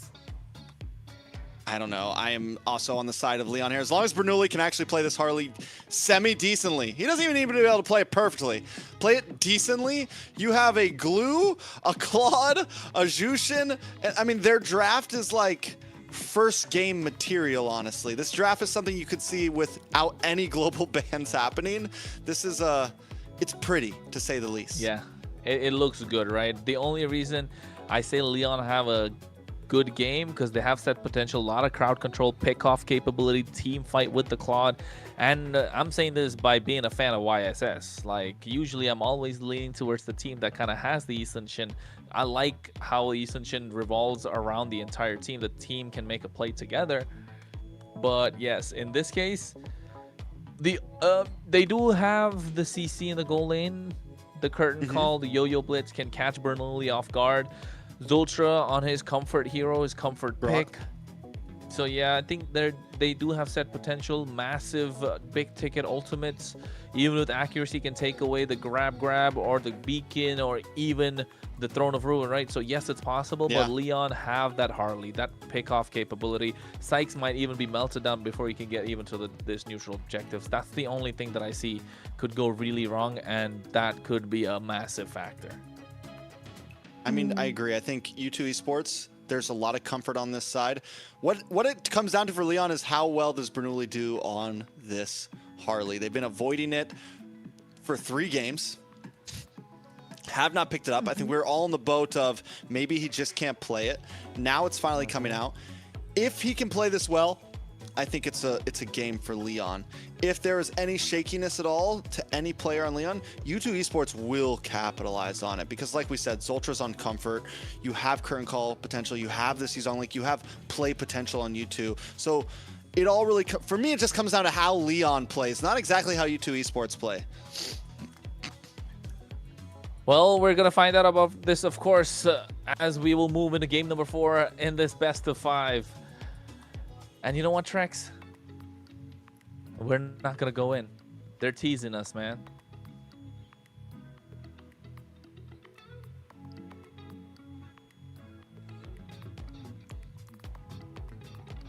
And we're back. With that pick, did Bernoulli had any other, heroes that he could have used? Because this is game, right? You know what? Last game. I got a theory. Theory. I think Leon were waiting for match point for them to pick up this Harley.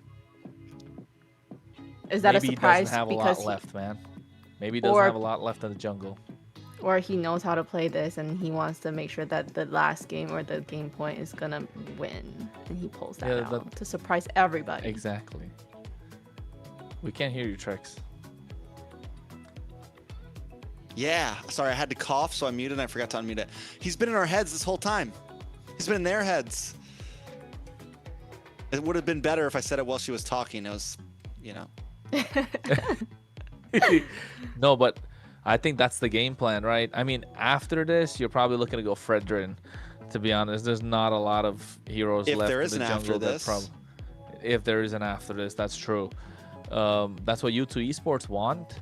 And who knew going into this game would see Leon get to match point, right? Not me. With the performance they had. Not you. We might be hearing them raw. Like, maybe a couple viewers out there. You did say game 5. You're right. You said game 5. It looked like a very with the performances that we have from Leon as well as U2 Esports, they look very scrappy. Looked something where they were looking to take it slow. They were looking for the opposition to make a mistake, which has happened a lot, and they're still not able to capitalize. So, but then again, this time Leon have a much more solid draft, but on the other side, they're not going to shy away. A lot of damage still present, a lot of crowd control still active. All right, let's jump in. The time is here. Leon holding match point. Trying to keep themselves inside of the Switch stage. U2 just trying to even the playing field. We've gone back and forth tonight. Will it end here, or will we have one more match ahead of us in this best of 5? Well, Eason Shin, farming machine. That's what we want to see from him. Farm, get to that point where he's got a 2-level lead, get to that win condition of the YSS that we like to see. Sykes needs to be a machine at this point, looking to go to get an invade. If they get this successfully, it could be a problem, but Bernoulli could get a kill as well at the same time. They still want to contest this lava golem. Oh, not able to get that. Ooh, Bernoulli looking for the possible re-engage, decides not to do it. Raquel and Pav, I mean, that's a mean mid duo right there. A Glue, that is like, it's hard to break past a Glue and a Jushin right now. This is Patrick. Exactly. On the top side, Alice Yuzhong, another possible stalemate, I'd say. Just comes down to the skill matchup. Zultra forced to flicker. Really decided not to use his deadly magic. He's chilling. They're chilling. They're taking their time. U2 Esports is going to have to go back to base, but still, it might be another slow game.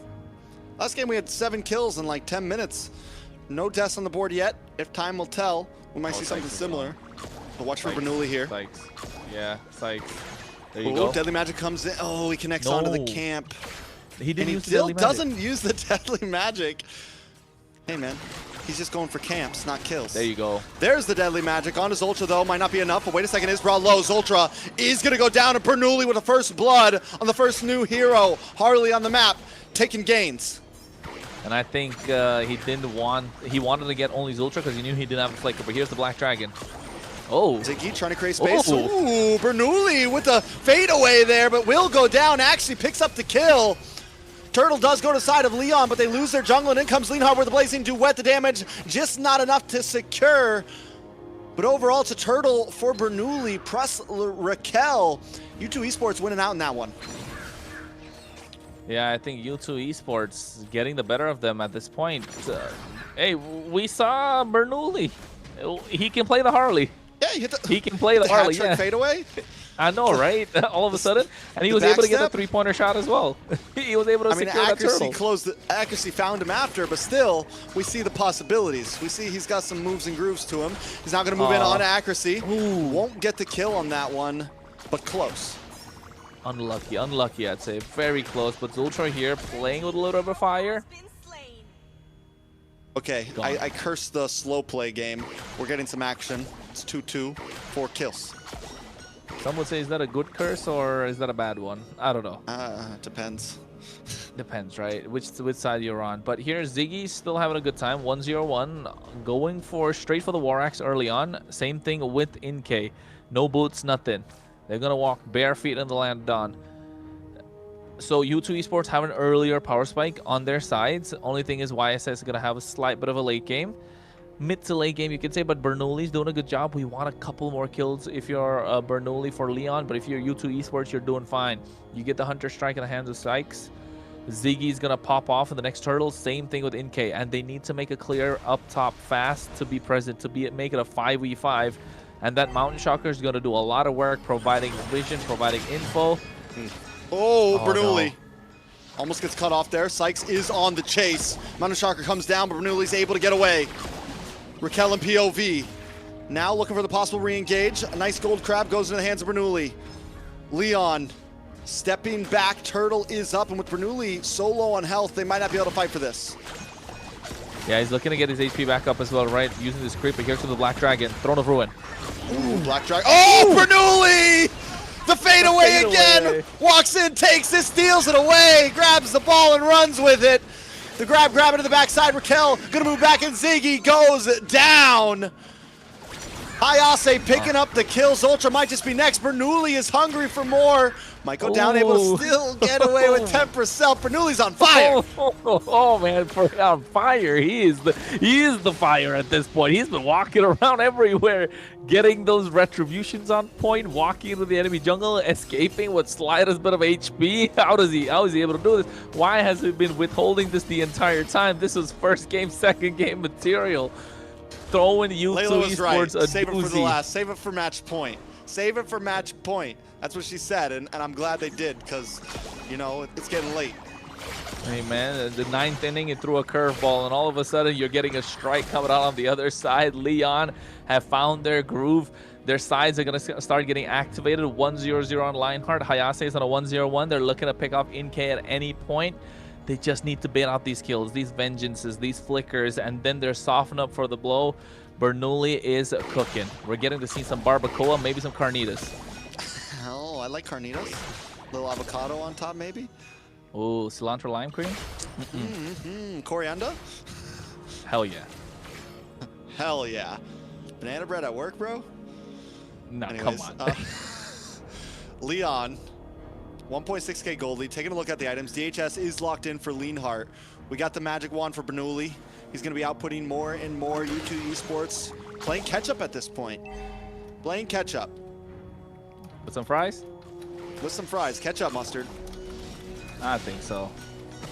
But, I mean, look at Pov, though. Going a little too deep. But Tech Charge could come out at any point. But they do have Purifies, right? Double Purifies on their side. So Zultra has a lot of work cut out for him. Ziggy needs to be the first one to get into these fights. InK's not able to hold a 1v1 against Leonhard. This is not looking good if you U2 Esports. top NK's side. definitely been a little slow here. Black Dragon comes out again. Bernoulli messes up on the hat trick, or no, didn't decide not to use it. Back in the backside, though, check. look at Hayase just keeping Sykes at bay. Zoltra goes down. Leonhardt comes in with a blazing duet. Bernoulli locks on a Ziggy. Not able to get the kill, but still the space, and now Inkay's in trouble as well. Might not get pulled back, and POV flickers in and catches the view. Takes Inkay down. What? They extended that team fight. What a play as well. NK was body blocking shots for Ziggy to survive, and next thing you know, POV Pav just diving straight in. That Crimson Beacon picks him up, puts him down. A 6-2 is the kill score. Gets the turtle in his hands as well. Bernoulli saving the retribution to get a couple of invades. Maybe that orange buff on the top side. But you know Zultra's not having a good time. 0-3-0 on a comfort hero. The confidence on the side of U2 Esports is an all-time low. And it's all thanks to the mind games that Leon have been playing with U2 Esports the entire time. Look at it. Oh, Bernoulli. He's playing with his food. Yeah, he is. I mean, they're having fun. Leon seems to be playing this well. Where was this team the past couple days? Last week? Leon just seems like a different beast. I don't know what happened today after taking that loss that they took against U2 Esports, but now they're just on fire. Maybe Bernoulli needs to always be jungle. I know, right? Maybe give him the Harley every single game. If only that was possible. Global ban. If only that was possible. But then again, at this point, the Alice is going to start popping off, right? Those big Throne of Ruin sets are going to come in. And the point being, no one's going to be able to stop this Alice to get to the back line. No one has the shred. NK needs to start racking these items.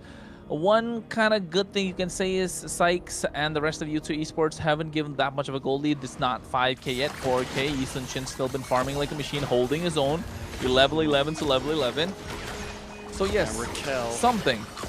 There's just nothing they can do to Raquel right now. Raquel is a nuisance, a menace, holding down the front side. Nobody can put any big damage on him. And the thing is, that's what Inkay's supposed to be here for. Inkay needs to get online to where the shred can matter, to where that kiting shred that you get with the CC becomes a problem so they can chip through Hayase and chip through Raquel. They need to find chips, you're right. And how is it going to come through, though? How is it going to come through? It has to come through from Inkay. Oh, there might be go for a play here. Ooh, nice knock-up on Hayase from Zoltra. Black Dragon just to really get away. Hayase still holds down the front side. Leonhardt with a blazing duet into the backside. Onto the carries. Accuracy goes down as Zoltra still just on the run. But Raquel doesn't want to let him. Boom, stunned. Boom, stunned. Boom, stunned. You got to use the flicker to get away from that one right now. Sykes just wants his orange buff. The rest of the team is trying to recover as Leon chips away onto the Lord. Yeah, they're getting that nicely done. This is the brawly meta that we're talking about. This is the reason why you don't see Glue being let up a lot of times. And along with the Alice, yeah, he wasn't allowed to move. That was kind of funny. He just walks into the stun from Glue, and then the Alice stuns as well. He can't really move. Oh no. U2 Esports backs against the wall. They didn't really see this coming. Hit them like a freight train, and the tempo of the game completely on the side of Leon. U2 Esports needs to dish out some really big ultimates. Ooh. Nice ruin on multiple members. Leonhardt doesn't really connect with that blazing duet. It's okay though. You're allowed a mistake when you're this far ahead. I mean, yeah, 6k goal lead on their side, right? Lord is still launching on the top side. Tier 2 on the bot lane's already secured. Tier 2 on the mid lane's going to be next right now, unless U2 Esports really want to defend this. I don't think it's really worth it, unless they go for the big tech charge. Nope. They're just keeping it chill. U2 Esports knows that, really, honestly, their win condition is late game at this point. We're talking like 7 more minutes of late game, honestly. If they can get there. NK needs to come online. Sykes needs to be able to output damage, accuracy as well. And then they still need like a big knock-up. And I think that opportunity is going to come in the bottleneck of these towers, right? They need to let Leon come to them a little bit. They cannot engage.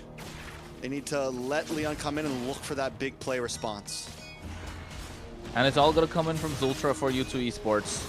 And they need to find someone, but 2 Purifies need to get baited out first. So accuracy takes that Throne of Ruin. NK taking a lot of damage. Vengeance popped as well. That's a lot just to survive. Without a Vengeance, it's 70 seconds for that. Lord up in 78, so you still have time to get some skills back. I think my question to you is, do they even contest for this next Lord? Do they have the opportunity to contest for this next Lord? No, I think if you're U2 Esports, you don't really look at that because you can get, firstly, you can get picked off by Bernoulli. Look at his items as well. He's going to go for a Holy Crystal. Alice is getting that Guardian's helmet. Trinity online for the Claude.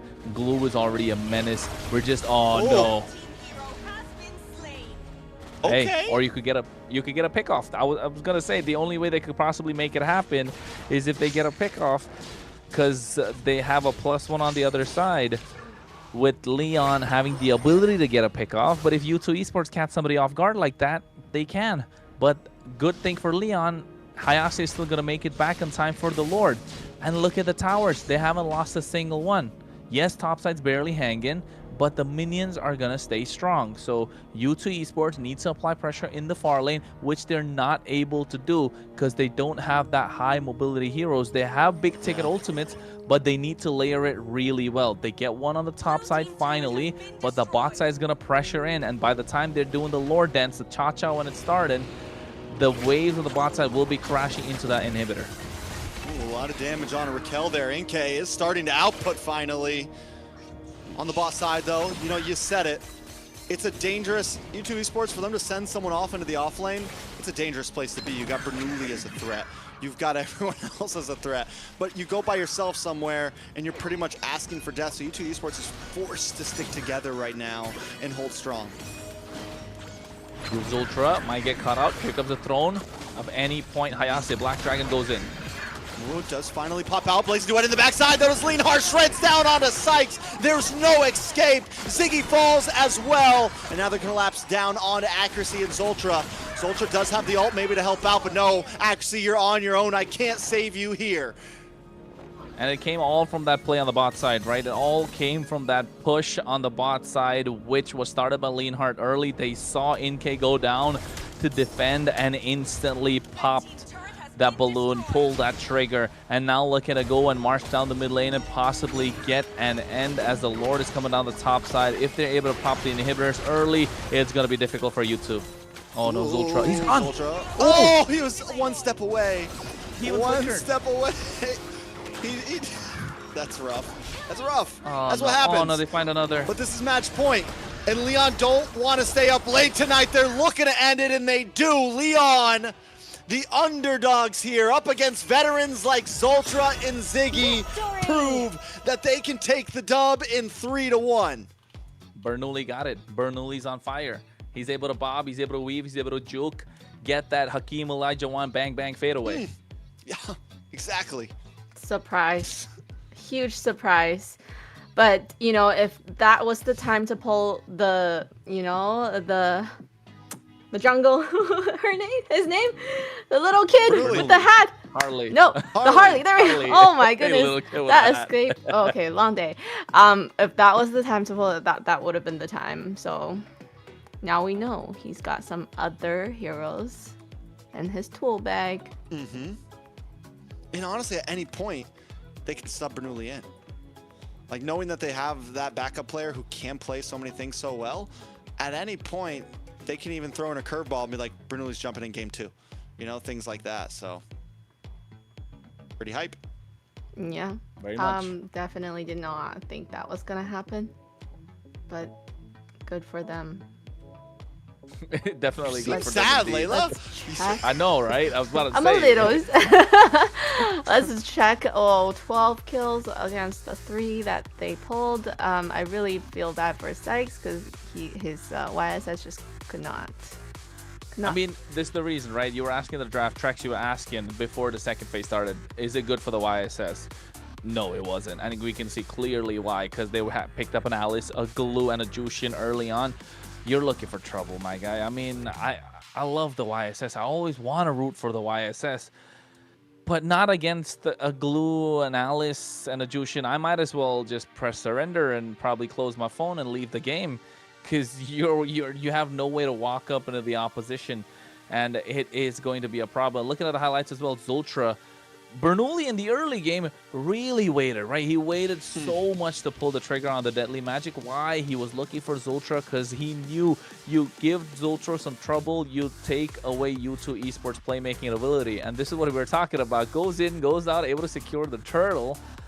Of course, at the end of the day, U2 Esports did put up a fight in the early game, so they had that going for themselves with a 2-1 lead. It's just that the Easton Shin, even though he had the goal, even though he had the farm, he had the damage, just couldn't walk up in these fights for the aggression and the crowd control that Leon were offering and were putting on the table. U2 Esports didn't have any sort of answer apart from the Grok.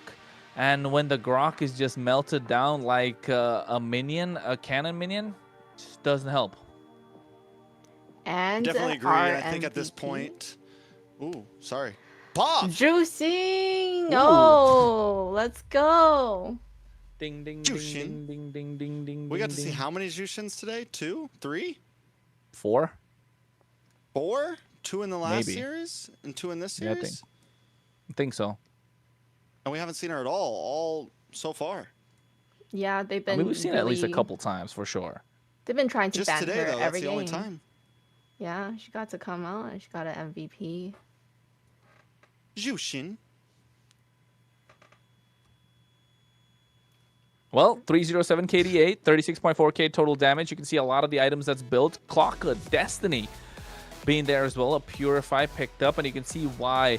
Just dropping down those disco lights and making U2 Esports dance to their tune. We could see a lot of big ticket ultimates come in, but Pav always in the back line, making them dance to his tune, making sure they understand the way you do the samba. Leon able to get the victory off of that, and it was so good. The aggression, exactly wanted to see, exactly what we wanted to see. So Pav playing really well, being the support to Bernoulli, This is that and flicker. not just that, it was this play. This play was massive, right? Yeah, it was cool. It was fun.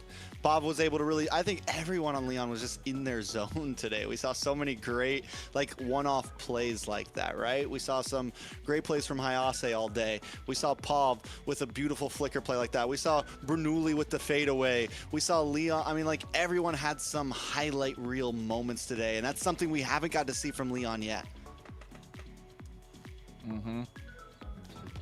Well, what an amazing matches today. What we're gonna say about that is, I just want to know, so is U2 gonna be seed 8 now? Mm-hmm. Yes, Oh. you two will be seed 8. Luckily, they will have a break, though. That's a nice thing about being first to seed 8. You can kind of watch the other teams play. You can get yourselves together, take some time to, get the dust off, and figure out what went wrong, right? The pressure of this is at least gone for now. It's not like they're out, They still go to playoffs. They're just in a very tough spot in playoffs. And what do you think they're gonna go home and try to improve on? Are they the one that's also have a coach? They're the ones that are all boot camped up.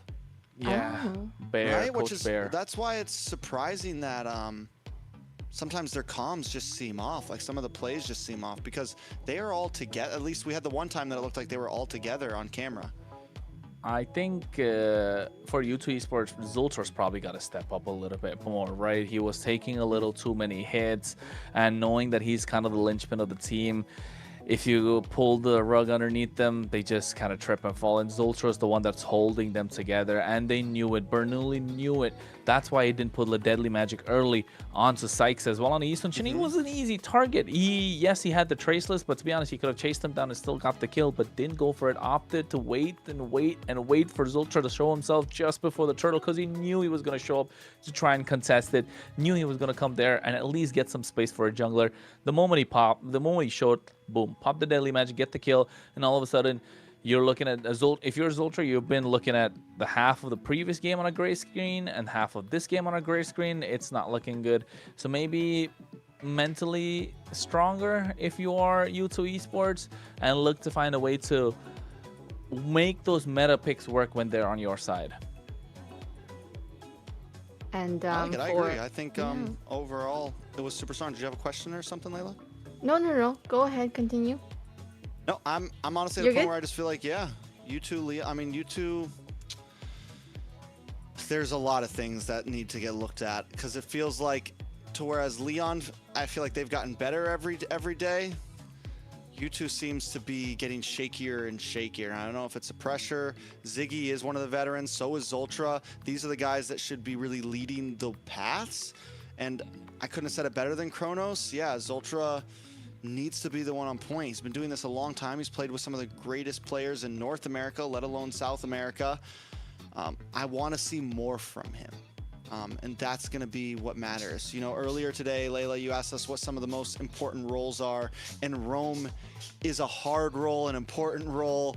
It is the one who sets the pace for your team. So if your Rome is not performing, your team is not going to perform. She knows all about the Rome position, don't you, Layla? You know for a fact that Rome is the most important role.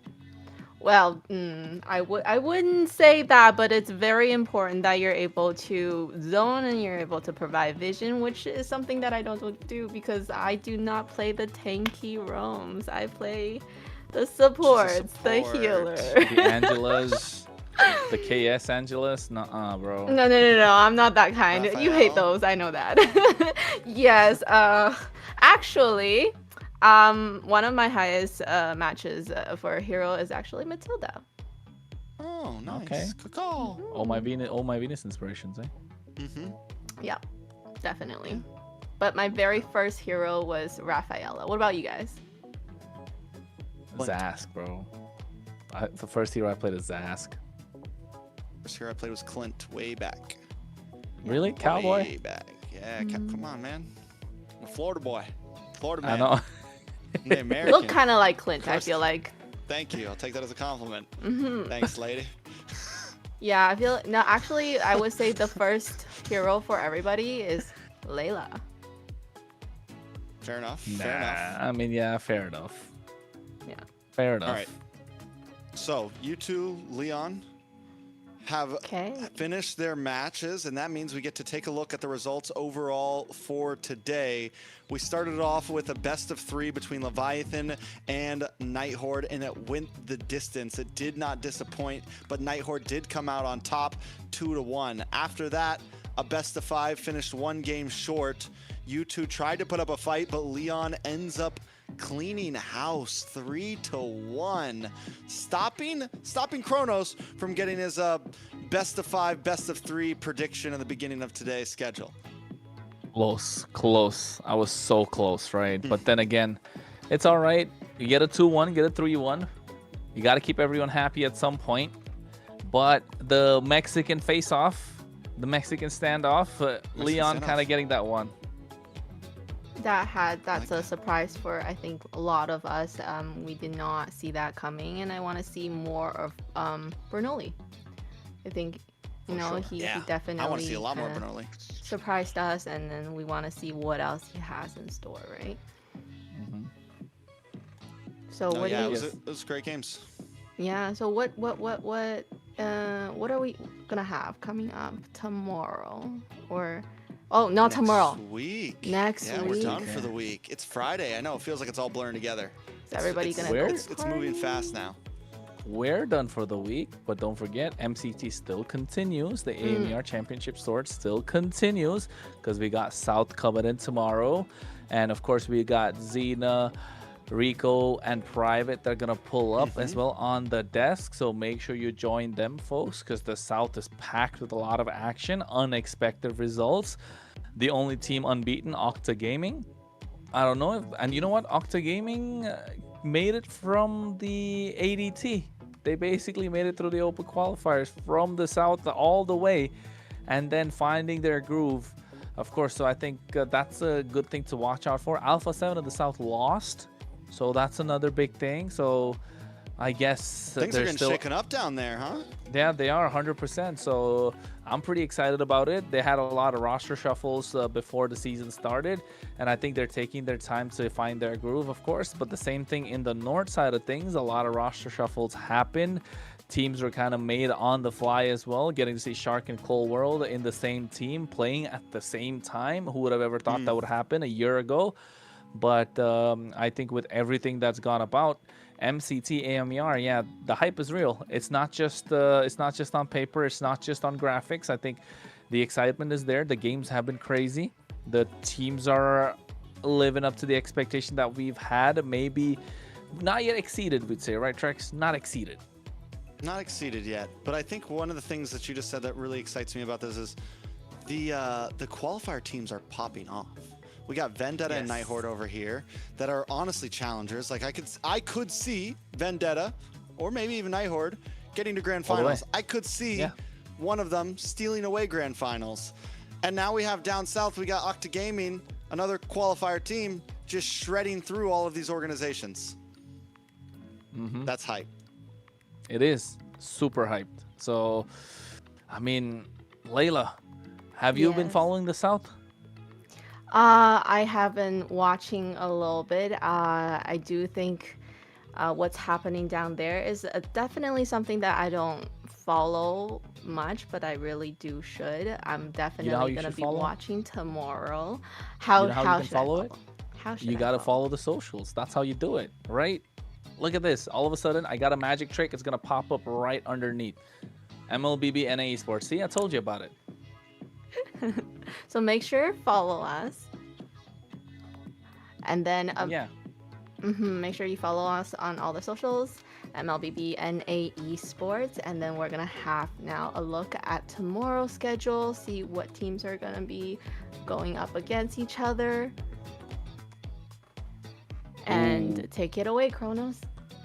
And these are banging matches, Trex. I'm not gonna lie. If you've got time tomorrow, watch Party Worthy, man. Influence Rage versus Dream Max, two orgs that have been going at it for the longest of times. That's a BO3 that's gonna go all the way, and the BO5 Entity 7 and Octa Gaming. We saw the Mexican standoff today. I think Peruvian face-off tomorrow.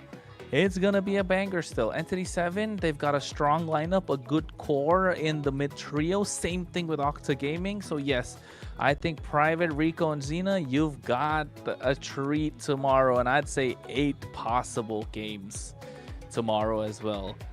Yeah, the Entity 7 and Octa should be exciting. Both teams are 2-0 right now. This is for a big slot for whoever's going to make it to that qualifier seed first. So very important games tomorrow. Who knows? Maybe we will watch Party. Maybe we'll tune in. I will definitely be watching, and then I will be in the chat, chatting with everybody, interacting with all of you guys. So I want to see you guys there. If you have any questions, you can ask me there as well. I'll probably do a watch party as well. Okay, I hear you. That's nice. Yeah, gotta support Private and Xena and Rico. Yeah, I agree. And then not just that, like, I think with everything that's happened, Layla, don't forget, we got to thank people. And the biggest people we got to thank is, of course, Rune Stone. Take it away. Take it away? Well, this game could not have been or possible without runestone.gg, our sponsors. So make sure you go and check them out. You know, all the great plays that we get to see, all the stats that we're getting, all these updates on is made possible by them. So make sure you go check them out. Yeah, and if you want to level up your gaming experience, that's the best way to do it. Best place to track stats, improve your gameplay, stay ahead of the competition. And that's what we do here. We stay ahead of the competition. We do better every single day. Yeah. Play smarter, not harder. Exactly. Yes, and I definitely feel like I want to go look at that. I wanna improve my gameplay too. Let me check out my stats. Yeah, stop playing support roams and you'll be able to do that. I know, right? Matilda, in this meta, in this economy? I've been forced to play mages already, okay? And the only mage that I know how to play is Wu Zetian, so that's why I'm so excited seeing her in a lot of these fights. Okay. Makes sense. And that brings us to the end of today's broadcast. It's kind of sad, but that's what it is. A huge thank you to our casters, Trex and Kronos, carrying us through, guiding us through all the amazing coverage of the day. And of course, I want to thank all of you for watching and supporting us. And your energy truly makes a difference. So I'm your host, Layla. Over here we Promos. have I'm Trex. and We're outta we'll here. see you We're out of here. next week. We'll work on that. We're gonna have a good sign out.